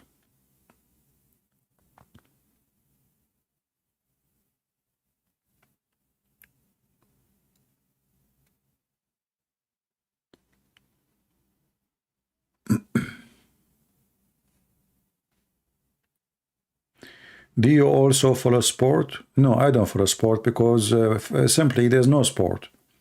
All the sport you see in TV is commercial. Those are not sport.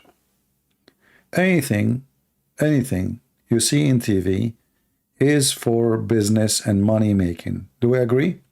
So when you see people playing football, they are not doing a sport. They are not. Those are professional people hired to play. They are not playing, they are hired. So they are doing full-time job. So this is not sport. Sport, when somebody do sport to like to be healthy physically, mentally, etc. Those people, they don't. Actually, those people, they drive the crowd. They poison them. This is why you see people beat each other, kill each other for the sake of football game. So this is not a sport, this is evil.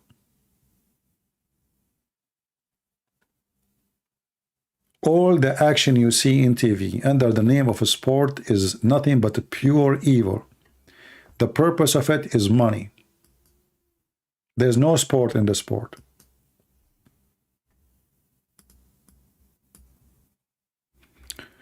And not only that, it's getting more funny. The French football team, there's no French in the French football team. The English football team, there is no English in the football team. Egyptian, Somalian, Kenya, Romania. I mean, where is the French team?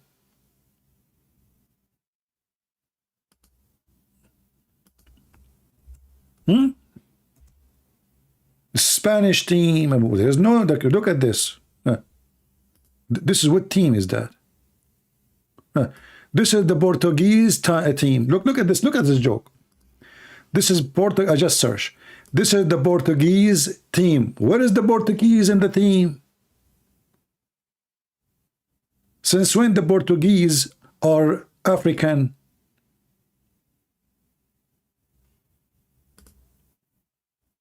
So how we call it Portuguese then? I mean, who is the stupid here? This is the Portuguese team. Portuguese are European. What happened? Let's count how many African. 1, 2, 3, 4, 5, 6, 7, 7.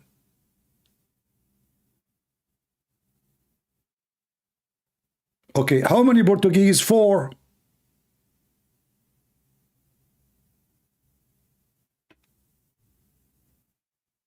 I don't know, here it says Portuguese. Ah, this is the French team? Oh, this is the French. I'm not expert, sorry. So this is the French team. Okay, that's even more. This is the French. Sorry, I don't watch this, you know, so I thought that because it says Portuguese. But yeah, it says France, so I'm sorry. Yeah, this is the French team. Look, this is the French team. What is the French team? Oh, yeah, yeah, there's the flag. I see the flag there. All right. Where is the German team? Where is the Brazil? I mean, maybe the only one have a Brazilian is the Brazil team.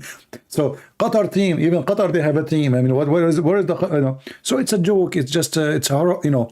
Don't let them fool you and never even follow them. They are just sucking your money, making money out of you. And, you know, what about you? Use your time for something useful. You go do sport. Instead of watching TV, somebody doing a sport, you do sport. What about you go and run? What about you increase your physical ability?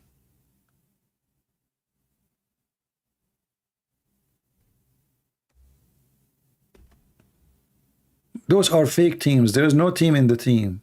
Everybody coming from this country and that country, they pay them a lot of money. They become millionaires. And you are the one who stays just a fool, spending your money for nothing. And not only that, and then you will see the news. What this guy name? Orlando girlfriend. Like, we are not done now, you see? So now we are with the guy and now his girlfriend. The mother-in-law of the girlfriend of Orlando, she said.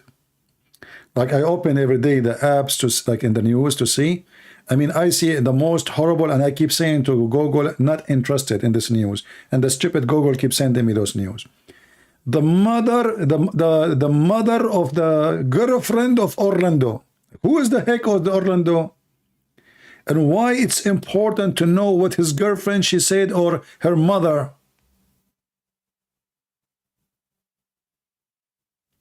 What is my interest? What does this have to do with me? Is that going to pay for my gas?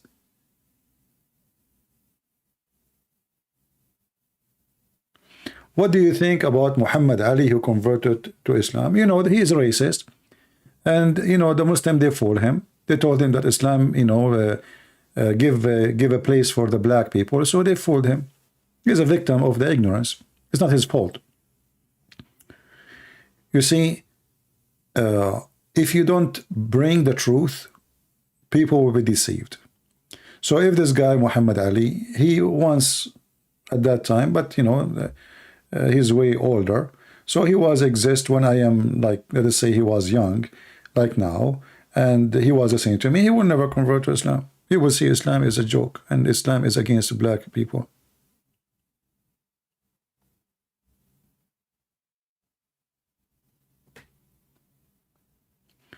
Are you coming with a new book? Yes, actually, I'm thinking to take like a few weeks off so I can finish my coming book. And then when it's ready, I will announce what the name will be.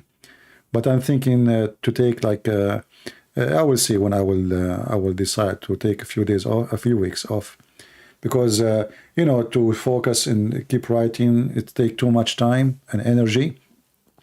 And as long as I'm going live on air and etc., I will not be able to focus.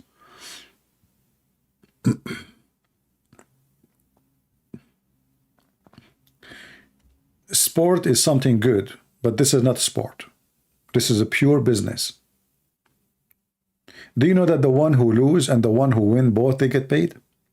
Even when they lose, by the way, they will still earn millions of dollars. Even when they lose. It's a pure business. And then you will notice later that even the one who own the team, they buy the team, either Russian or Arab, or from like Emirat, or from Kuwait, or from Saudi Arabia, or Russian mafia. So what kind of a sport you are supporting? You are not watching sport.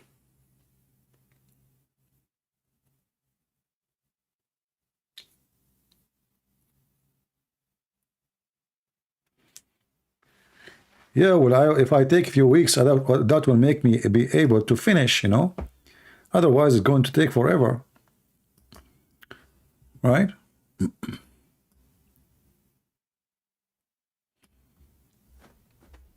You know, I remember in certain time, it became so popular, like you open the TV in the early morning, you will find a bunch, there's a guy wearing very weird short, and there's a bunch of women wearing very weird sport clothes, if we can call it sport clothes.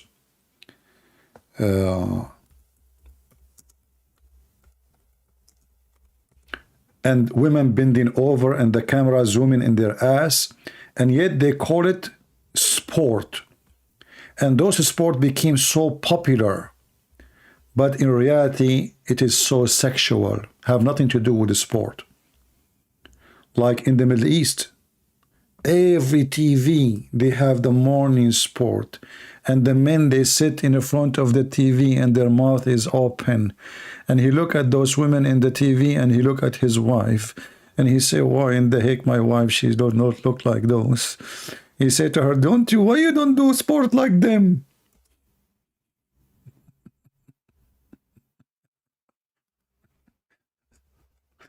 Anyone remember?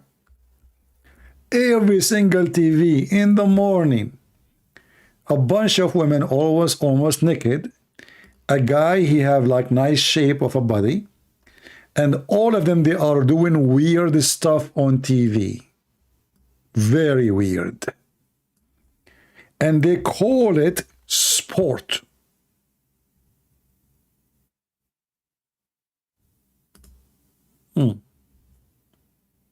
Good luck with that sport. It is pure sexual. Like, can't people do sport without wearing those clothes? Or, go to the gym. Hold on. The gym today. Oh boy, I went once to the gym.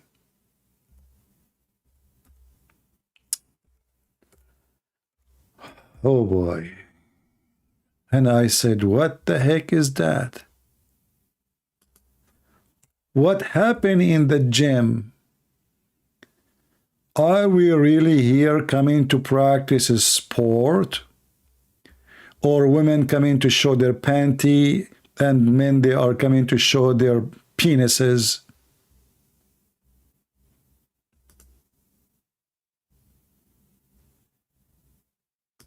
The gym is a different story now. Let us go to the gym. I'm not going to show you the crazy stuff you see in the gym, but you know what I'm saying? The gym, brother. This is the gym. I mean, look, we cannot do sport unless we wear those things, because this is the gym. I mean, you do in the gym what you do in the gym. Hello? Or yoga class in the gym. Hold on. The yoga class in the gym is different level too. Yoga.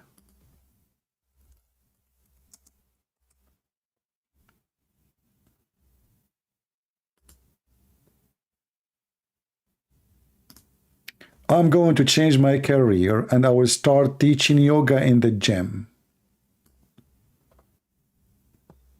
Okay?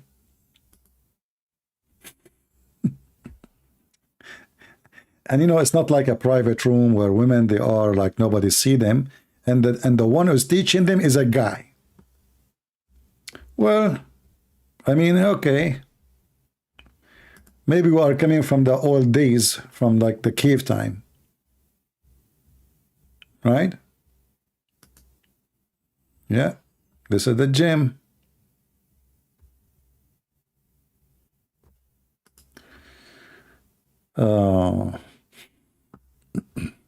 What do you think?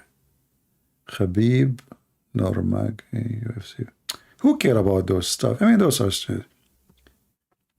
When I was in the army, there was a guy, he don't know, he was a UFC something fighter, etc. And they made him a trainer for us, for like martial art. And then there was a kid, this guy, he came to teach him how to fight. And then the kid, he put him in the floor underneath of him in 2 seconds. So my friend, this is always a business and always a fraud. And always they try to make you excited. I never watched those stuff. Those fighters are not really even fighters. Let us see if the real fight in the street, what they would do. This is where the fight will happen. Any fight happen and the rules in the stage is not a fight.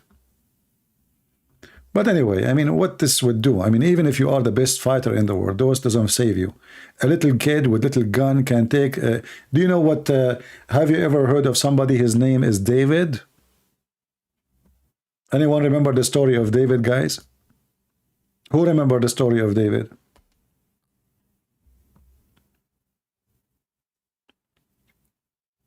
Did David win the fight with someone is maybe 3 times bigger than him as size?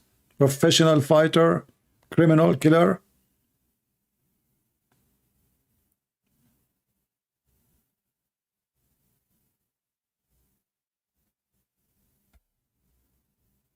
Yeah, people do not know. So who care about your size and even your skills of fighting? Today is the era of weapon, and who care? All this garbage doesn't count. Little kid can take a big bear. Yeah, a little rock, you know, it's a rock. It's not even, you know, like he take the giant. The giant who can smash him. If he hit him one hit, he can, you know, turn him a dust.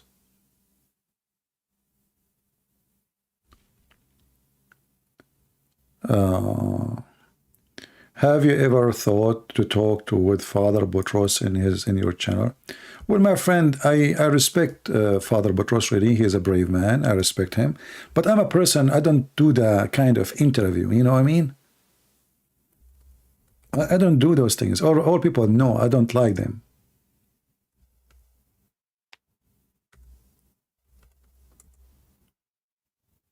You know, nothing, I mean, he is really, I respect him a lot because he is better than all those fake, they call themselves a priest. You know, he is a unique person and I respect him highly. But I don't do those interview stuff. Everybody knows. But if you see him, tell him, Christian Prince, say hello. And he really admire you. All right? If you know him in person, tell him Christian Prince says hello to you. God bless you.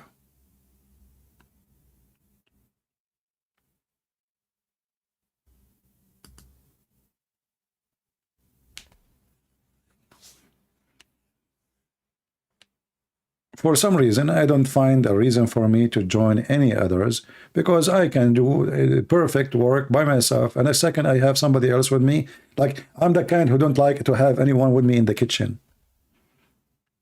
You know what I mean?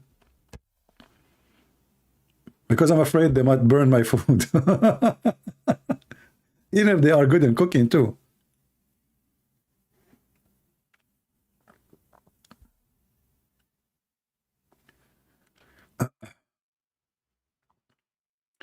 Yeah, I like to do my work by my own, and people, they like my style, you know? Don't you? I'm a very natural person. I don't copy what other people do. I have my unique way. I speak a language some Christians don't dare to speak. They are afraid even to speak. I'm very natural. I say things as I believe in it. I don't sugarcoat things. I can go against what you say, even if you are a friend of mine for a century, because what we do here is about God, it's not about friendship. So if you say something wrong, I will be against you. I take no side. I say the positive, I say the negative, I make fun of myself, and I make fun of others. But that does not make me bully, because I make fun of myself, right? So I'm you know, I like to be me, not someone else. When a Christian, they do their work as a Christians, they try to make themselves like look in a certain image. Like when I go to a church to speak, to do a seminar, you will see the Christians in this church, they try to introduce me. They say, today, our brother, he is different from the one, like the normal style, you know, like, you know, they have to make a big introduction because they are afraid that people are not used to hear such a way of talking, you know. Why? Because, you know, Christians, they became too much politically correct. Nobody want to say things, nobody want to say the word naked. When all of us, we say it, Why we cannot say it in public? Why we don't say the word penis? If we have to, we have to. So I want to talk about Muhammad, and I have to say the word penis because this religion, all of it is about penis.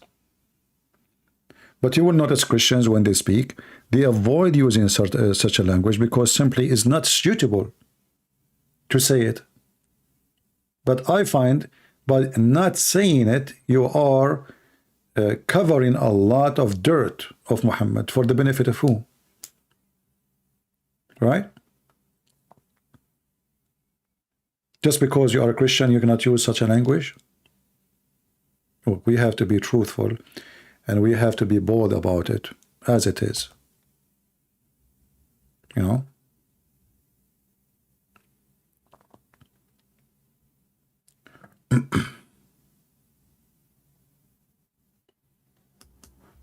Any other question? So anyway, if you know Father Zachariah, say to him, hello from Christian Prince. I'm sure he knew me. I mean, he heard of me. Can translate the Quran so we can get biased published translation. Yeah, I'm working in that direction. There's many books I'm working in the same time. Too much work.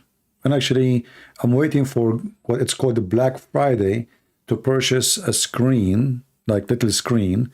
So I will put it in my other room. Let us say it's more comfortable from having like the whole computer. So, you know, like it's an easy way for me to write. But I'm waiting for the prices to go down. I hope like I think Black Friday is next week, something like that. So I hope I will find something good.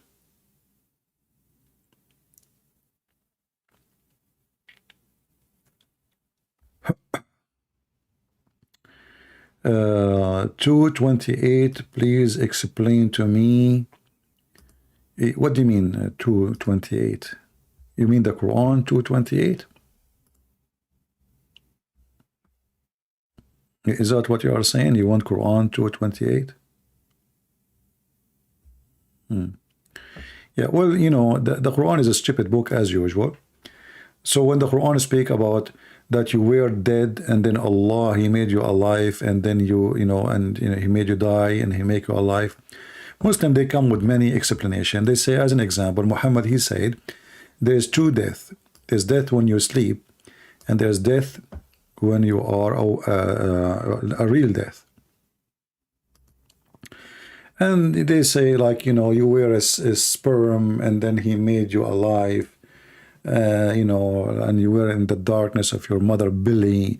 So they come all excuses, but if you think about it, if you read it, it's stupid, it doesn't make any sense. How can he reject faith in Allah, seeing that you were without life, and then he gave you life? But the fact, it doesn't say that. It says you were dead, not without life. So here you see how the Muslims try to duct tape the stupidity. Because if I was without life, that doesn't mean I was dead, because at that time I wasn't exist. So in order to cover it, the stupidity, because that doesn't make sense, they start, you know, but the whole thing doesn't make sense. How I was dead before you give me life first? Shouldn't you give me life first and then I would die? Stupid. So nothing I can say to you, my friend. Except it's just another stupid verse of Muhammad.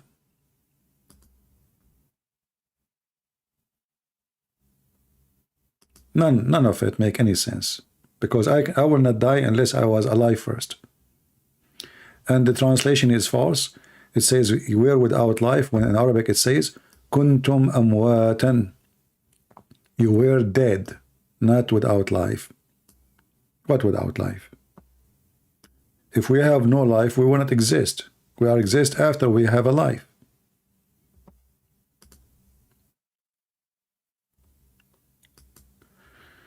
Do the Quran speak ill of Jesus, Isa? Well, the Quran, simply, the whole purpose of the Quran is to make you believe that Isa, okay, Jesus, supposedly, is nothing. He did nothing. He saved nobody. and he is nobody. So obviously it's a book of the devil. He wants you to follow Muhammad and to forget about Christ.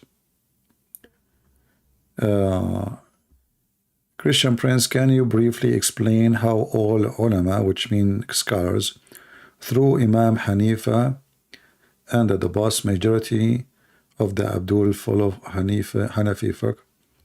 Well, nobody can throw him under the bus. Those only in YouTube. Those, you know, those things in YouTube, they everybody throw everybody in the bus. You know, like Mimi Hijab, Allah have legs, have you know. He say who said so? He throw his prophet in the bus, but in reality, they cannot.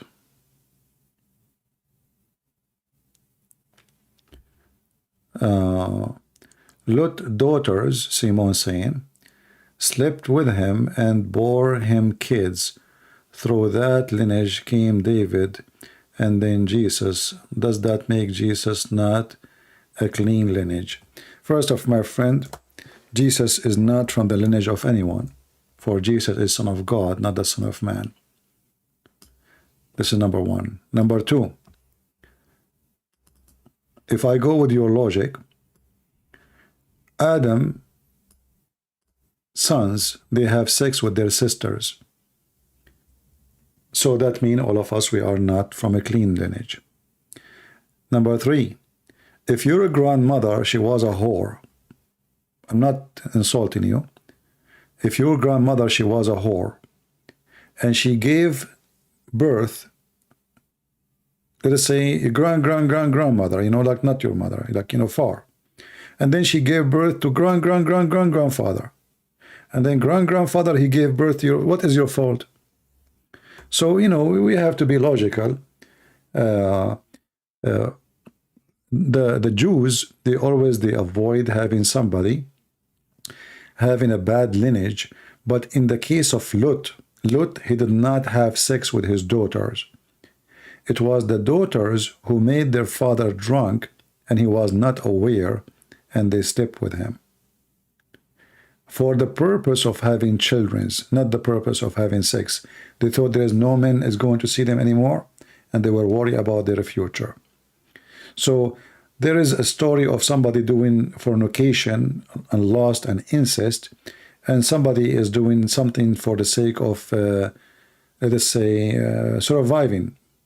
But in a way, anyway, the Bible is not defending those girls, but it's not really what exactly happened. It's not because they want to have sex with their father, and the father himself, he did not have sex with his daughters. He was not aware. He was drunk. And about Jesus, Jesus is not from the lineage of David.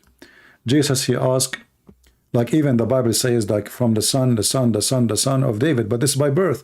But in reality, Jesus is a son of no man. Isn't it Jesus, he said to the Jews, what say ye of Christ? Son of who he is? You know, what do you say of him? They said the son of David. He is the son of David. He said to them, well, if he is a son of David, then how David called him Lord God in his spirit? Correct? This is the answer of Jesus coming to you from Jesus' mouth. How David called him Lord if he is a son of David. So Jesus himself, he is saying, well, you know what? I'm not really the son of David, even though by birth, I mean, as a tribal, by birth, you know, is from David. But in reality, he is not. He is son of God. He exists before David. Isn't it Jesus said, before Abraham I am? So who is more before, David or Abraham? Before Abraham I am. They said to him in John 8, if you read from verse number 52, the Jews were saying to him, now we know that a demon is in you. Abraham is dead, and the prophets, And you are saying, whoever keeps my words shall never taste death? Are you greater than our father Abraham, who died, and the prophets who have died? Who you are making yourself? Yeshua, he answered them, said, if I glorify myself, my glory is nothing. It is my Father who glorify me. He of whom you say he is your God. And you do not know him, but I know him.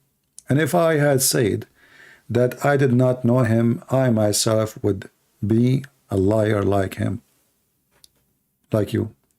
But I do know him, and I keep his words. Abraham, your father, desired to see my day, and he saw it, and he rejoiced. The Jews, they were saying to him, you are not yet 50 years old, and like yet you have seen Abraham? Yeshua said, timeless truth I speak to you. Before Abraham, I am the living God. So my friend, Jesus have nothing to do with David. Jesus is the God of David. He is not the son of David.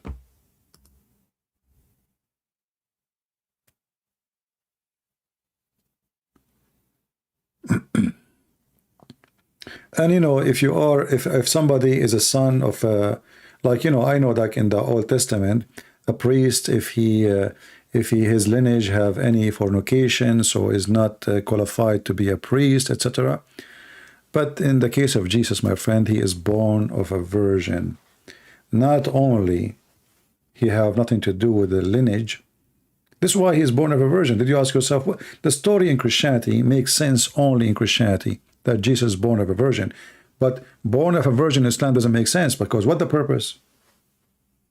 There's no purpose, there's no point. Can't you be a prophet and you are born of a normal like everybody? Why Muhammad is not born of a virgin? Why Abraham? Why David? Why Moses? Why all the prophets? Why only Jesus? There's a reason.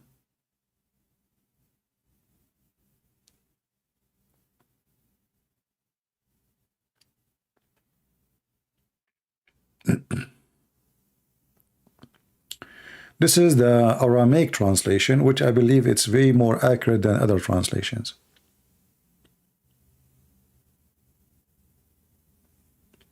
Son of David is, because if you are by birth, by birth you are from David. But Jesus, before Abraham, he is.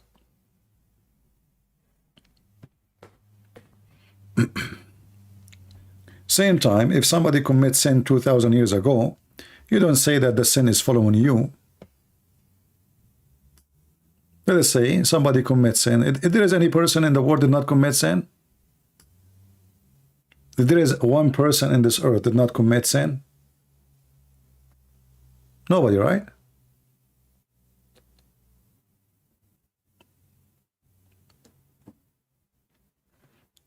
So the logic is awkward, is not right. Do you think that none of us, his grandfather or grand, somebody in his bloodline, somewhere, somehow, did not do sleep around, have something wrong, Is that possible? It's impossible. But do you think really all your grandfather, they are decent saints? Is David himself was even not a sinner? David or Solomon, they are sinners. So, you do not need to go all the way to Lot to find sin.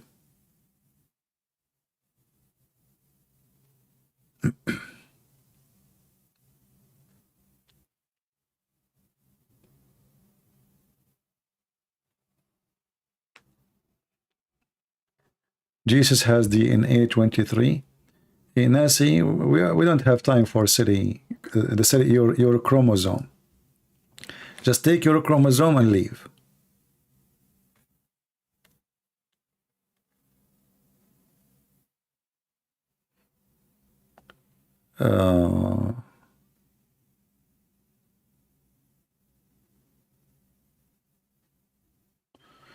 What do you think about this new young rabbi? I don't know who is he. You think about him, not me. I'm not worried about a new young rabbi.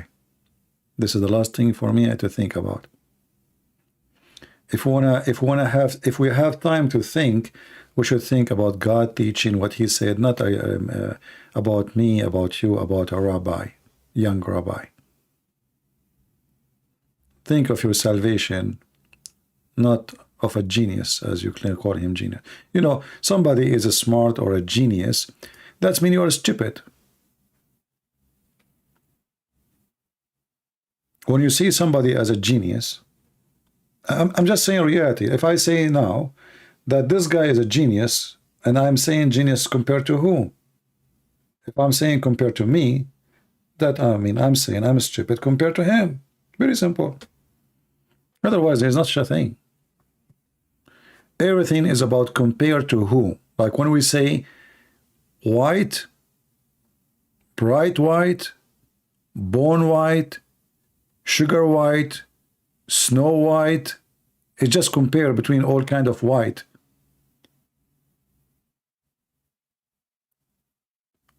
Gray, black, you know, etc. like colors. So we are comparing. The second you say genius, it's mean you admit that this guy is the smartest between the stupid. There's a bunch of stupid, and he is the smartest, which means he's a stupid too. But he is smarter than all the other stupid. And this is the truth about humanity. A human being is so stupid. So when he sees someone is way smarter than him, he calls him genius, but doesn't mean that this genius is smart. He's still stupid, but he is the smartest between the stupid.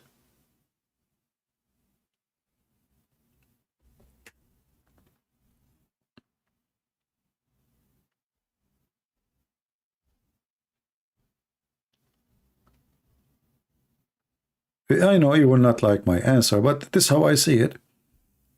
You know, like, you know, this guy is Sadhguru. He is smart, but smart compared to who? Good. Compared to the audience are stupid. Because he's not sharing something truthful. He's just playing with the words. And he tickled their brain. You know, he tickled their feeling. He played with their emotion. So they enjoy it. But in reality, he gave nothing. Like you, if you watch this guru, before you enter his speech and after, nothing changed. You learn nothing. It's just words, playing with words. Philosophy, empty meaning. There's nothing real about, you know, the power inside you and the yoga and feeling nature and the aroma, you know, what. Okay, after we finish all this listening, what we learn? Nothing. And not only that, did you become a philosopher? Let's say you are listening to somebody, he's highly a philosopher, he's a philosopher.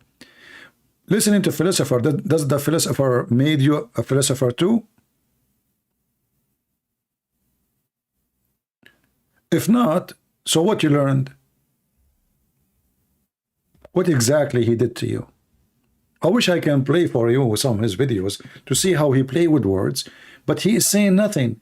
You watch, you listen for 15, 20 minutes, 30 minutes, 1 hour, you heard nothing, you learn nothing.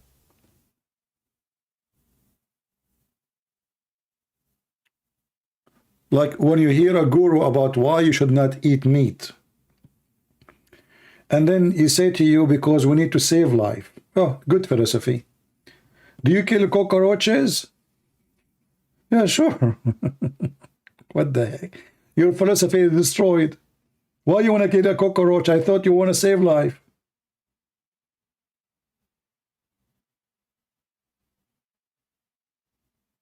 Do you kill a fly? If there is a bird is dying and he need to eat some flies and insect to survive, are you willing to sacrifice some flies to save the bird? This is their philosophy, is stupid. When the cow is eating grass, is it possible that in the grass there is, what they call them, those things they creep on the, you know, what they call them? I forgot the name in English. You know, do the cow eat those little insect inside the cabbage or the grass? Or yeah, they do. So even the cow is criminal. Our mother, the cow, you know, what the philosophy is that? So your philosophy is against you. You speak big words, but in reality they are empty. Do you walk in the street? Yes, we walk in the street. Is it possible that when you are walking, you step over an ant and you crush the ant? Do you have an army? Is it okay to have an army? Yes, we have an army. Do you have a God? His name is the God of war. Yes, we have a God of war. So how you are against killing life, yet you go and you have a God of war? Their philosophy is just empty philosophy, is meaningless. But if you are like one of those, especially those hippie, they come from Europe, they wear those white pants, and they have tons of rings in their face, and you know, they did not wash their hair for a century, and then they sit in front of the guru, you know, and those are the stupid ones of Europe. The best example of them, if you watch the movie, it's called The Love Guru. Anyone did watch this movie? Is the best example of the stupid European following so-called guru. Anything he say, wow. Actors, they worship them, you know. And what the guru speak, he speak about your sex and how good you are in bed, and he give you advice about how to sleep with your wives, and you know, and the books of Hindus is teaching you that a man is okay for him to cheat, but a woman, she should be decent to her husband. What kind of religion this religion is?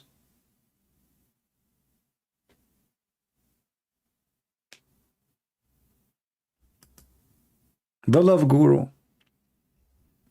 And those Europeans, they come and they open their mouth. Wow.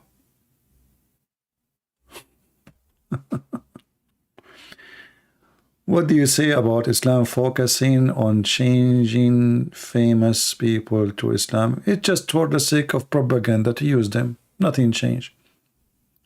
And famous people like who? None of them is good. Like a pimp, an actress. Yeah, good for them. Yeah, the love guru.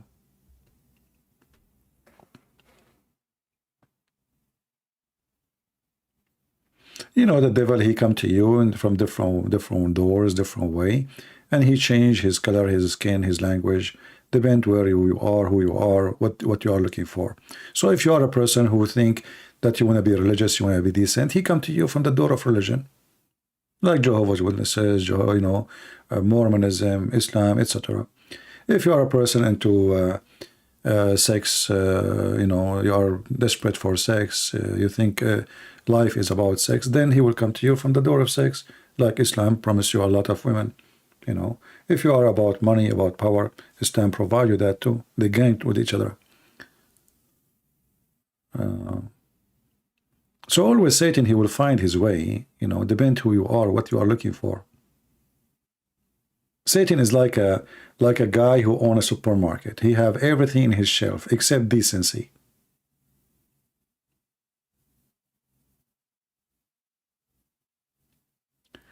Is Surah 19, verse number 33, is a good proof that Jesus died?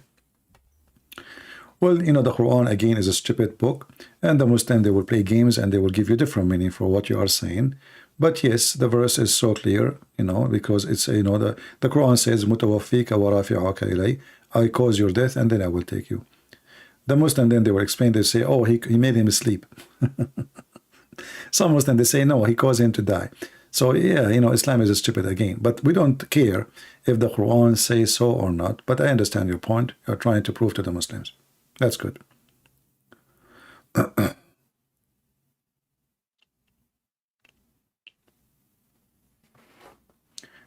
You know, always a foolish scam leader.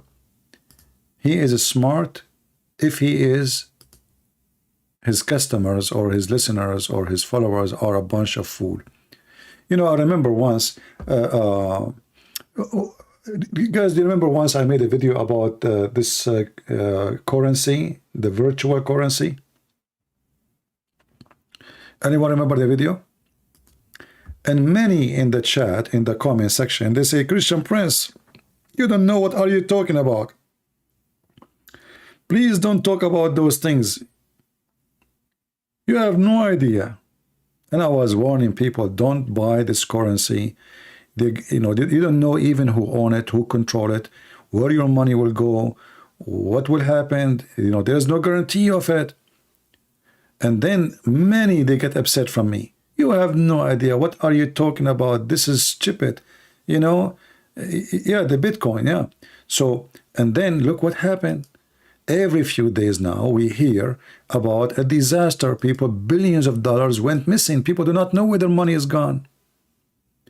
So there is many now, they are a stupid fool. They put all their saving, all their life saving in a few coins. Did you ask yourself how this guy, he is not even, I don't know, 25, 30 years old. He lost $32 billion. 32 billion? From where? In order to get rich, somebody have to get poor.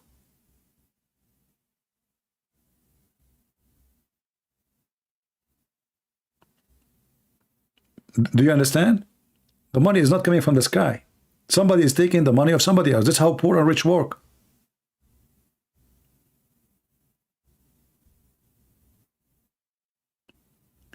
So when I start warning them, many, they get so upset from me and they said to me, we will not come here again. You are just saying stupid things. Doesn't make sense. You have no idea, you know. And look what happened. The money is gone. They are greedy. Crypto is unstable. It's not unstable. It's not exist. My friend, it's a money in the internet. It's not that, it's not there. What unstable? All those they can disappear in one day. If there is any Federal Reserve banks protecting your investment, no. You see, when you put your money in a bank, normal bank, in USA, even banks, there is up a limit of $200,000. After that, the Federal Reserve will not protect you. So if the bank won't bankrupt and your money is gone, the Federal Reserve only will give you $200,000. But at least they will give you money. They will give you $200,000. Here, they will give you a no penny. Your money is gone. You do not know. Maybe somebody, he opened a shop in a garage sale. People, they are doing this currency now in a garage, in a basement. We do not know who they are. It's like buying a fish in the water. You never saw the fish. You never touch the fish. You dream to be rich. And what they do, all those scammers, you know, they will make you rich for a little bit so you can invest more. But they don't make you rich really and real. They give you numbers. It's a virtual numbers. You did not get the money. It's there. And because you are greedy now, you say, no, I'm not going to take it. I will keep it there with them because the value will increase until one day all your money is gone. So it's not a Bitcoin, it's a Bytecoin coin.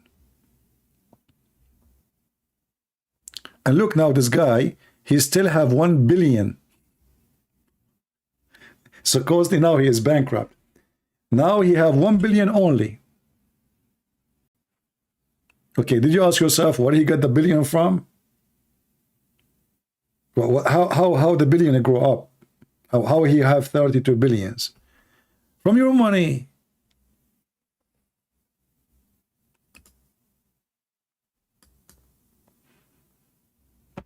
Greedy people, they end in very deep grave. Just keep your greed leading you.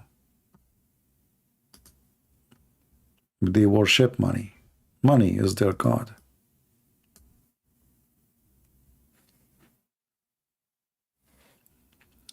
right?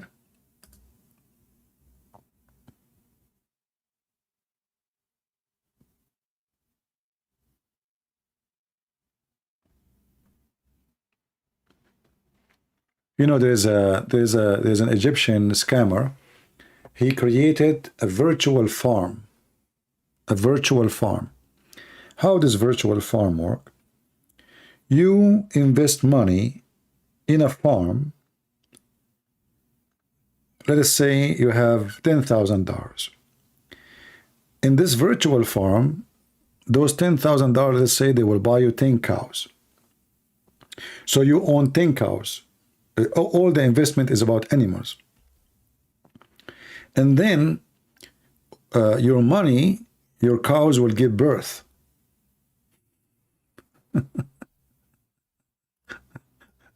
Your cows will give birth. So then you will have 12 cows. And then the 12, they will become 13 cows, etc.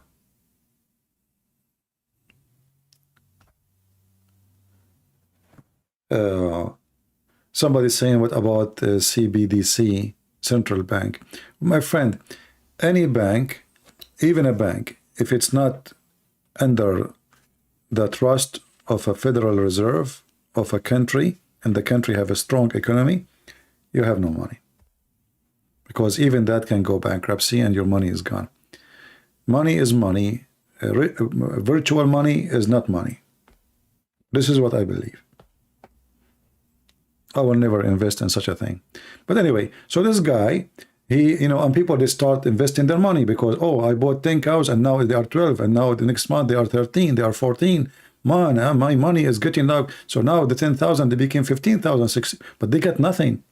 And even when, you know, even if somebody want to cash out, what he do, he take from those, because more people come in, you know, he take money from those who just put their money and he give it to you.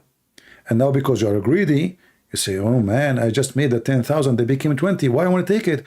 I will put it back so they will become 40, and the 40 will become 80, and the 80. So people, they give them money, they give it back. And then when he have billions of dollars, he escape, and they are not even 21 years old. Two brothers. The guy is not even 21 years old. He took billions of dollars and he ran away to South America. I forget their names. Billions of dollars. Two little kids.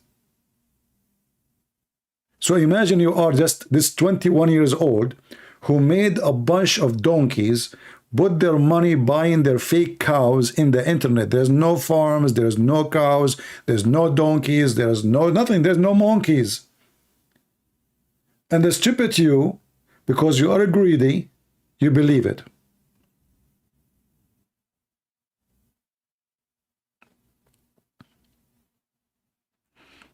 You know, don't ask me about what do you think about those and those things. I say all those kind of investment, any investment is not solid, is not exist.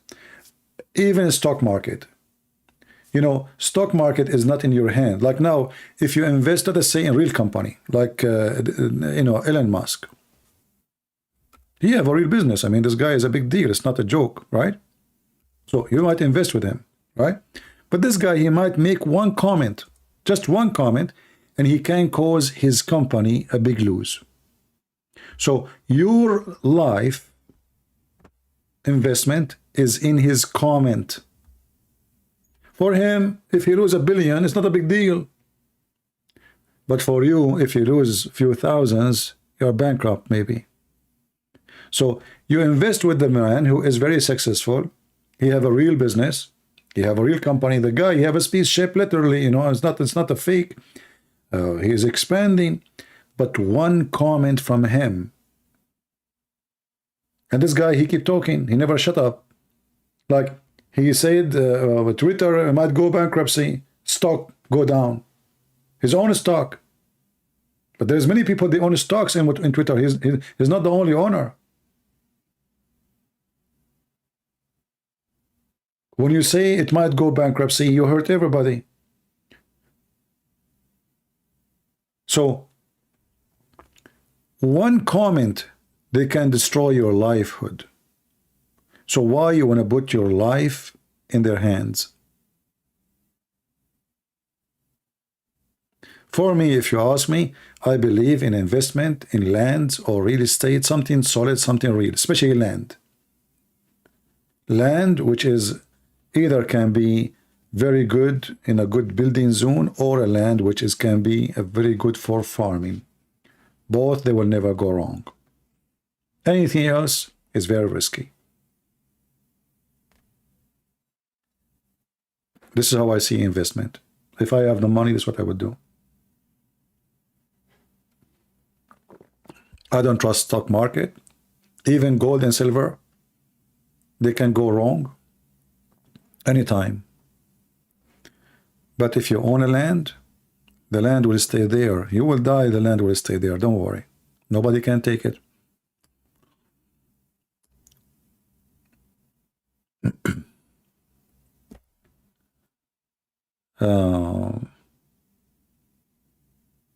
Yeah, you know, like even if you think about things might go wrong in this world, like now, if things go crazy in war and now supply is not exist, food is not exist, who is the one going to survive?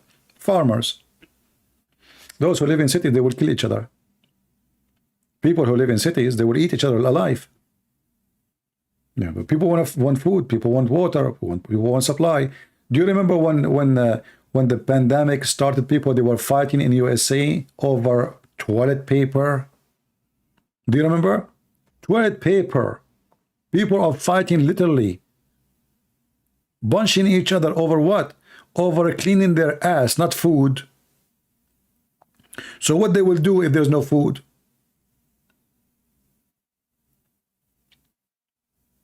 What they will do if there's no energy, there's no electricity, there's no heat, there's no water?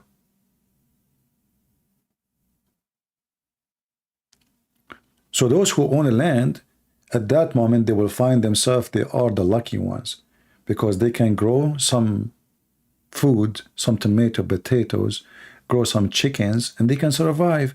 They can cut some woods from their trees and heat themselves, keep themselves warm. You have a guarantee. But in the modern fashion lifestyle, did you see what's happening now in China? I mean, this Chinese government is really weird. They are locking down everything just because of one infection. And people going crazy. They can't even go to the supermarket to buy food.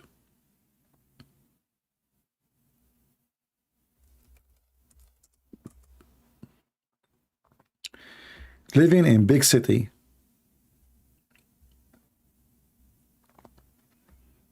if you go right now and check, this is the news now. This is not, you know, in China still they are living in you know, people beating each other, people they are taken to jail, dragged in the ground, on the floor, police beating people.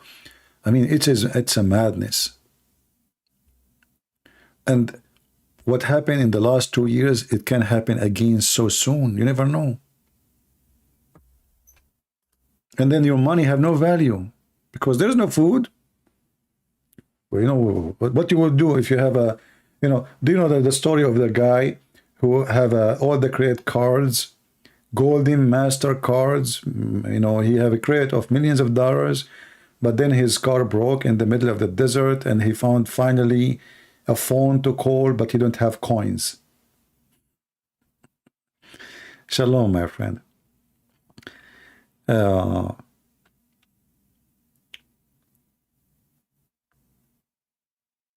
Anyway,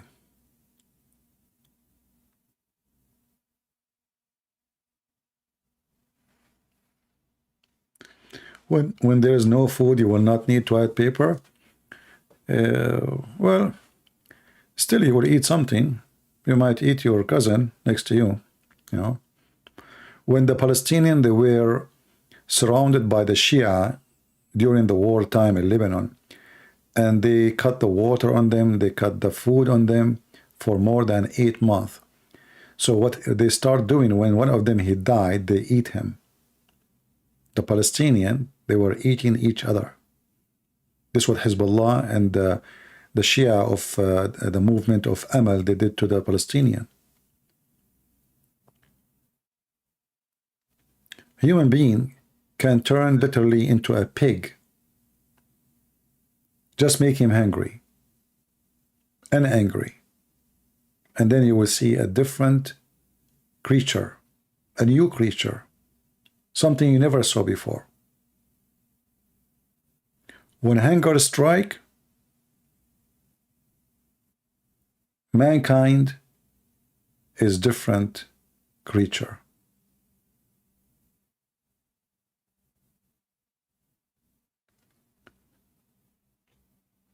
So I say, those who live in mountains areas far away from everybody, they will be the lucky ones. They have arms, they have weapons, they have ammunition to defend themselves, they can keep their livestock, they can protect themselves, and they are far away from all the garbage of the towns and the cities. Why Iran support Hamas? Well, Iran support Hamas for a very simple reason. So Hamas, you see, the founder of the Muslim Brotherhood is the Shia. The founder of the Muslim Brotherhood is Shia. Like Hassan al-Banna, he is the founder. He was making a speech in Mecca, and he was saying that we and the Shia should not be enemy, etc. So the Shia, they heard him. And they decide, because they are smart, they decide to use this person between the Sunni. So they bought the first center for the Muslim Brotherhood in Cairo. And Hamas is a branch, militant branch of the Muslim Brotherhood. So this is not something new. The Shia, they supported Hamas for a long time because through them, they can penetrate the hatred of the Sunni toward the Shia. So they became like their arm, their Sunni arm. And as long as the Sunni always, they are for sale, which means the one who invests on me, I will sing for him. This is the case. Let us go and make a village. Oh, okay.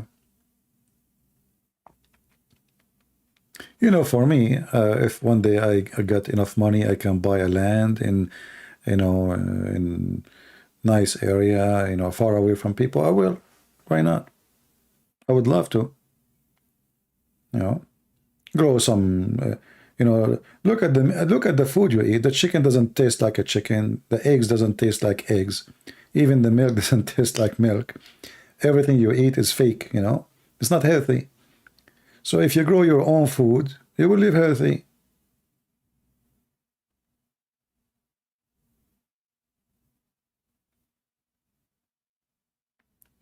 Can you take a call? Not today, my friend. We are speaking here for hours, and soon I will go. I apologize.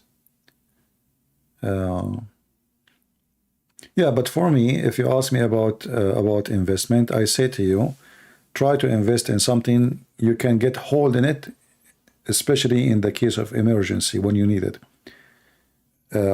Any investment is in the pocket of somebody else is a risk. So if you buy stocks, your life is in their hand. Those are the agencies. They buy it, they sell it, and you don't even know. That's why they get so rich. And one day they will call you, they say, oh, your stock is gone. So don't be greedy. You're dreaming to be rich, hoping to be rich. You might get, let us say, lucky and get rich. But most likely, no. There's a lot of people that destroy themselves in those markets. Big deal. Go to Texas, land is cheap. I don't know about, Texas, you see, the problem in Texas, there's a lack of water, right? Not everybody, and now in USA, there is a big drought. And this is another proof that God is not happy with the American. If you don't believe in God, well, you better believe in God. Yeah. Water, you need water everywhere. Doesn't matter where you go. If there's no water, there's no life.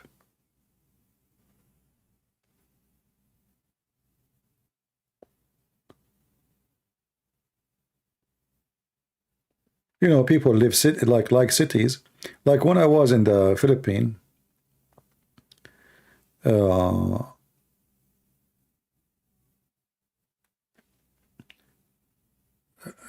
I noticed how poor the life of Filipinos in the cities and how better it is in the province, even though the province are very poor. You see, in the province they are very, very poor, but their life is way better than living in the city. So I told the Filipinos, some, you know, the one I know, I said, why you don't live in the province? They said, there's no job. I said, better than this. Look at you, look how you live here. There's no job, but at least you have your own land. You can build like a shack, you know, whatever, it costs you nothing. Grow some chicken, you know, but people, they are attracted to the light and the malls and, you know, like decoration, big streets. So they love those things. But in reality, poor people in those cities, they are demolished. They are being used and abused.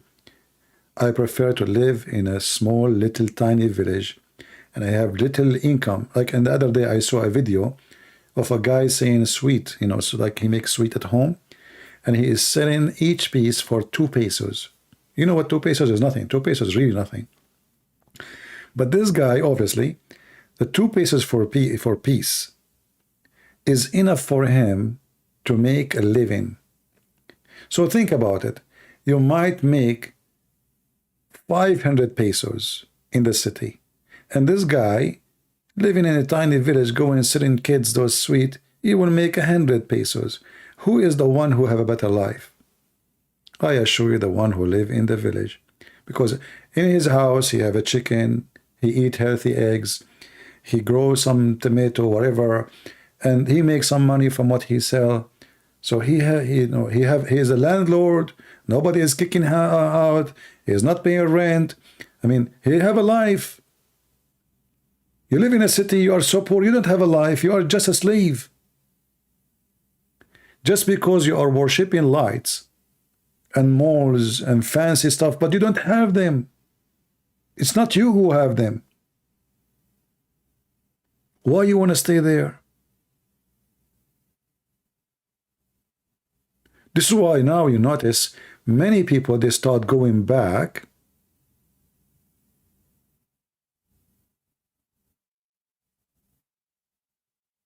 to province areas, to villages.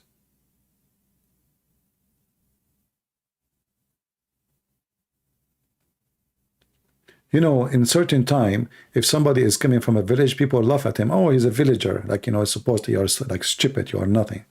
But now the one who have a village is the lucky one. The one who have a little land is the lucky one, not the opposite. So if you are coming from a village somewhere originally, and now you live in a city, I advise you to think seriously about preparing yourself sooner or later to go back to your village. Like what happened now with the pandemic. Those who have villages, they did not die from hunger. They go back to the village. Grow some chickens, grow some rabbits, to grow some stuff, you live. You're fine.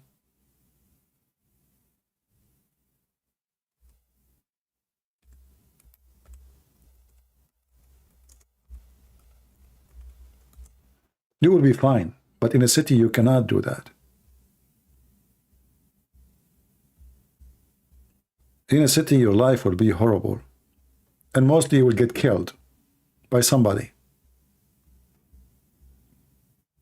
In a village, people, they love each other.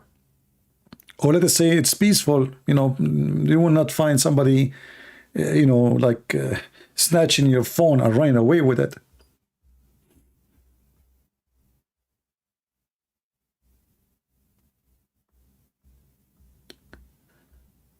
I believe that the reason, you know, human race is in risk because everybody is going to the cities and nobody want to live in the village. I wish I know how to farm, how to grow things.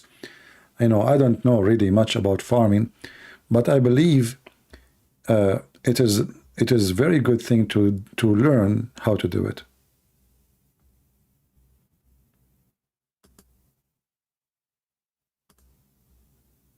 And if you are a person already who know how to do farming, who know how to deal with animals, like to grow a goat, milking. I think these are easy. They are not farming is like growing plants and etc. need skills, but animals maybe it's a lot easier than the rest. You can learn it easy.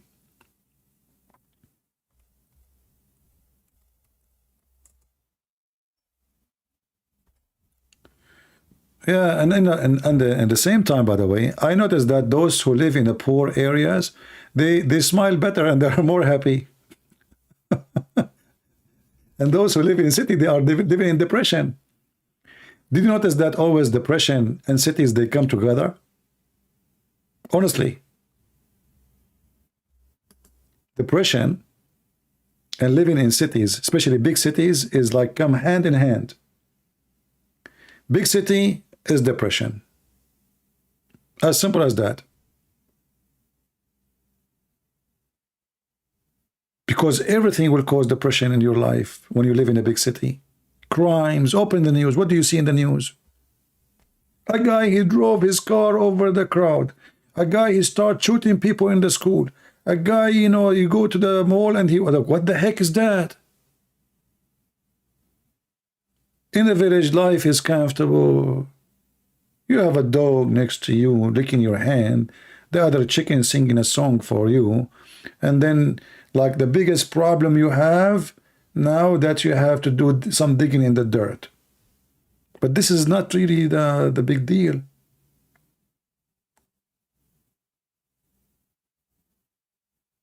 You live in a city, you are scared even to open the door. Who is behind the door? Who is coming to me? What he want?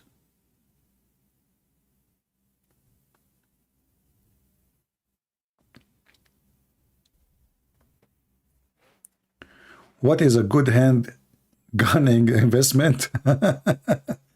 Well, you know, the handgun investment is going to be a bad investment if you put it in the hand of an idiot. So depend who is the person who will hold the gun.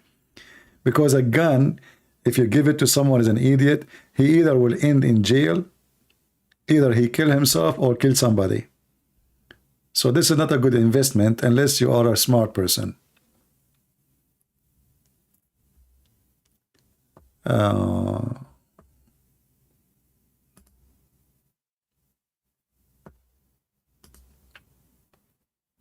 For me, you know, I have weapons.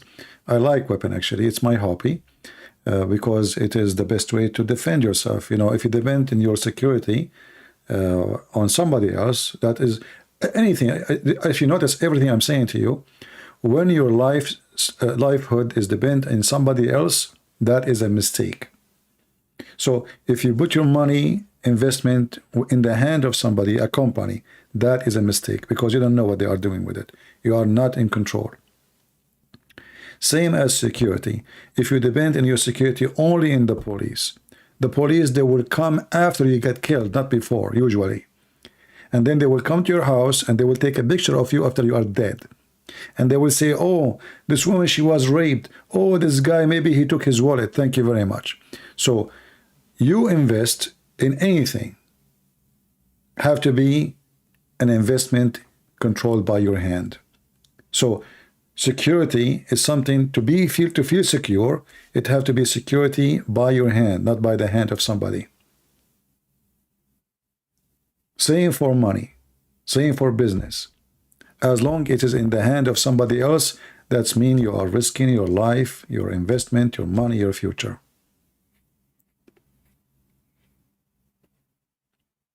If somebody is coming to attack me right now, I will call the police. For sure. The first thing I will do, I will call the police. Right? But the police, they need time to come. So let us say it took them only 5 minutes. In 5 minutes, a lot of things can happen. Just 5 minutes. Let us assume only 5 minutes. Look how fast they are. Look, I got lucky. They had nothing to do. They came right away to me. 5 minutes is a lot of time. In the time of a criminal is attacking you, 5 minutes is really long time. So you have to defend yourself.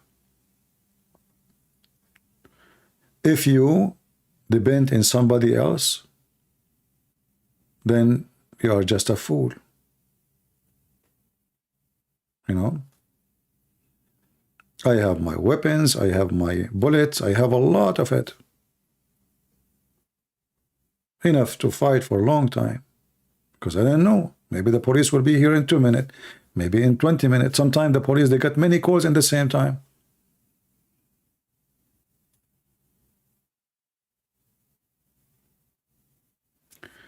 This is a proof that a CP is an Arab because he like weapon. I don't know what this have to do with the Arab. American in general, all of them, they like weapon. You know.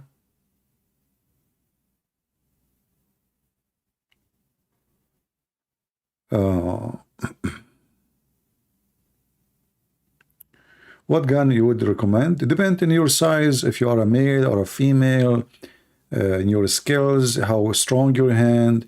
So if you if you are not strong, etc., maybe buy 22 millimeter. It's easy to, and the bullets are cheap, and you know,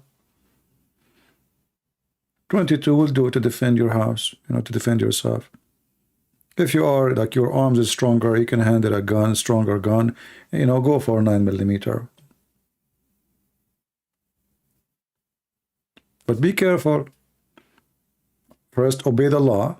Don't break the law because you don't want to be in trouble. You are buying the gun to protect yourself from the criminals, not to be a criminal, right? So, and never use it. Never, ever use it unless you need to. You have to. Never even show it to people. You only grab it only when it is a life matter, not just an argument with somebody. So if you are a person who is not able to control himself and he is stupid, like you go crazy, don't buy a weapon. Like you go crazy with your wife, you fight with your wife and you go and grab your gun, that means you are really a donkey. So don't go for that. Do you use a Smith and Western? Doesn't matter, you know, I'm not going to tell you what weapon I have. But, you know, there's many, you know, good guns. You know, there's Magnum, there is Beretta, there is Browning. You know, I like Browning. Browning is a very good guns. You know, there's Israeli guns like Shmai, you know, it's called the Uzi, you know, or you can go and buy Schmeiser. There's many guns. But 9 millimeters are very good, like decent bullets size, and it is very good protection. But if you are a female, I think 9 millimeter is too much strong for you. So maybe you go for 22. 22 is very cheap too.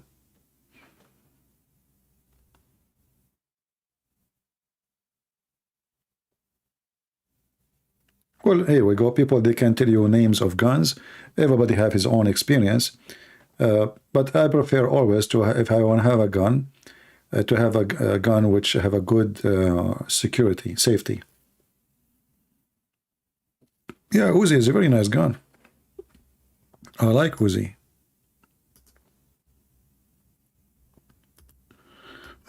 Israeli guns are really good, even though Uzi doesn't look good as a look, you know. Like there are some guns, they look nice, but they are useless.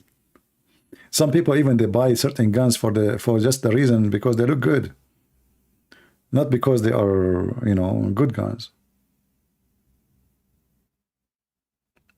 Yeah.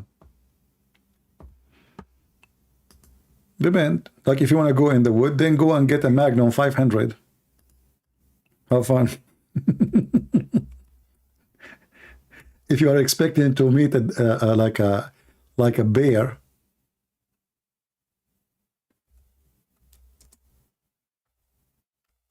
and you want to take his arm with one bullet, then well, get something like that.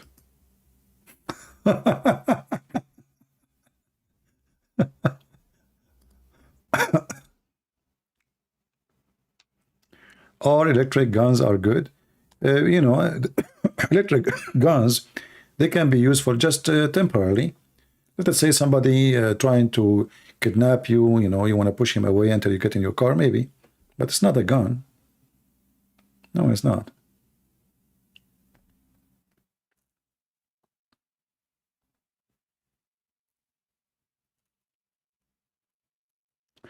A shotgun is good for a house, yes, But as I said, you see people who they have, not all people, they have good experience with guns. If you are talking about self-defense, you get something small, especially if you are a female and you are not strong, like your arms are not strong enough, because those guns can be very dangerous too. Like this gun, when you shoot, it's going to go back on you, you know, recoil on you.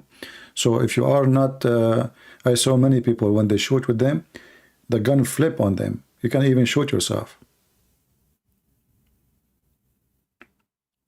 Laser gun? What do you mean laser gun? I mean guns, they have laser to aim, not, it's not the laser gun.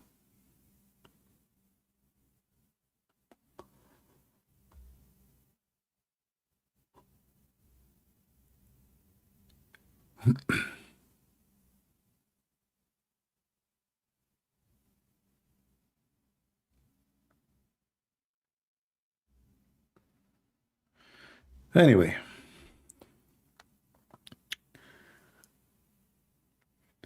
female, they got 380. Okay. I mean, you can search, you can go like to the guns stores and you ask them which one is the best for who you are, you know. Like if you are a short woman, your hand is not strong, etc. You need to get a small gun with a small, you know, bullet size, so you don't, you will be able to control your gun. Like you see some people like they go and they grow a dog, and this dog, he can drag them like a mosquito. So the owner will look really like a fool.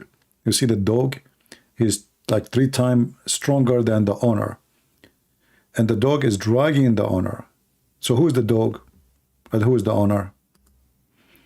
You know, so you have to have something you can control, not just a gun. And again, you have to check your temper. If you have a bad temper, if you are a person who get angry so fast, if you are a person who don't use his brain before he act, you know, then don't buy a gun. Gun is a big responsibility, and you can destroy your future if you use it wrongly. And not only that, you have to be careful if you have a children's, you know, they will not play with it because they can kill themselves, they can kill others, they can shoot themselves, they can take it to school. You know, you have to be very careful.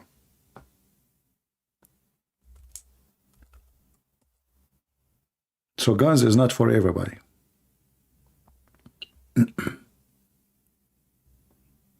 And if you have too much money and you do not know what to do, and you have a big land, you can buy guns like this. You know, just for fun. Welcome to America.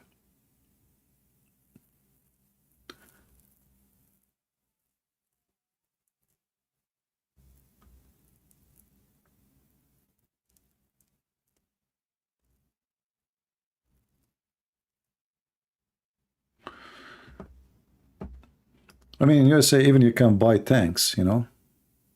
There's tanks for sale.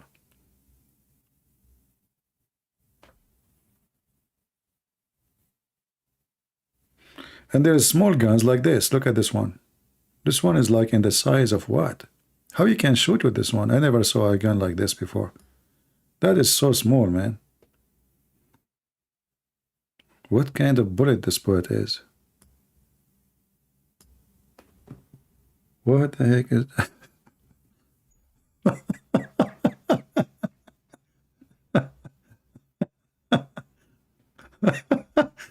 Well, this is a good one, by the way. You can hide it anywhere. But how you can shoot with it? I mean, your finger will not even go through the hole. Maybe you will use your nail, if you have a long nail, if you are a lady.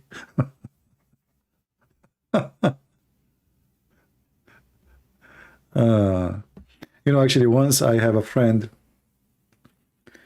I had not seen him really for long.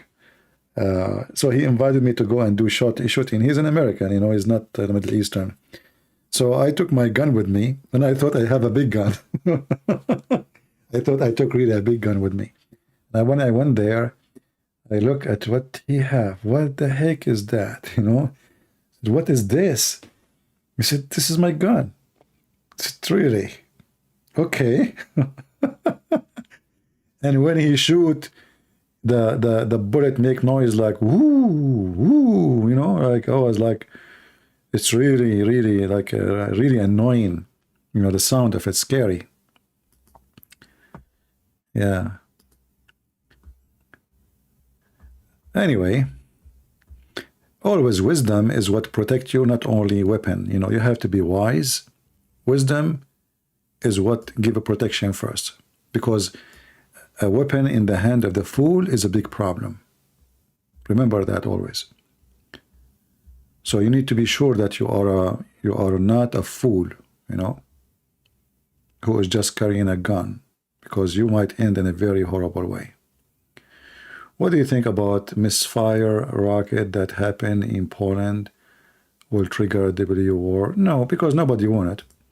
You see, if they are looking for such a war, they will not need an excuse. They will create an excuse. But nobody wanted. Obviously, looked like the Ukrainian, they were shooting at Russian target, and 2 of their missiles went through the borders. Yeah, looked like it. Nobody want war to get bigger, because then the whole world will be destroyed. It's not a joke, you know.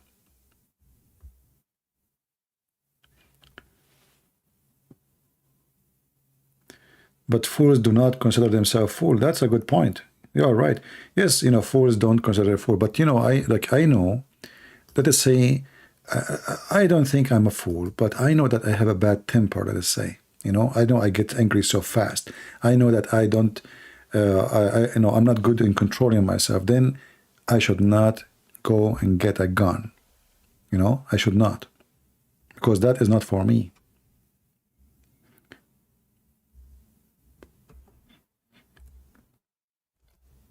So you are right. No fool agree that he's a fool, but you have to agree that you do foolish stuff. Let us say, for the point.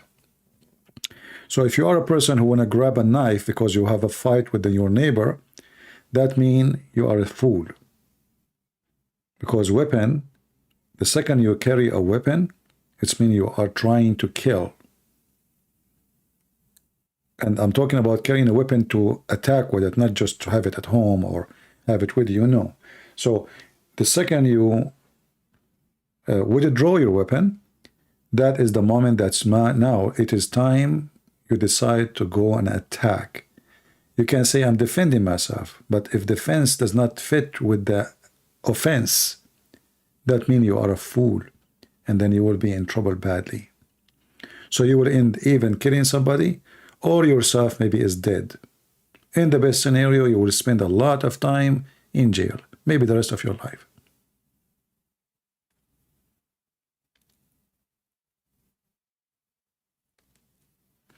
Why my book is science and is Quran in depth is not in about Amazon? Because they are hiding it. Yeah. Do you prefer everyone own weapons, or do you prefer to no one own weapons? Well, as long nobody, you cannot say nobody own weapons. Always the criminals, they will have weapons. So if you say only criminals can have weapon, because that's what you are saying. If you say nobody can own weapon, criminals always they will have weapon, because they disobey the law. And that means you are giving advantage to the criminals. So now a criminal in here, if he would attack any house, he knew that every house, it's possible, at least, it's possible, not necessarily, they have guns. So he have to think twice, 3 times, 4 times before he do it. But if you live in a town where nobody's allowed to have guns, that means 99% they don't have weapon to defend themselves. So easy target. So I believe that a policy of no guns for every citizen, it's an invitation for crimes and criminals.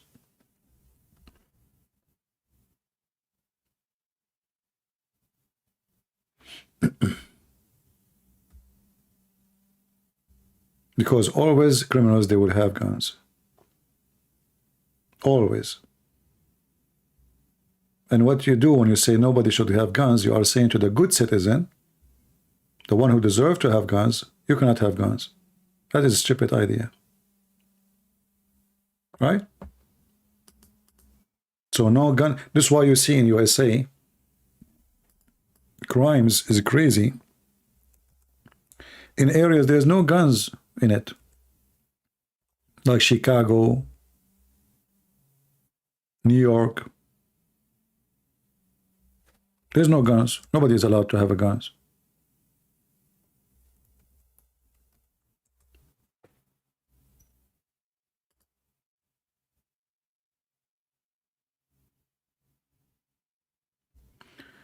Well, good for you, my friend, to have my books.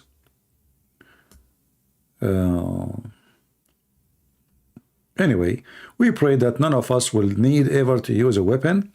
We pray for peace and love and mercy. We pray that, you know, bad ones, bad criminals, the Lord will push them away from us, will change their direction and change them and make them better people. But always remember one thing, that evil is real and it is exist. So when you watch about crimes in the news, that is real. And that if you are not the victim today, you might be a victim tomorrow. You never know. So you better be careful.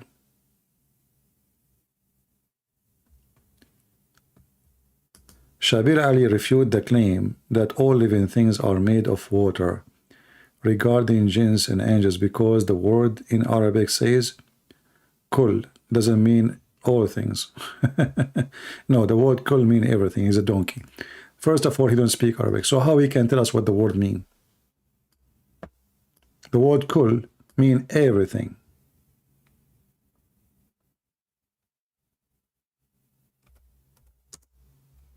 And you can check it out in the dictionary. And I find it very funny that a person who don't speak one Arabic word, he is the one who is teaching us what the Arabic is saying.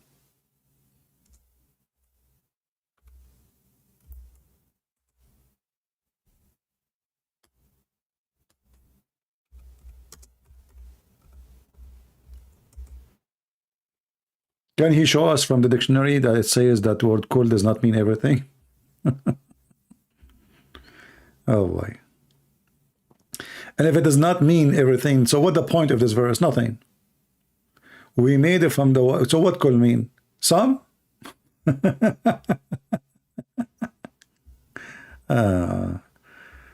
know, very stupid.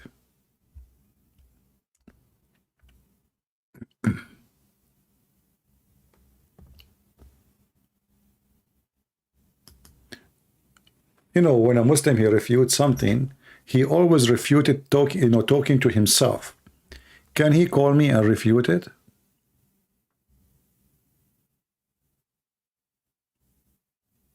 Can he?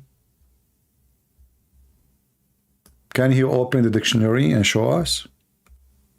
We can open the dictionary, all of it, you know, we read together.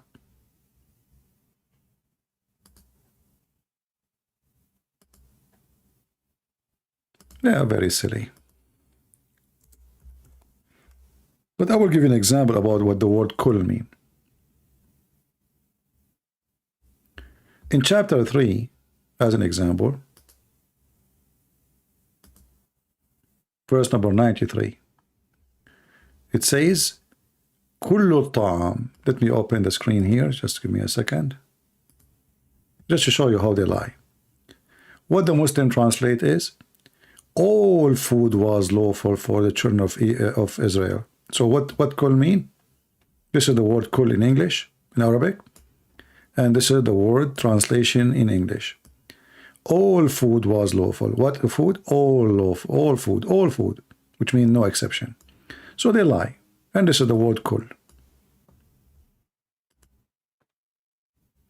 Would you ever go in the Dean show? I called them. If you remember before, we made even I have a recorded, and they hang up on me, and they never let me go through the.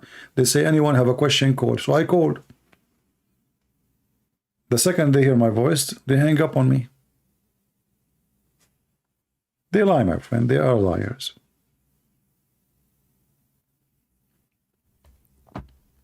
Even the Muslim translation say the word kul is all, not say some, because if it's not all, then it's some, right? So why it says all?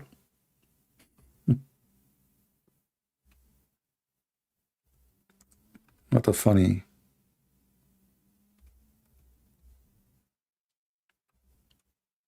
Even their funny, stupid translation say kul mean all. Anytime this word appear in dictionary, in interpretation, in translation, for it have only one meaning, mean all.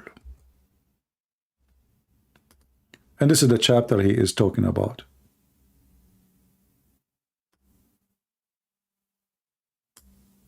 Look what it says. This is translation.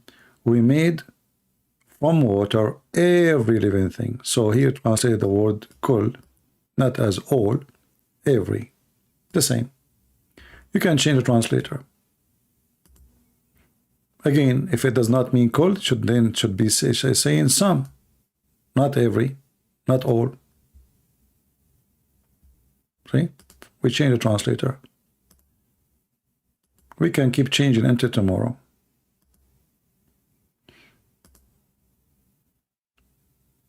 See? Every living thing, not some. So when this guy, he said what he said, he is just an idiot. And you know, the funny is, it looked like it worked. Like when you said to me, he refute, that's mean you agreed. So it worked. You know, guys, what I'm saying? It worked with a bunch of fool, because you just said to me, he refute. So you agreed with him then. That's me, it worked. So, but it worked with the ignorant. You know what I mean? It worked. You are the one who came, he says, Shabir Ali, he refute. That's mean it worked. Even though he's saying something stupid, but for you, you believe it, because you're a fool. What about you go and right now check what the dictionary says? Not a single Islamic translation says some. Kul mean everything, all.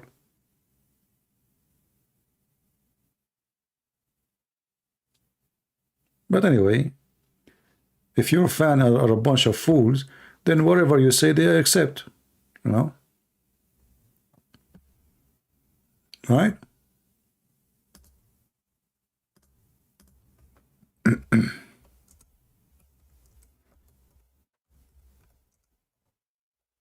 And you know, Muslims, they like to duct tape.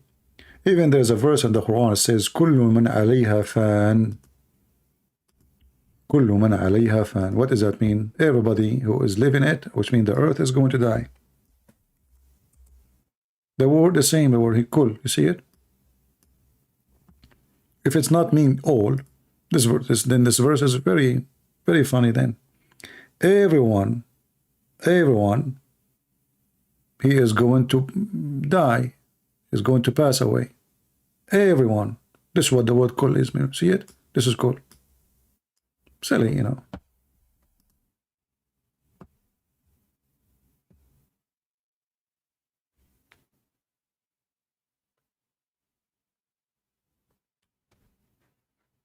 But I'm not surprised that they lie, you know, because this is what they do. But those games, they play them usually when they speak to someone like David Wood, you know. You don't speak Arabic, right? So how he will know? It's a word you do not know. So he can say, no, it doesn't mean that, and that's it, it goes away. What do you say about angels in Islam? Are they sinners or holy? Well, obviously in Islam they are sinners. Why? Because isn't it the angels who accuse Adam to do mischievement, and then Allah, he ordered them to tell the names if they are truthful, right? If they are what? Truthful. So what the Quran accusing the angels, they are liars, so they are sinners. And then when they could not tell the names of those things, Allah, he ordered them to bow down to Adam. You remember? Always you have to connect the dot, you know, together.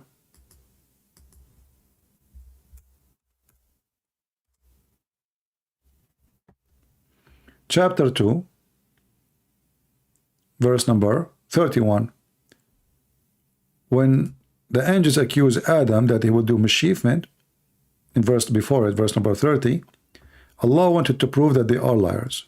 He said to them, he taught Adam all the names, and then he said to the angels, tell me the names of those things if you are truthful. If I say to you, tell me the names of those things if you are truthful, what is it? What is the accusation? The accusation is very simple. I'm saying to you, you are a liar, unless you prove me wrong, correct? Do we agree? If I say to you, if you are the truthful person, tell me the names. So what is the accusation? You are not truthful. Otherwise, we have a condition. If you can't tell me the names, then you are truthful. If you cannot tell me the names, then what? Then you are a liar. And he's speaking to who? To the angels. And they were not able to tell the names. So what they are liars. Because the condition is, if you are truthful, tell me the names. So if you could not tell the names, then you are obviously not truthful. So yes, the Quran accused the angels, all of them, to be lying angels. And then we ask ourselves how they claim that Jibreel is the Holy Spirit. How we call him Holy Spirit when he is a liar. The word holy does not fit. Correct?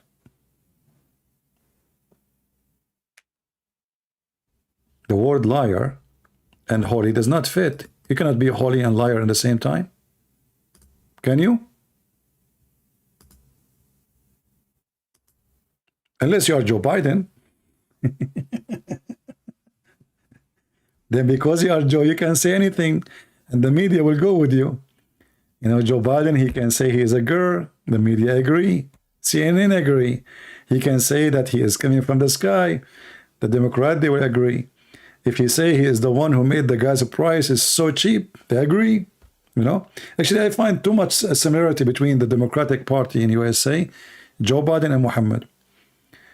I mean, the guy, he slaughtered everything in this country. The price of bread, the price of milk, the price of gas, the price of electricity, the price of everything, housing, rent, and yet they claim that he made everything cheap. This is exactly what the Muslims do. I mean, this guy, his poo-poo is all over the wall. And they say, this is not a poo-poo, this is ice cream. So I find very much similarity between Muslims trying to defend their false prophet Muhammad and the Democrat trying to protect Joe Biden and his regime. They are very similar. I mean, go to any grocery store, you see the prices are going crazy, and then they say to you, no, where's no price? What are you talking about? Like, what the heck? Even Joe Biden, he claimed that the price of gas in the time of Trump was $5. Like, what the heck? I mean, their lies is bigger than their size. So I find it really very much close and similar between Islam and Democratic Party. They repeat their lies and they believe in it. You know, they are the kind of people who keep repeating a lie to the point because they repeat it too much. It becomes true for them. You know what I mean?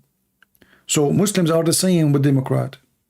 The same as CNN and, you know, all of them, they lie. And even Fox News, you know, CNN and Fox News, by the way, is a two-face of hypocrisy. Fox News, they are a friend of Trump as long as he's in the office. The second he left the office, they start, you know, like stabbing him in his back. Business, no dignity.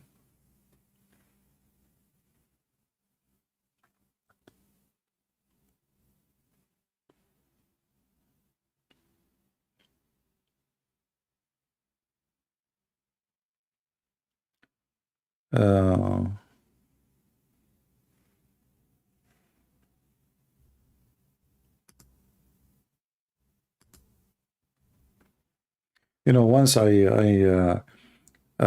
met somebody like in a coffee shop. You know, it was a nice conversation. I mean, in the beginning, and then he started, you know, like, I don't know, we talk about Islam, and then he said to me, I did read the whole Quran, and there's nothing wrong with it. There's nothing about terrorism. Islam have nothing to do with terrorism. I said to him, you must be a Democrat, aren't you? He said, yeah, I am. I said, are you sure you did read the Quran? He said, yeah, from the cover to the cover. I said, are you sure you did not read the cover only?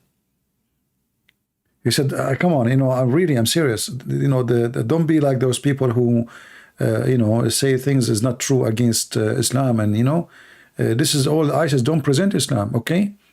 I said, okay, where you heard this? He said, well, everybody say it. The president say it. The TV says, everybody. And I told you, I read the Quran from page to page. So I said to him, okay, can you search in your phone this verse? He said, why you want to search it? I said, just to see if this is true or not. He said, oh, you are picking up your cherries. I said, what the heck? So there's cherries in the Quran.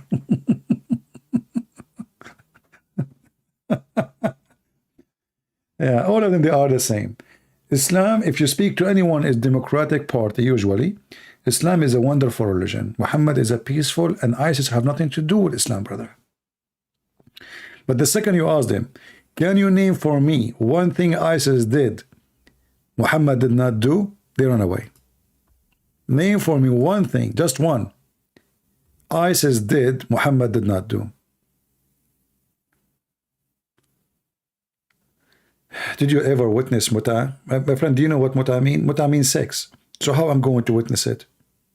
Like, do you think somebody, a Muslim, will call me to his bedroom to witness him having boom boom with his rented women? How I can witness it?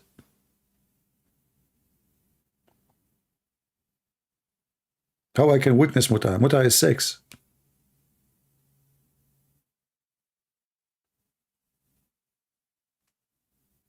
That is a funny invitation. Hey, ZB. Hey, Muhammad, how are you doing? Okay, I'm going to do muta. Can you come to my bedroom? Like, what the heck? How you want to witness muta?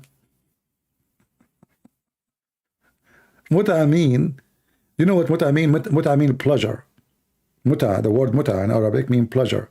But what pleasure? Sexual pleasure. So you're asking me, did you watch them having sex? No. I did not.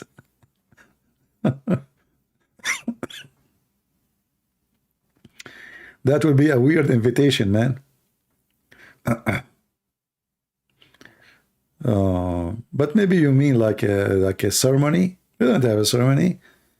The man, he offer her money, she offer herself. That's it. They do not need. There is no ceremony. Do you think like they are going to go and make like invitation and with? No. You go in the elevator, you see a woman, you say to her, are you willing to give me yourself for $10 for 15 minutes? If she agree, that's it. You have all the pillars of muta, which is how much, how long, and when. Like now, today, tomorrow, And if she agree and you agree both about those terms, that's it. You go to the bedroom.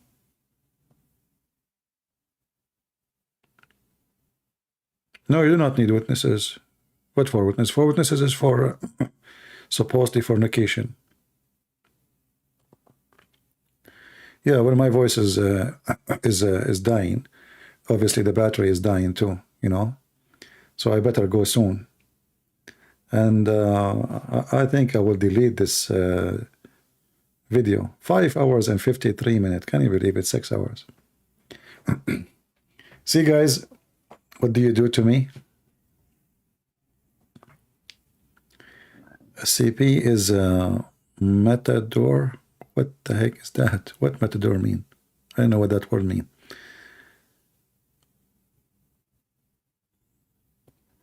Yeah, it's prostitution, and in Iran, you will see, like, usually they use it against, like, young kids. So they go and they look for, like, kids who they are, like little girls, wiping windows of cars, or homeless, or, so they come to her and they say, do you want to do muta? And because it's legal, it's, it's not forbidden.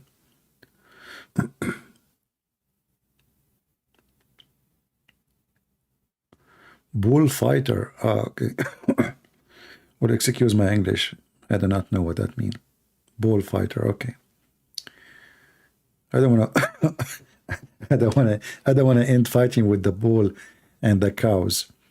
I don't want to make the Hindu angry, my friend. Don't do that, especially if you live in India. Can a non-Muslim guy do mut'a? Sure, if you are a whore. Why not? Can you speak to Patterson? Why I want to speak to him? What I have to do with him? What we share? What is important? Why people they care really for these names are famous ones? You know, many people they ask me to talk to. Why I want to talk to him? What Christian Prince he shared with this guy? This guy for me, this is my honest opinion. He is a fool. He doesn't know how to talk. He never say something smart. He is so submissive, and there's no point. Like when he speak with the Muslim, what you get from the conversation? What is the result of this conversation? Nothing. He's promoting Islam. The Muslim they use him. He's just a fool. And you people always support the fool one, and the proof you keep mentioning his name. Why is so important for you? Why people, their ideas in life, in religion, in belief, depend in something is famous. Someone is famous. And why he's famous, I have no idea. For me, he's just a fool. I did not hear him saying one thing is smart.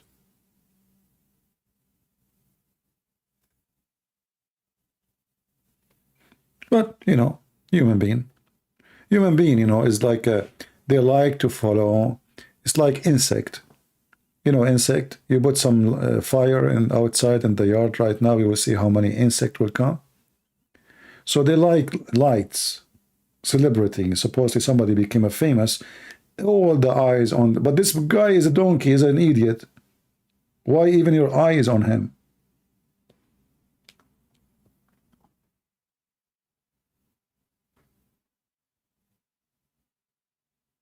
So they use always, the Muslim, they use always famous ones. This is their target, you know. Their target is to either convert the person who is a famous, or at least using him to make Islam more popular. So this is why actually I don't like even what David Wood he do. I mean, David Wood is not the same as Patterson. He's way smarter. But David Wood, he debate people, but he don't really debate them. He make them famous. There's no debate in the debate. This is why some of you will get angry, says why I speak negative about what David do. Because here we go. Mimi Hijab, he become famous because of David Wood. This is the truth. This guy is a street boy. Nobody care for him. Suddenly David Wood want to debate him. And then what happened? He made a very funny, stupid debate. It's not a debate. Mimi Hijab made a mockery of him. Everybody, anyone watch the debate, he will see that all the Muslims were laughing, and David Wood could not really get him busted. He got a golden opportunity to wipe the floor with the face of Muhammad in that debate, but he did not do it. So people who make Muslims famous are not my favorite people. I don't want to deal with them. I don't want to talk to them. I don't want to even hear their names.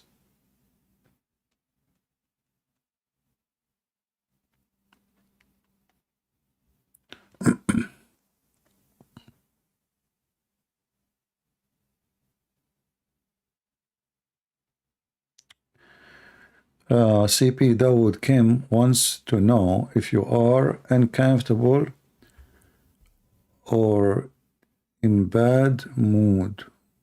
What do you say? What does that mean? What do you mean Dawood Kim comfortable? What the heck does that mean? I have no idea what you are talking about. What do you mean I'm comfortable?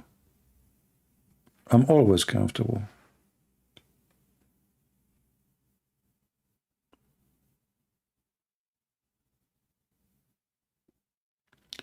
He is not a debater. Well, when you help Muslims to grow, you are not even doing what you claim to do. Anyone want to be famous, he go and ask David Wood to debate him. As simple as that. Then he will have his channel full of people. You debate me, people will laugh at you. You debate David Wood, people will join your channel. It's a reality. Do you remember the debate David Wood he have with this guy he called himself Perfect Dawa? Perfect Dawa, he do good talking to David Wood. Here he became a mosquito. Same as Mimi Hijab. I am the one who called him. He hang up on me 6-7 times, and he have 6-7 Muslims to debate me, and Ali Dawa next to him. Did he allow to debate? He don't dare. He's so terrified. But when David Wood, he will debate David Wood, no problem. But with me, he will never dare to do it. That is reality, my friend.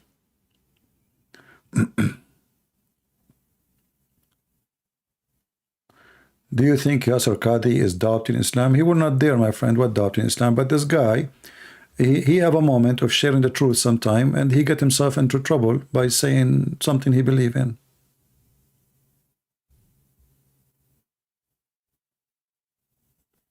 He will not dare to say I'm out of Islam, even if you think Islam is bad. You know.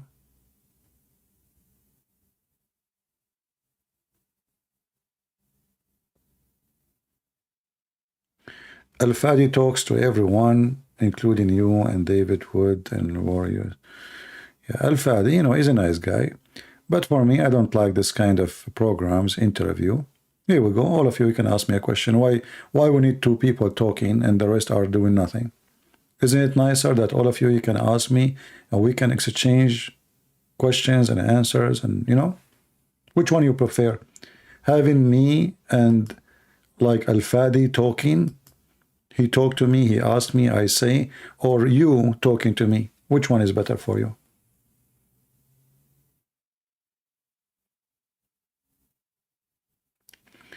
Somebody saying, scatter girl, CP, do you think you have an ego sometime? Well, you can say as you wish, but we have facts. Did anyone debate me? His channel grow and become so big because of me, or when he debate me, I demolish him? That is the question. Very simple. You can say ego, you can say whatever stupid things you want. Have you ever witnessed yourself, anyone, he stepped in my door and he left without his foot behind? Can the Muslim say, Christian Prince, he lost a debate? So what ego you are talking about? Ego. We have facts. Name for one person. He debated David Wood and he did not make his channel grow like crazy. Even this potato Uthman, he was insulting me and I was challenging him to debate me and he was challenging me. And who go there? David Wood. Nobody watched this guy. I was exposing his lies. And then suddenly David Wood, he take an airplane all the way to San Diego. And not only that, not only he don't go alone, he go and he take a team with him to make it more horrible. And did they debate the guy? No, they start talking about philosophy. And then this potato, he made a video saying, 3 Christian came to debate me, but what the heck? But there's no debate. And they made him famous. If there is any reason why you don't debate in Arabic with the scholars, who said I don't debate in Arabic with scholars? I have a debate with the biggest sheikh in USA in the ABN TV. Go watch it and die laughing. Even your sheikh, he don't speak good Arabic, even though he is an Arab. I made him shish kebab. Go watch it. The whole debate is in Arabic.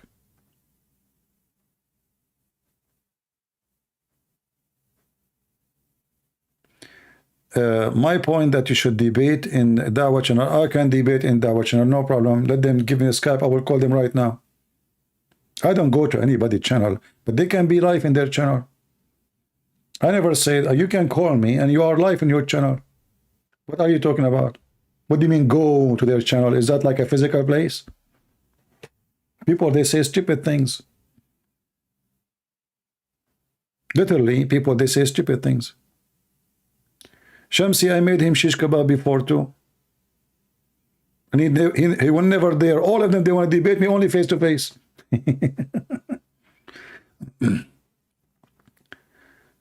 Uh, you know, no, David Wood, he don't have any good logic in debating those people because he made them famous, but and they never made him look bad. You see, if you are debating somebody, shouldn't you give the answer right away when you are there? So after you go home and then you make a video to refute him, so why you went there? Why you did not give him the answer there? They are doing the same as Muslims. The Muslim, they come here, I spank them, and then they go home and they say we want to make a video to refute Christian Prince.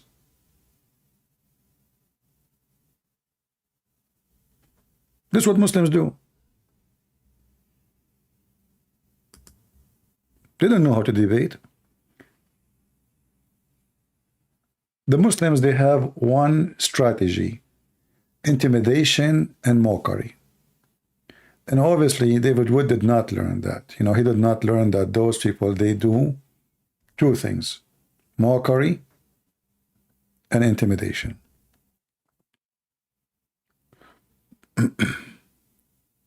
They never answer a question. You have to force it.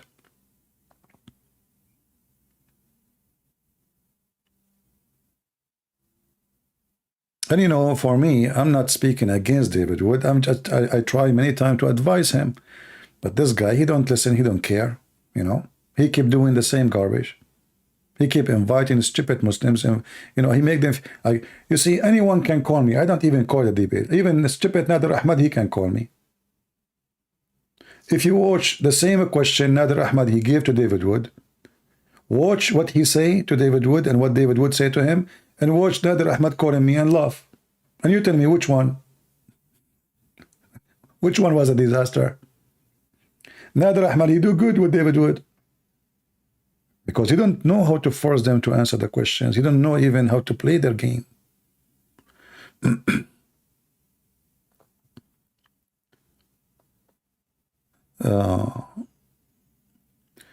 Why you don't go to their on Skype or phone their channels and wipe the floor with them? Well, give me their Skype to call them. Scatterger. You sound stupid too. You sound like you're a Muslim here, right? Why you don't go? Well, give me their Skype, I will go. Just get out of here. Why you don't go, huh? Well, give me their Skype. I will call them right now.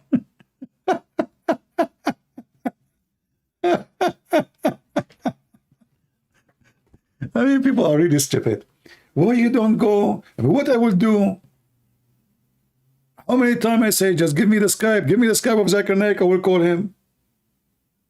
Just 2 days ago, 3 days ago, I made a video says, anyone, Zakir Naik, Shabir Ali, Yasser Qadi, I accept even to have one of them to be the moderator of the debate. Did I or not? No, all of you, you know, I refuse to have a moderator, right? But just to show you that there are a bunch of cowards, I said, I will agree.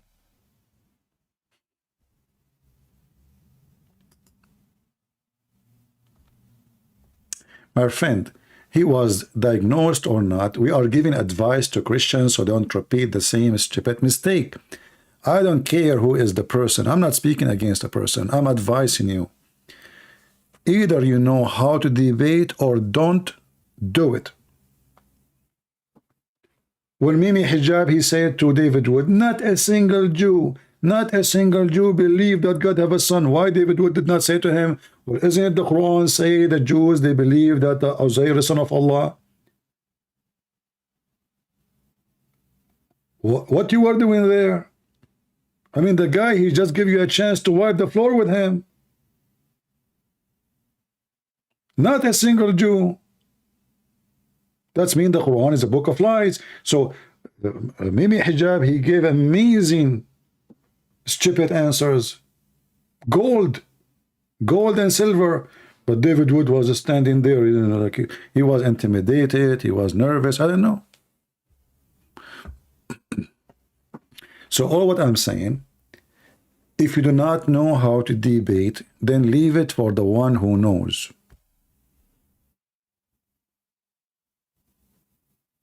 Very simple.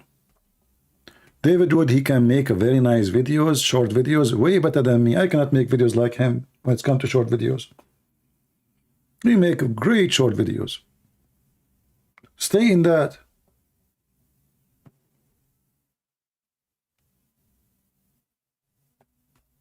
Right?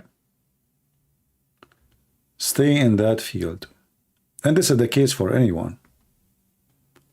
But I'm not speaking against him. But people think I am, you know.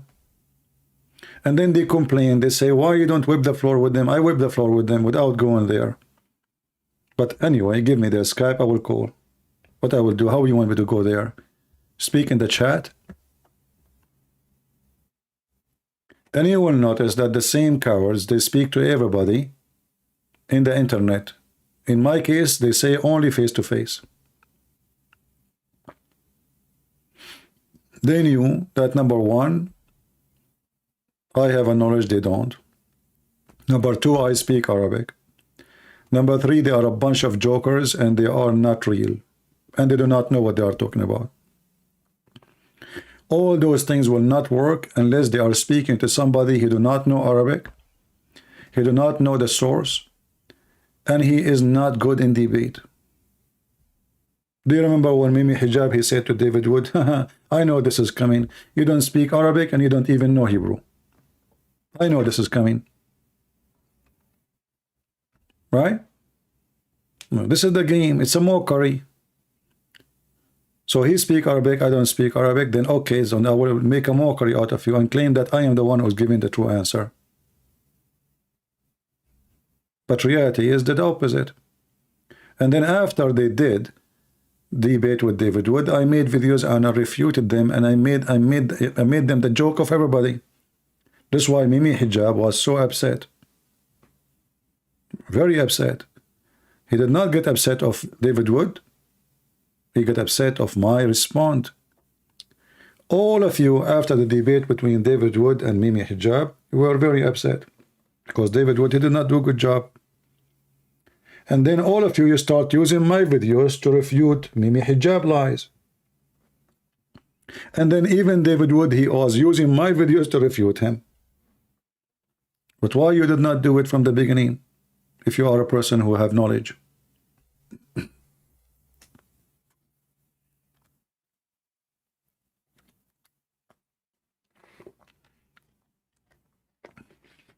They choose carefully. They will debate who. They knew your limit. They knew what your weakness. They knew where you can do good and what you can not do.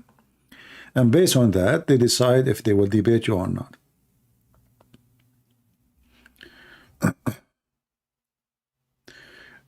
Somebody saying he have to hide. Who care about hiding or not hiding? My friend, the internet, Muslim, they debate everybody in the internet.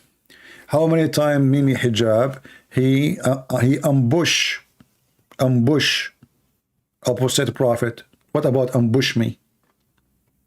He promised people he will debate me, right? I called him. He hung up on me 6-7 times. I did not even speak for 5 minutes. Go watch it. They don't dare. They don't. And you people, you like only famous names. Always. This is why you keep mentioning for me names like this Tate. I mean, why he's important for you? Tate is a pimp. Aren't you even ashamed to mention his name? You know, people, they want to force me to talk about him. And I was saying to myself, why in the world it is important for those people to talk about a pimp? This guy cannot say even 2 words without saying the F word. And literally, his jacket, his pant, his watch, his phone, his sunglasses is made from the water of vaginas, literally. And yet people, they come here like puppies. Can you refute this guy? Can you? Why he is important for you? Aren't you even ashamed? What you will say to Jesus? That a pimp is affecting you? You know, in the old days, people, they used to listen to philosophers. They read the books of Aflaton, Shakespeare. Now a pimp, he have a voice. Can you believe it?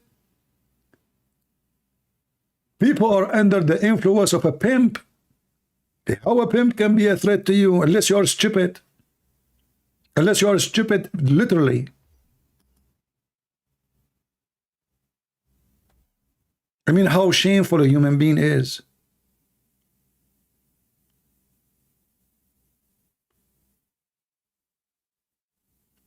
A pimp. This is how low they are. And then Mimi Hijab, he was saying, he said to him, I saw like a short video of him. He said to him, you know, I think now I am influenced, like my influence is the same as Putin. The guy, he compared himself to Putin. A pimp.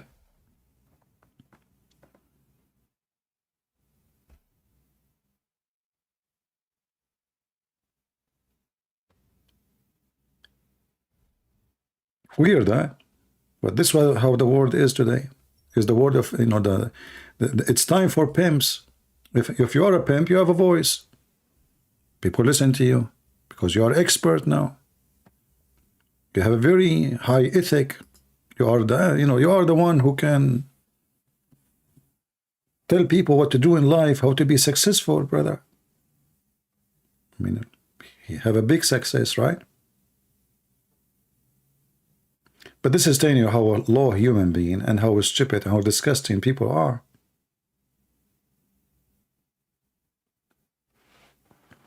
To the point a human being is under the influence of a pimp. And then there's a human being is proud that a pimp, he joined his religion.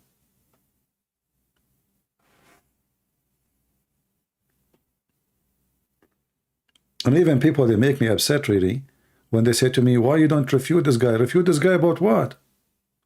I mean, what are you talking about?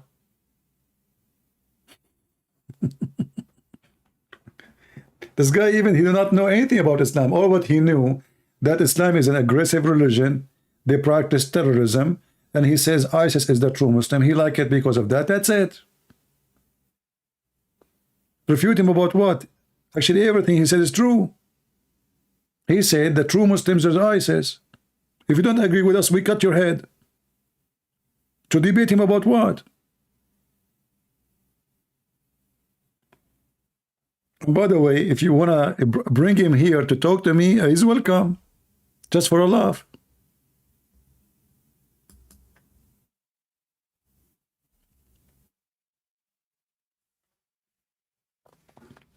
You cannot teach anyone how to debate. Debate is a skill, is a gift. The same as teaching. So as I said, you know, David Wood, he can do better videos than mine when he makes short videos. He can say straightforward, like to the point, in a very short time, very convincing way. I like his short videos. I really appreciate them. But his debate is the most horrible ever. Something happened to him when he's debating. Like he is not the same person.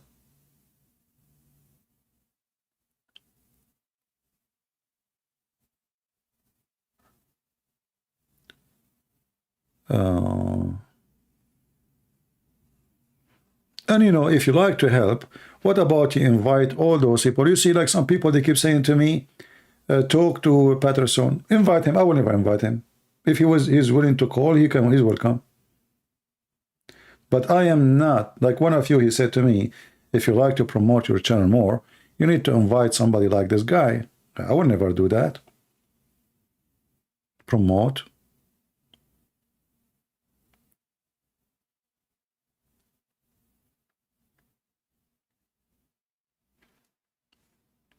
That is not the target.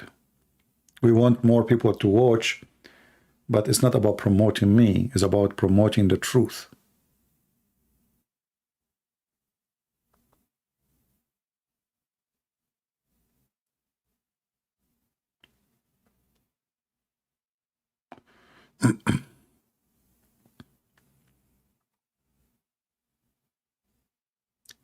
Shabir Ali daughter is upset with Andrew today because he said Islam abuse women. Okay, so what? I mean, he is saying the truth. She's upset from a pimp now? I thought they should be proud about him.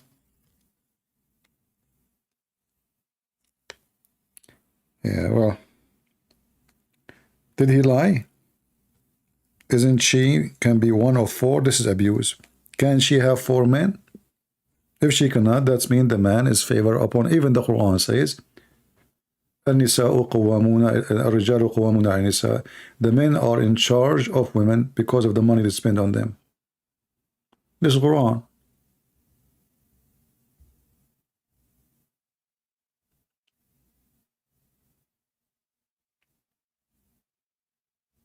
You know, if I speak to this guy, Patterson, I will ask him one single question. What was the target and the purpose of speaking to Muslims? One after one. What is the accomplishment? What is exactly the point? Nothing. Did he, like, he cornered them? Did he ask us serious questions, embarrassing questions? No. He was so submissive. He just shake his head, whatever they say. So what the point? Would you be open to debate Harun Yahya? Sure, sure. Especially if you bring the girls with him.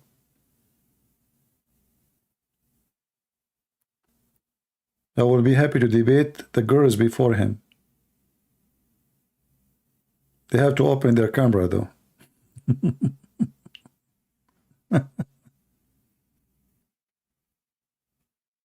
Yeah, and you know, I believe all those things will backfire on this religion, because a guy like this guy Tate is very filthy to the bones. So just wait what will happen sooner or later. Just wait. They cannot change. You know, those people, they cannot change their nature. Those people, they cannot speak a good, like, I mean, decent language. So he will carry a real good image of Islam, the way we want it to be. So I hope that he will do a great job to expose Islam. Just wait. And then the Muslim, they will start washing their hands from it. The same as Harun Yahya. Harun Yahya, when he made those books about Quran and science, and those websites and videos, all the Muslims, they stopped praising him. The second he got arrested with you know, human trafficking, sex with the children, etc., they start washing their hands with him.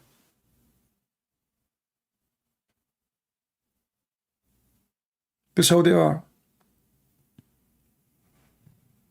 And this guy is literally a pimp, and he will go back to his nature. Did he close his website, by the way?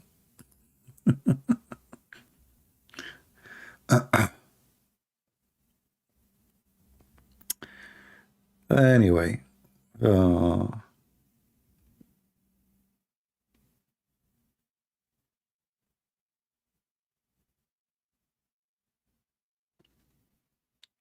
I don't care if he leave Islam or not. I think he is in the perfect place. Why he is important? You see, for me, this a person like this, he is evil. If he is decent, he should give all his money. All his money. If a person, he try to wash his image, like in front of God at least, not in the people, right? And all my money is coming from abusing women sexually. Even kids. You know, those websites, they bring even children's. So if this person, he have little decency, all the hundreds of millions of dollars he made from porn, he should give away to the women he used, not anyone else, if he have little decency.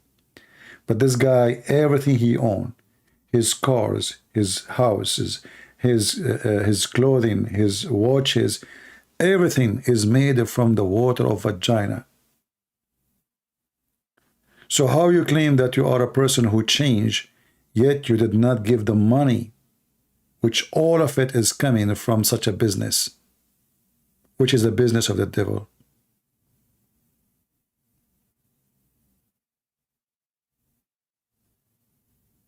You see how you know if he was decent and became a believer suddenly?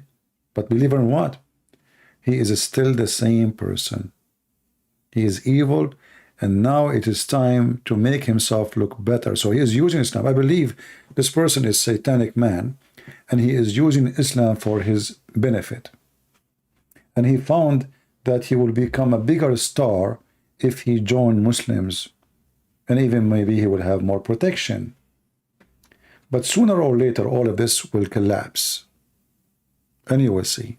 Just Watch what is coming. Exactly. By their fruits you shall know them. The fly go to the garbage, and the bees, they go to the flower.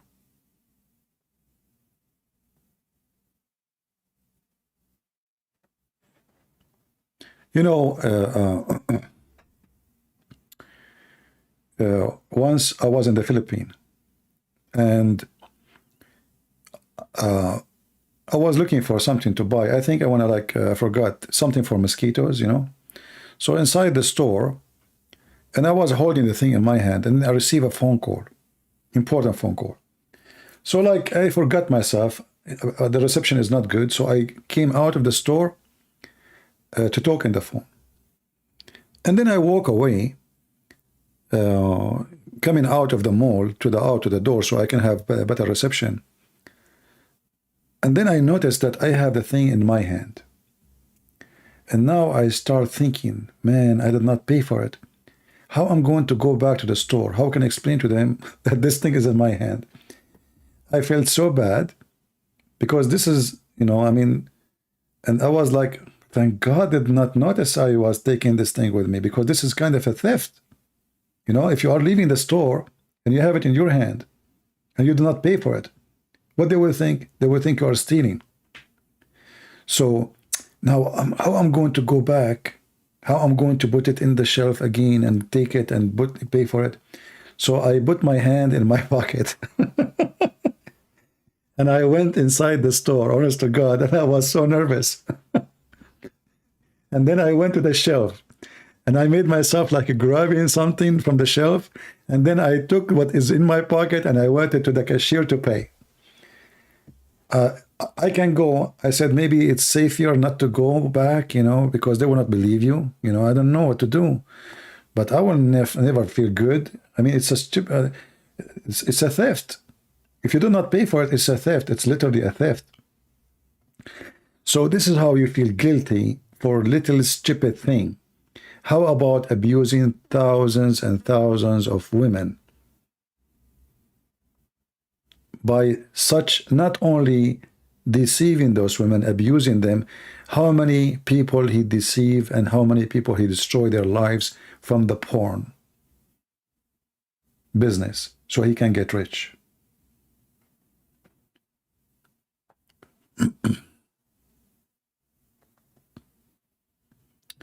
You do not need to make a course online how to debate Muslim. Just watch my videos.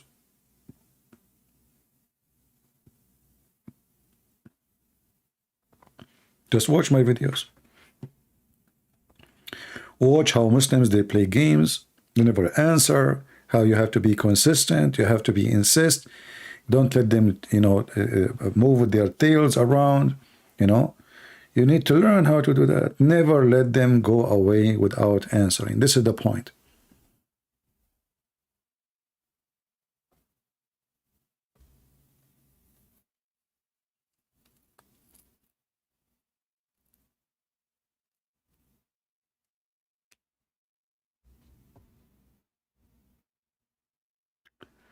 Zakir Naik, he used the same argument. You know, Zakir Naik is an idiot. Zakir Naik, he made a video saying that David Wood don't have the same caliber to debate me, right? At the end of the video, he said, there's a Hindu man, he debated him, and now this guy, he lost his a lot of his fan. But look what happened now. Zakir Naik is really stupid. He don't want to make David Wood famous, but he mentioned his name. So it doesn't make a difference really if you debate him or not now. You just said his name. Secondly, as long you are saying debating somebody like the Hindu guy made him lose his fan, well, what about doing it and make him lose his fan? And actually, I can assure you that David Wood will not do good. We will not do good because he is not consistent with the questions. The guy, he will give him an answer, fake answer, stupid answer, and David Wood will not chase. He will let it go. The same what he did with Mimi Hijab. So, you know, Naik, he's just trying, you know, he don't wanna get into trouble because he don't know what will happen. He's not so confident because both of them, they speak English, they speak Arabic. Zakir Naik and David Wood.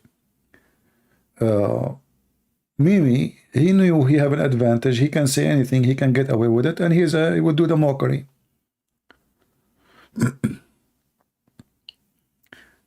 But anyway, I mean, Zakir Naik is an idiot.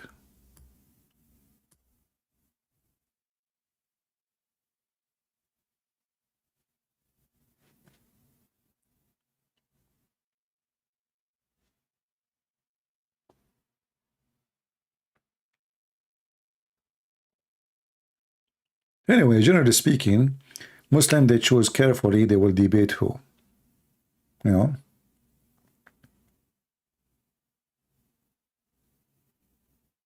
And you know, for me, I don't debate Muslim really. Well, I don't have debate with Muslims. None of those I spoke to them. I can call it a debate because all of them, you know, debate have to be between two decent people, people saying what they believe. Muslims don't answer saying what they believe. They answer to defend, not to say the truth. So there's no debate ever can happen with a Muslim. There's only getting him busted. I don't debate Muslims, I get them busted. Because, you know, why I want to get you busted? How I can get you busted if you are saying the truth? I can't get you busted then. Like, if I say, you're a prophet, he have sex with the children, and you say yes, okay, that's it. I cannot get you busted because you were honest.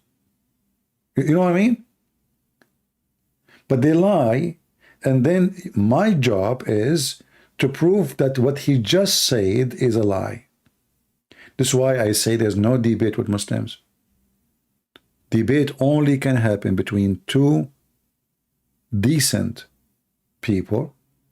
They say what they believe in truth. Then we have a debate. If they don't, if they are lying to each other, there's no debate. There's a bunch of liars on the stage. So how that can be a debate? So I never saw a Muslim he have honesty. And if he have honesty, that's mean he left Islam. The only, I can say, the only honest Muslim, as this guy Tatteh he said, now we are quoting the pimp, the only true Muslims is ISIS. They will say, yes, the Prophet did that. But those are not exist. They are not in YouTube, at least. Why Muslims insulting they have to insult somebody. You see, the Muslim, they have a problem. They cannot speak against Jesus as a person because they claim that he is a prophet for them. So they have to find somebody. That's all. I'm sound tired because I'm speaking for many hours. Don't forget to subscribe if you care for what we do. And for sure, most of you don't.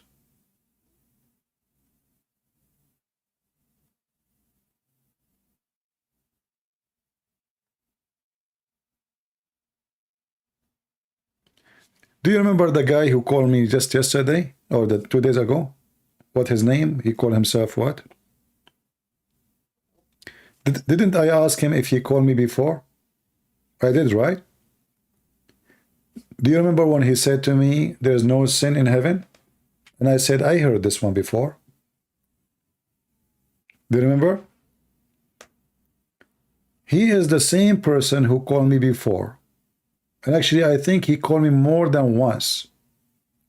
Yet when he called me 2 days ago, he claimed he never called me before. He is the same person, I think, who called me and he said his sheikhs made him disappointed. Do you remember? They lie. They have no dignity. And now he is coming back to say he's a Muslim again. But isn't this the same guy who, you know, he got disappointed and etc. And now what he is doing?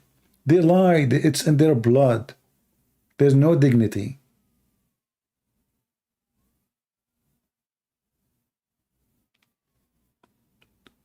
When he said to me, there's no sex in heaven, I remember right away the one who called me long time ago, and he said the same. It is him. Go check the voice. But I asked him, did you call me before? He said, no.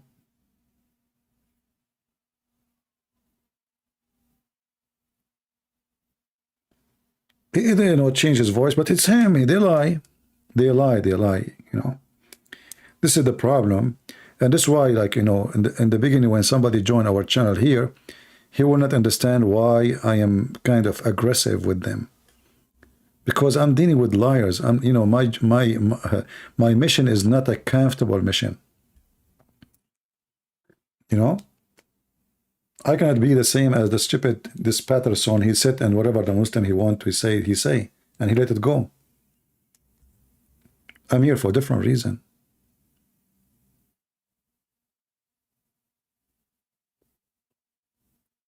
Yeah, I'm sure he called more than once, but when I asked him, he said no. It wasn't him. I don't know. It sound like, I don't know. It sound the same voice for me. I'm not sure. But most likely, I think it's if you watch the video about the heaven, I think there's two people call me, and I think he is one of them.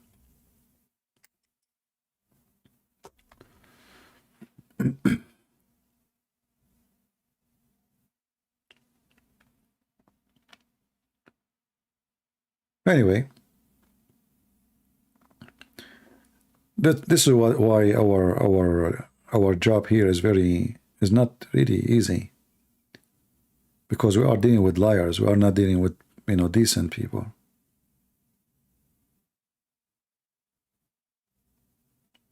Liars. It's not easy to talk with liars. They will lie. What you can say.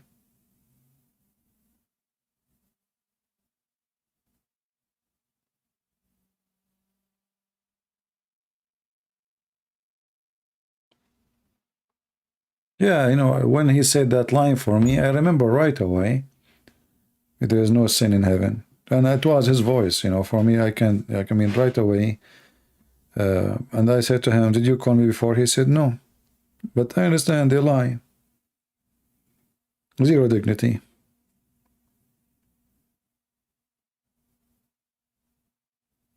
Yeah.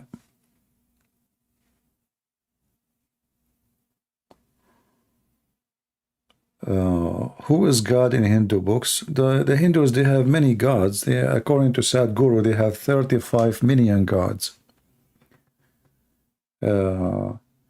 Anyway, Hinduism is not really a religion. Hinduism is a collection of philosophy. And there's a lot of contradiction in it. I mean, contradiction as a value, you know.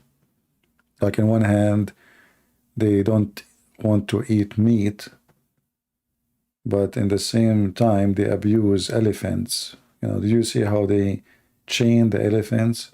So how you are merciful. And then the same hand, they used to be burning women when the husband he died. So we don't want to kill a cow, but we burn a woman alive because the husband he died. So it's, you know, it's an awkward philosophy. It's not a human philosophy, actually. It's very violent, even though the appearance is peaceful. Islam tried to do the same. Islam tried to make itself appear to be peaceful, but in reality, it is deep inside is very violent.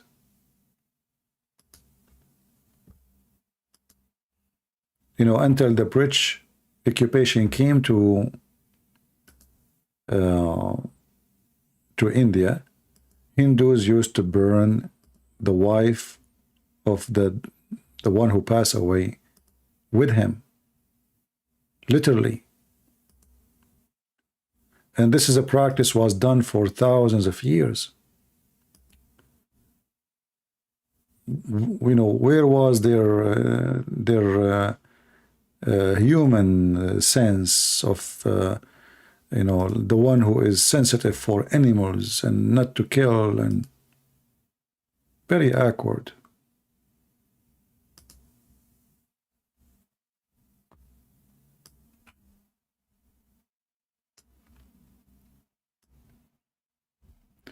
You know, when I was in Thailand, I saw how Buddhist priests collecting food and donation from prostitutes.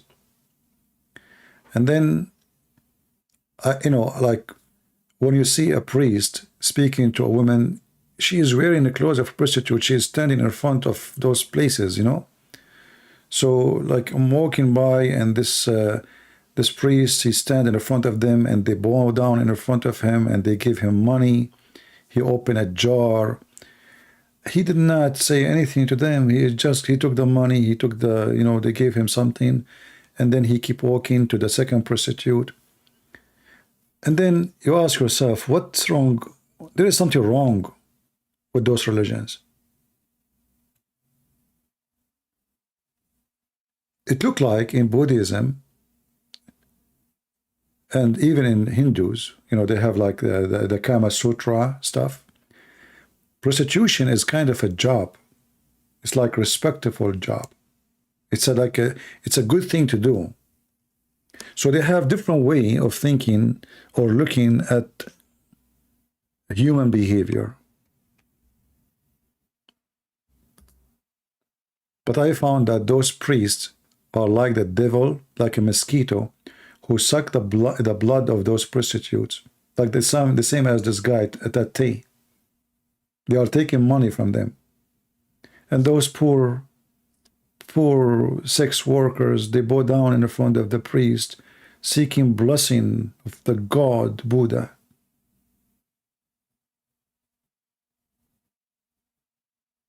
But the society of the Buddhists don't help the prostitute. They let them for their destiny so they can get AIDS and sexual disease and being abused and human trafficking and all the garbage come with this business.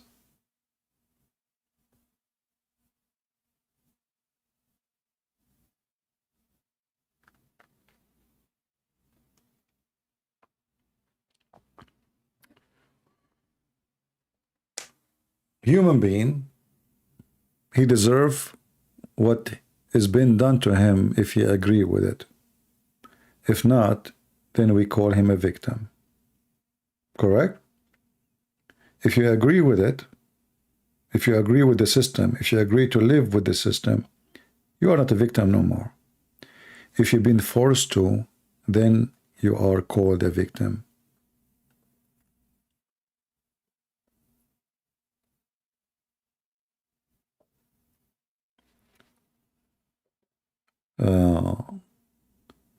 Those men are not priests? No, they are. They were wearing the pink clothes, and they are, you know, no, they are priests.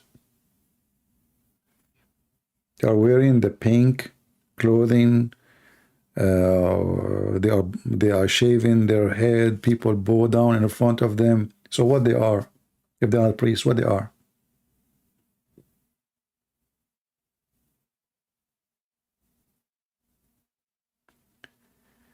How you will stop the border crisis? It's too late, that's it. You have to wait for the coming 2 years. Actually, now people of Arizona, they make it even more horrible. Good luck with that. You know, America is a country run by idiots. No more comment.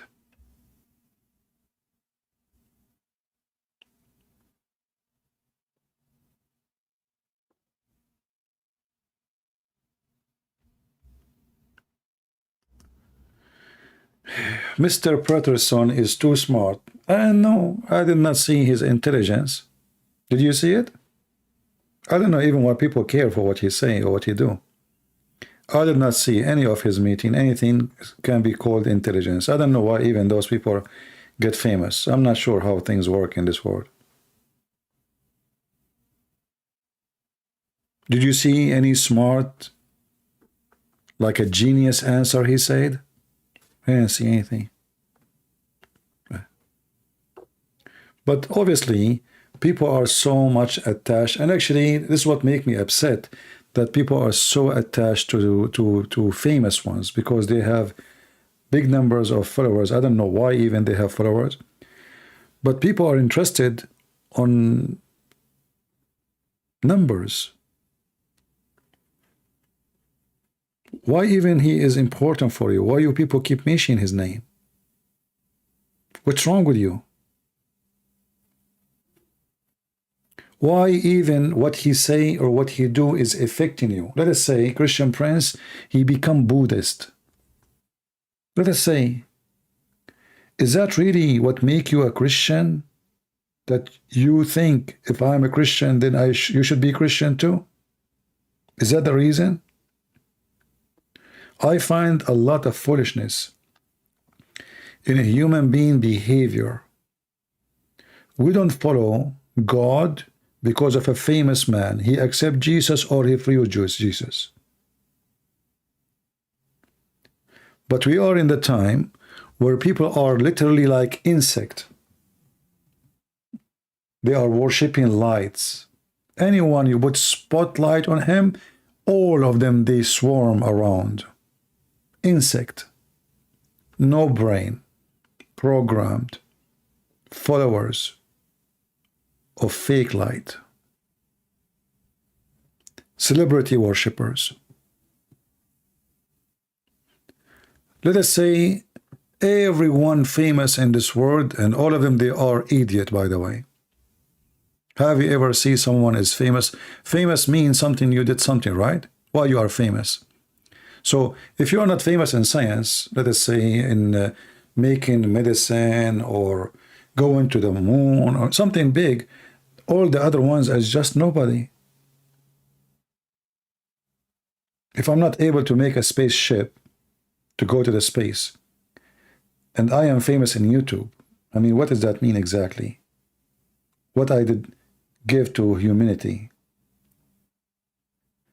If I could not bring someone out of something dark, what exactly my accomplishment? Why I'm famous? So you will find that somebody is an actor in a movie, is famous. Action movie, sex movie, fiction movie, very famous. You have millions of fans. Someone, he was interviewed by someone is famous like Oprah. Suddenly you are famous too. And people, they follow you. But why? We don't know. Why even someone like Oprah is famous? She's stupid. Literally stupid. But she's very famous. So people, they are slaves of their own act. They worship, they follow, they chase the news of the famous ones because they think that without those famous, they are not exist. They are like a bunch of cockroaches going in circle around a sewage. And they think the smell is so good.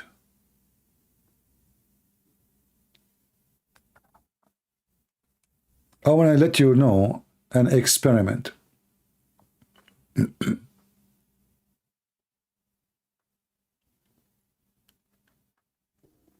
If you go in the street, a very crowded street, ask few friends of you, like 5, 6 friends, to make a circle and to look down in the ground. Just don't do anything. Like make a circle, you and your friends, and look down in the ground and see how many people will join to look at what you are looking at. You will start as 5, 6 people, and then there will be 20, 50, 60, 70. Everybody want to see what is in there. Why people are coming there? Do you know why? Because a human being is donkey.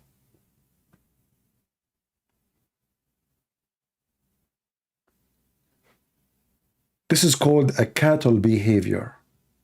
Goat, no brain.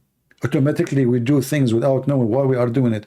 So 5, 6 people, they are looking at the ground. I'm walking in the street. Suddenly I became so curious to see why they are looking down. So I go and join them. And then a guy, he came behind me. I wanted to leave, but now I cannot leave because there's people behind me now, they want to look.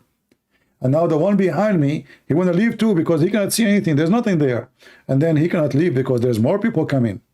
And the circle will get bigger and bigger and bigger. But the circle in the middle is empty. And everybody around it is a donkey.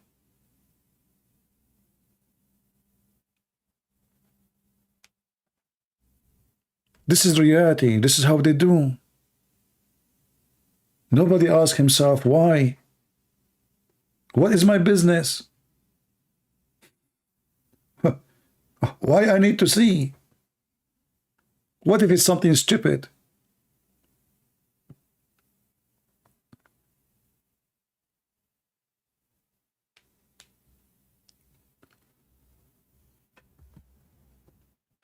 Matthew 15, those who curse parents, put them to death.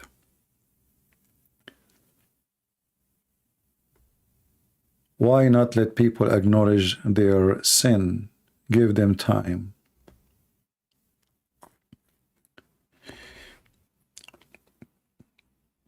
You know,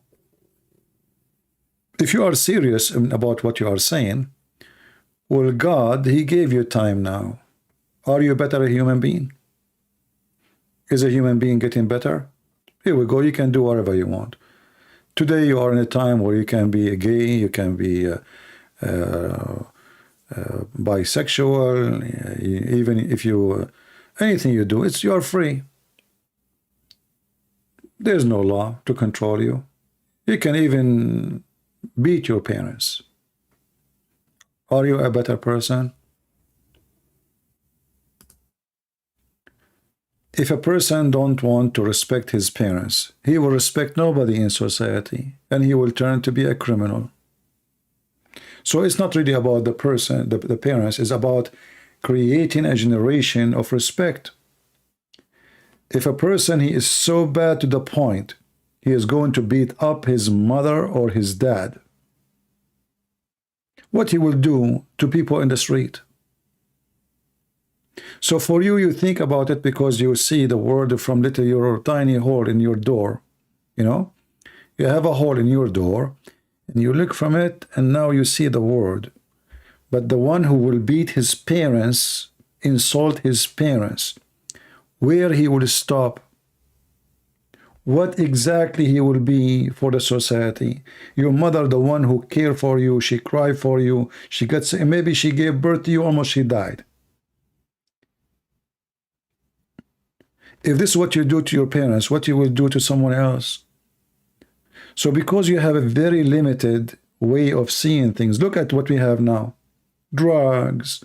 The kid, he said the F word to his dad, he said the F word to his mother, and then they start doing drugs and they have sex in the street, and he shoot this guy and the guy shoot this guy, and the girl, she do not know her father, and the son, he do not know who his father. What a messed up society.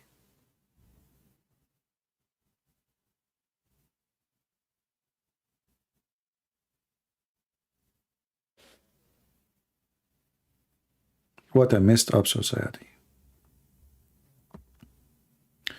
The Bible says the wages of sin is death, but Elijah did not die. Well, you know, if a person is so good and God decide not to make him die, what do you think? I'm going to send a warrant to arrest God because he decided not to let him die?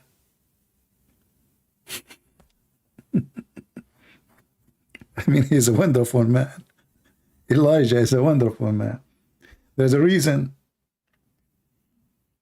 And, you know, death is not necessarily is a bad thing, because it says, as you said, the wage of death, the wage of sin is death, right? But look what happened now. You forgot that Jesus himself, he did not commit sin, but he died. So how come you did not see that too? Did Jesus in the cross, he promised a person who was with him in the cross that today he will be in heaven? But this guy is accused to be a criminal, yet he will be in heaven. So God can save as he wish. When God, he says, not everyone says to me, Lord, Lord, will enter the kingdom of my Father, but the one who do his will. So there's many, they say, Lord, Lord. There's some, they will not go to heaven from those. There's exception always. But you decide to understand as you wish, because you have a desire of direction. I hope I'm answering you. And for sure, you don't have to agree with me. But I believe about the parents, a person who don't respect his parents. You see, even if my parents are bad people, it can happen that there's parents that are really bad. But I'm not going to go and say the F word to them. Stay away from them. They are bad, they're bad. But don't be bad like them. Don't be evil.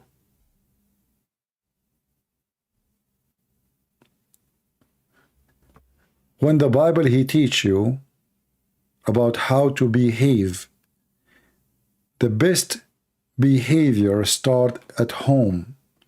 If I cannot be good to my brother and my sister, my father and my mother, I will not be good out of my home. Because suppose those who love me and those who care for me, I cannot be good to them, I will be good to who? So here you have the seed of good in the society. The first school for us, all of us, is when we are children inside our houses, not in the school we go to. What you learn about your mother, about your father is going to impact you. And by the way, usually bad kids, they can be usually, not necessarily, because they have a bad parents. When the father, he beat the mother, and the mother, she say the F word to the husband, and she badmouth him, or the father, he do the same, the kid, he look, what a trashy family I have. So he will end a trashy person too. But there's always an exception. There's kids, because they saw how bad the parents they are, how unjust they were to their children, he decided not to be the same. So he will treat his children very kind.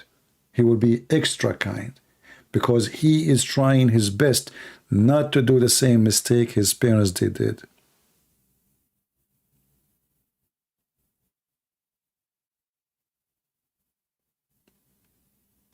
So in order to understand the Bible, don't try to read a verse only. Try to live it. Try to feel it. Try to be the person who is there.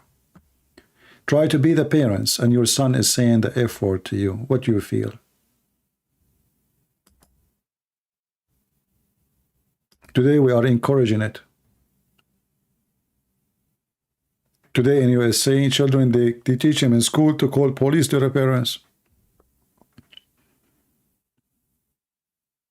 When your kid, he go in school in USA, the first thing they teach him is if your dad, he scream at you, call the police. So now parents, they don't dare even to speak to their children. They can be accused of anything. And then the government will take your children from you. This is what the liberals did to us. You cannot even teach your children how to be decent.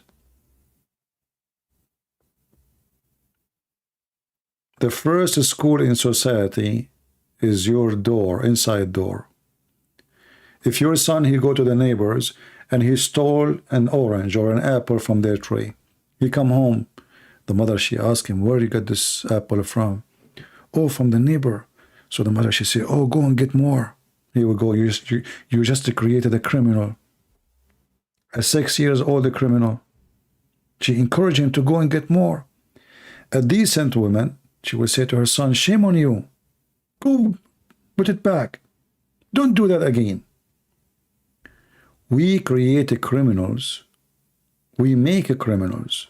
Criminals are created when they are young, not when they are old. Most of those people who you see them ending in a very horrible ending, they reach that point because of their parents. So if I can, in order to create a good parents, I have to create a good atmosphere for children, because those children, sooner or later, they will be parents themselves. So this is where you create good parents, by having good children. In 20 years from now, this child will be an adult, and maybe he will have his own family, and now he will be a parent.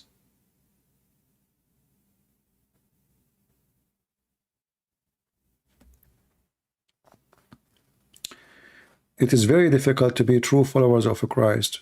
I do my best. Well, you see, if it's easy, then there's no point. If it's easy, everybody is you know, is saved. If it's easy, even in America, they say easy come, easy go, right? Easy usually, it's because it doesn't have a value.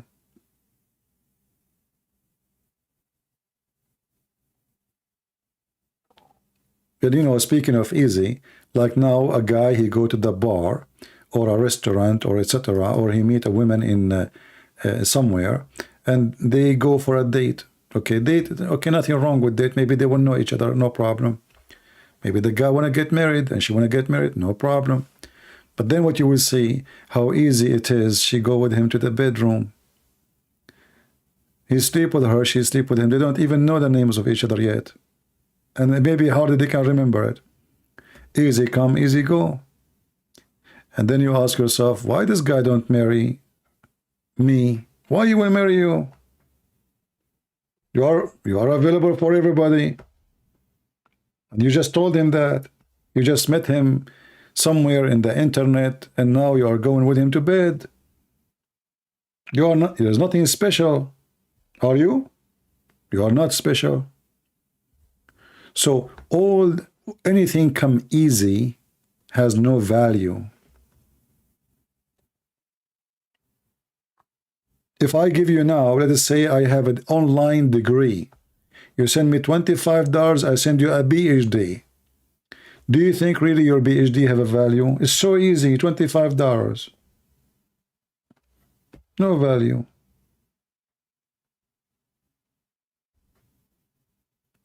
Value come through struggling, hard work, and faith about what you want to be and what you want to do.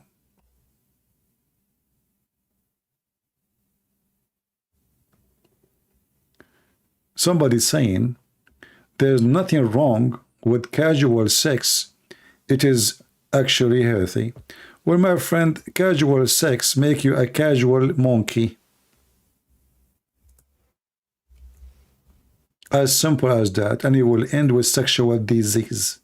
Good for you. There's nothing wrong with casual sex. Yeah, nothing wrong. Well, don't be upset then if you come back home and your wife, she is effing somebody. She want to have casual sex too. Well, I'm sure you will not be upset, right?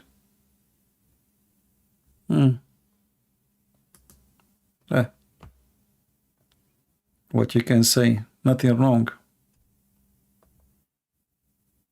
Like I remember once somebody said to me, he's open-minded. I said, so can your neighbor sleep with your wife? He said, why you are saying that? I said, we just said you're open-minded. What open-minded mean? What does that mean exactly? What does that mean exactly? Open-minded. What does that mean? Open vagina, open panty, open what?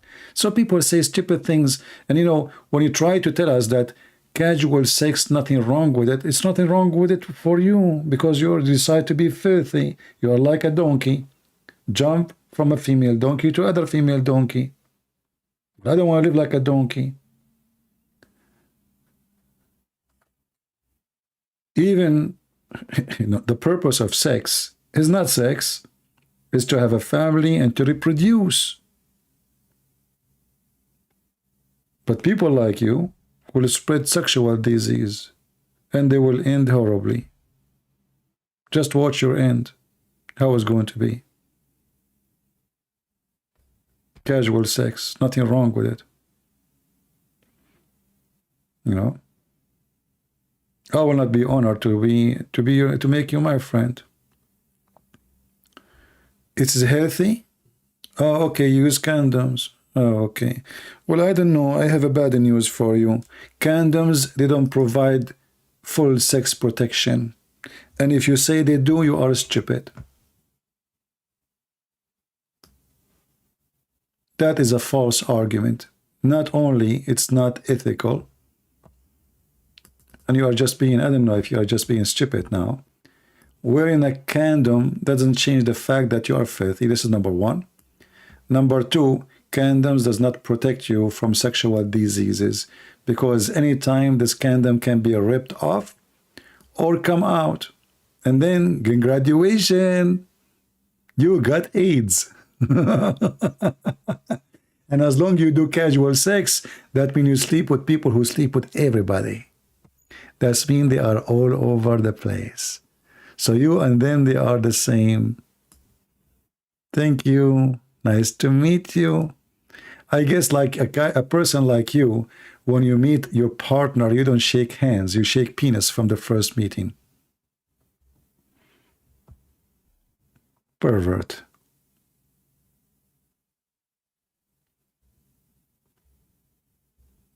Literally a pervert.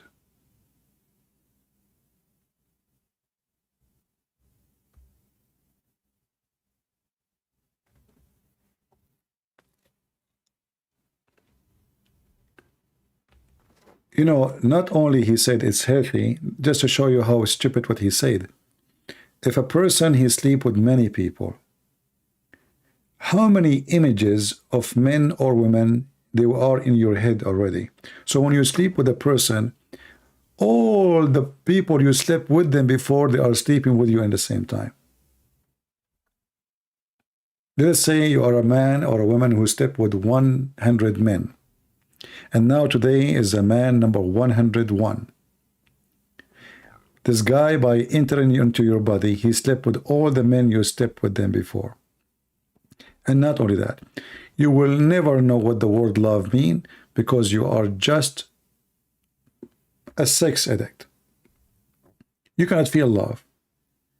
It's just about sex and nothing special about people. It's just a vagina, it's just a penis. You are just a penis. They are around 97 effective. Ask any facility. My friend, please, just leave us in peace. Here we go. I'm going to block you. Yeah, guys, ask any facility. The one, if somebody, he studied physiology and he told you this is healthy, he's a scumbag. What about you ask him to sleep with his wife? The doctor, you are going to his clinic, he says to you, casual sex is good. What about you ask him right away, can you give me your phone number, your wife number? Let us see what he will say. The same person who is asking, he's saying to you it's healthy. He said to him right away, I want to practice health here, right here. Ask him for his wife number or his daughter number. Let us see what he will say. Sicko. Sick.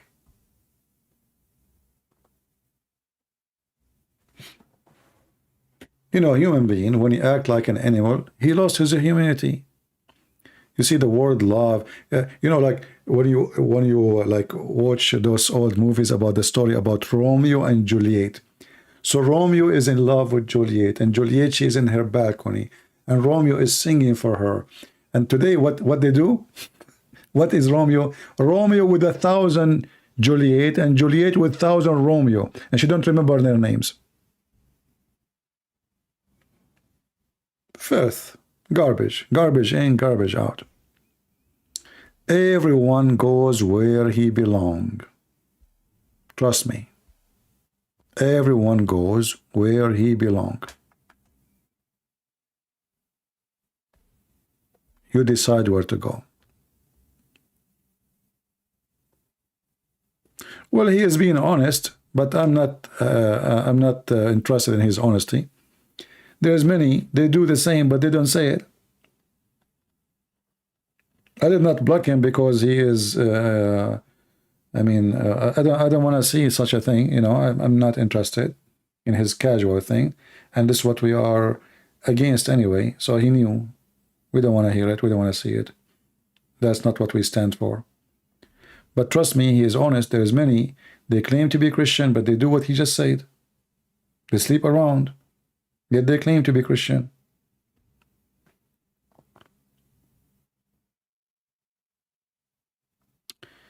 I am with my husband 40 years, not counting the last 5 years.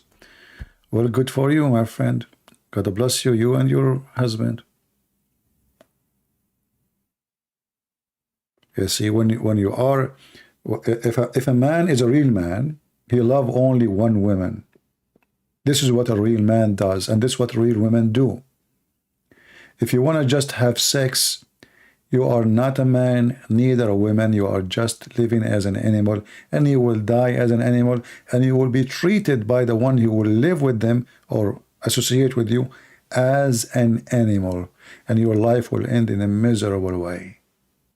Your life, all of it, will be a misery, a chain of memory of misery, because you've been used and abused, and you allowed it to happen to you.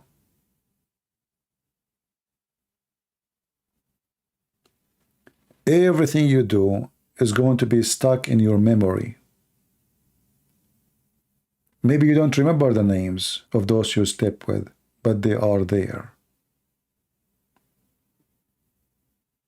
And you cannot, and you will never feel good about it. Doesn't matter how you claim that it is healthy, it's fun, it's good.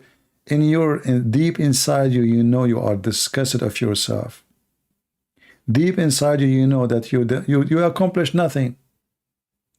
Let us say I slept with 1,000 women. Okay, and what is exactly the accomplishment?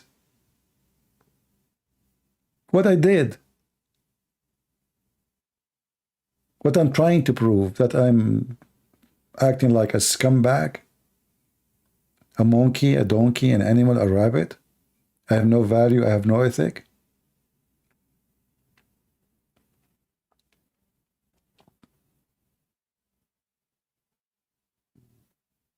If a man, he love a woman, he marry her, he don't if her.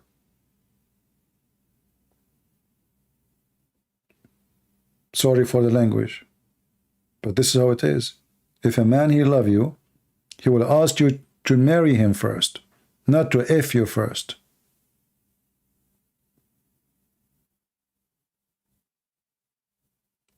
But today, if you don't do it, there's something wrong with you. They will start making rumors about, like in the old day, it was a shame if a girl, she is not a virgin. Now it is the opposite.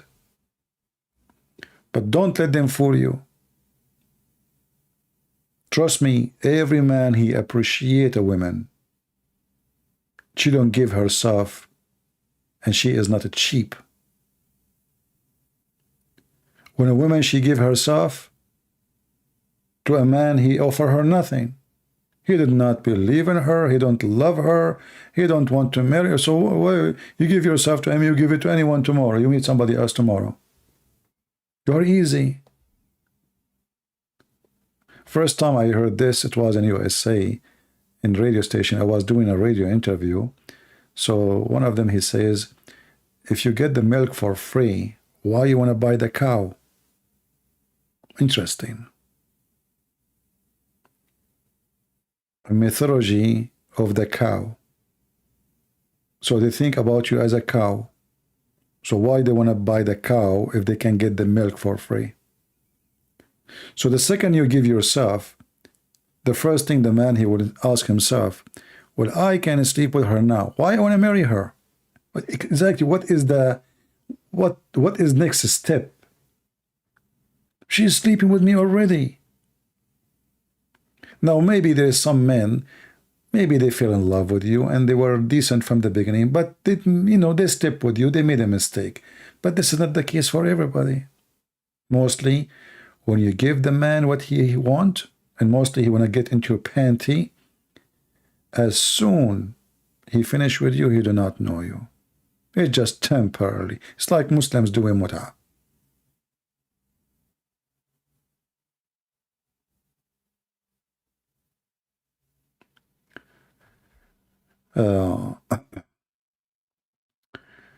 Anyway, we give advice for people, but if you decide to do it, it's up to you. The man, he will look at you that you are a cheap person. And if a man, he say to a woman, I love you, so easy. That means he say it to every woman. Don't make him fool you. If you meet a guy and first time, You dance with him, you do whatever, and then 15 minutes after he say, I love you. Well, this is how easy it is. A real man, he will not say that to you. It's going to take a long time. I love you that fast is obviously fake. They say it to every woman just to get in bed with her. You are the most amazing woman I met. Ask yourself how many women he said that to them before you. He just told to you, you are the most amazing woman. He just admit that he met a lot. But today you are the most. Tomorrow you are not the most. Someone else will be the most. So you have to be smart. You have to be vigilant. And if you are a woman who allow men to abuse you sexually, use you and throw you in the garbage. They have a collection, you know. They use you, they sleep with you, and they dump you. Next. Who's next? Well, blame nobody but yourself. Right?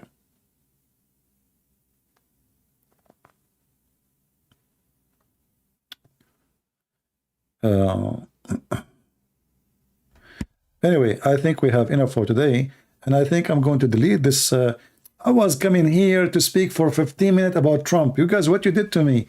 Look, we are here for how many hours? Man. Oh boy. But this is my advice before we finish for today. Ladies and gentlemen, when you live it cheap, you lose respect to yourself. As simple as that. You know, even if you think, or if you try to convince yourself that it's fun, it's the right thing to, I mean, it's yeah, it's okay. You convince yourself, but deep inside you, you know that you are a piece of garbage then. Many people, they try their best to lie to themselves. They live a lie themselves. That what they do is right, but deep inside them, they knew it is garbage. And then when you get older and older, you start living the misery. You are lonely. You know why you are lonely? Because you've been with too many people, but you love nobody, and nobody loves you. You will die lonely. You've never been honest. You've never been decent. And if you try today to be decent, nobody will believe in you. Because always you were a piece of garbage. Always you were selfish. Always you are willing to abuse somebody, use them and dump them. You will end in a very miserable way. If you are a male or a female, it doesn't matter. A person, when he do wrong, he lose respect to himself. And if you lose respect to yourself, why you ask people to respect you? Nobody will. That's why the Lord, he said, from their fruits you shall know them. So deep in ourselves, we have bad fruits. A person who have decency, he fight the bad fruit. He try to get rid of it. He try to clean the box. I have a fruit is bad here, is hurting me. I want to get rid of it. You struggle with it. You fight your sin. And you keep walking strong. And you say, you know what? Yes, I am going to fight it. I have a weakness, but I'm going to over. But if you make your life a lifestyle of sin, you just kill yourself. The Lord, he says, what the benefit for the man if he won the whole world and he lost himself? And those who they lose themselves into sex and drugs and money and power, they lost themselves already.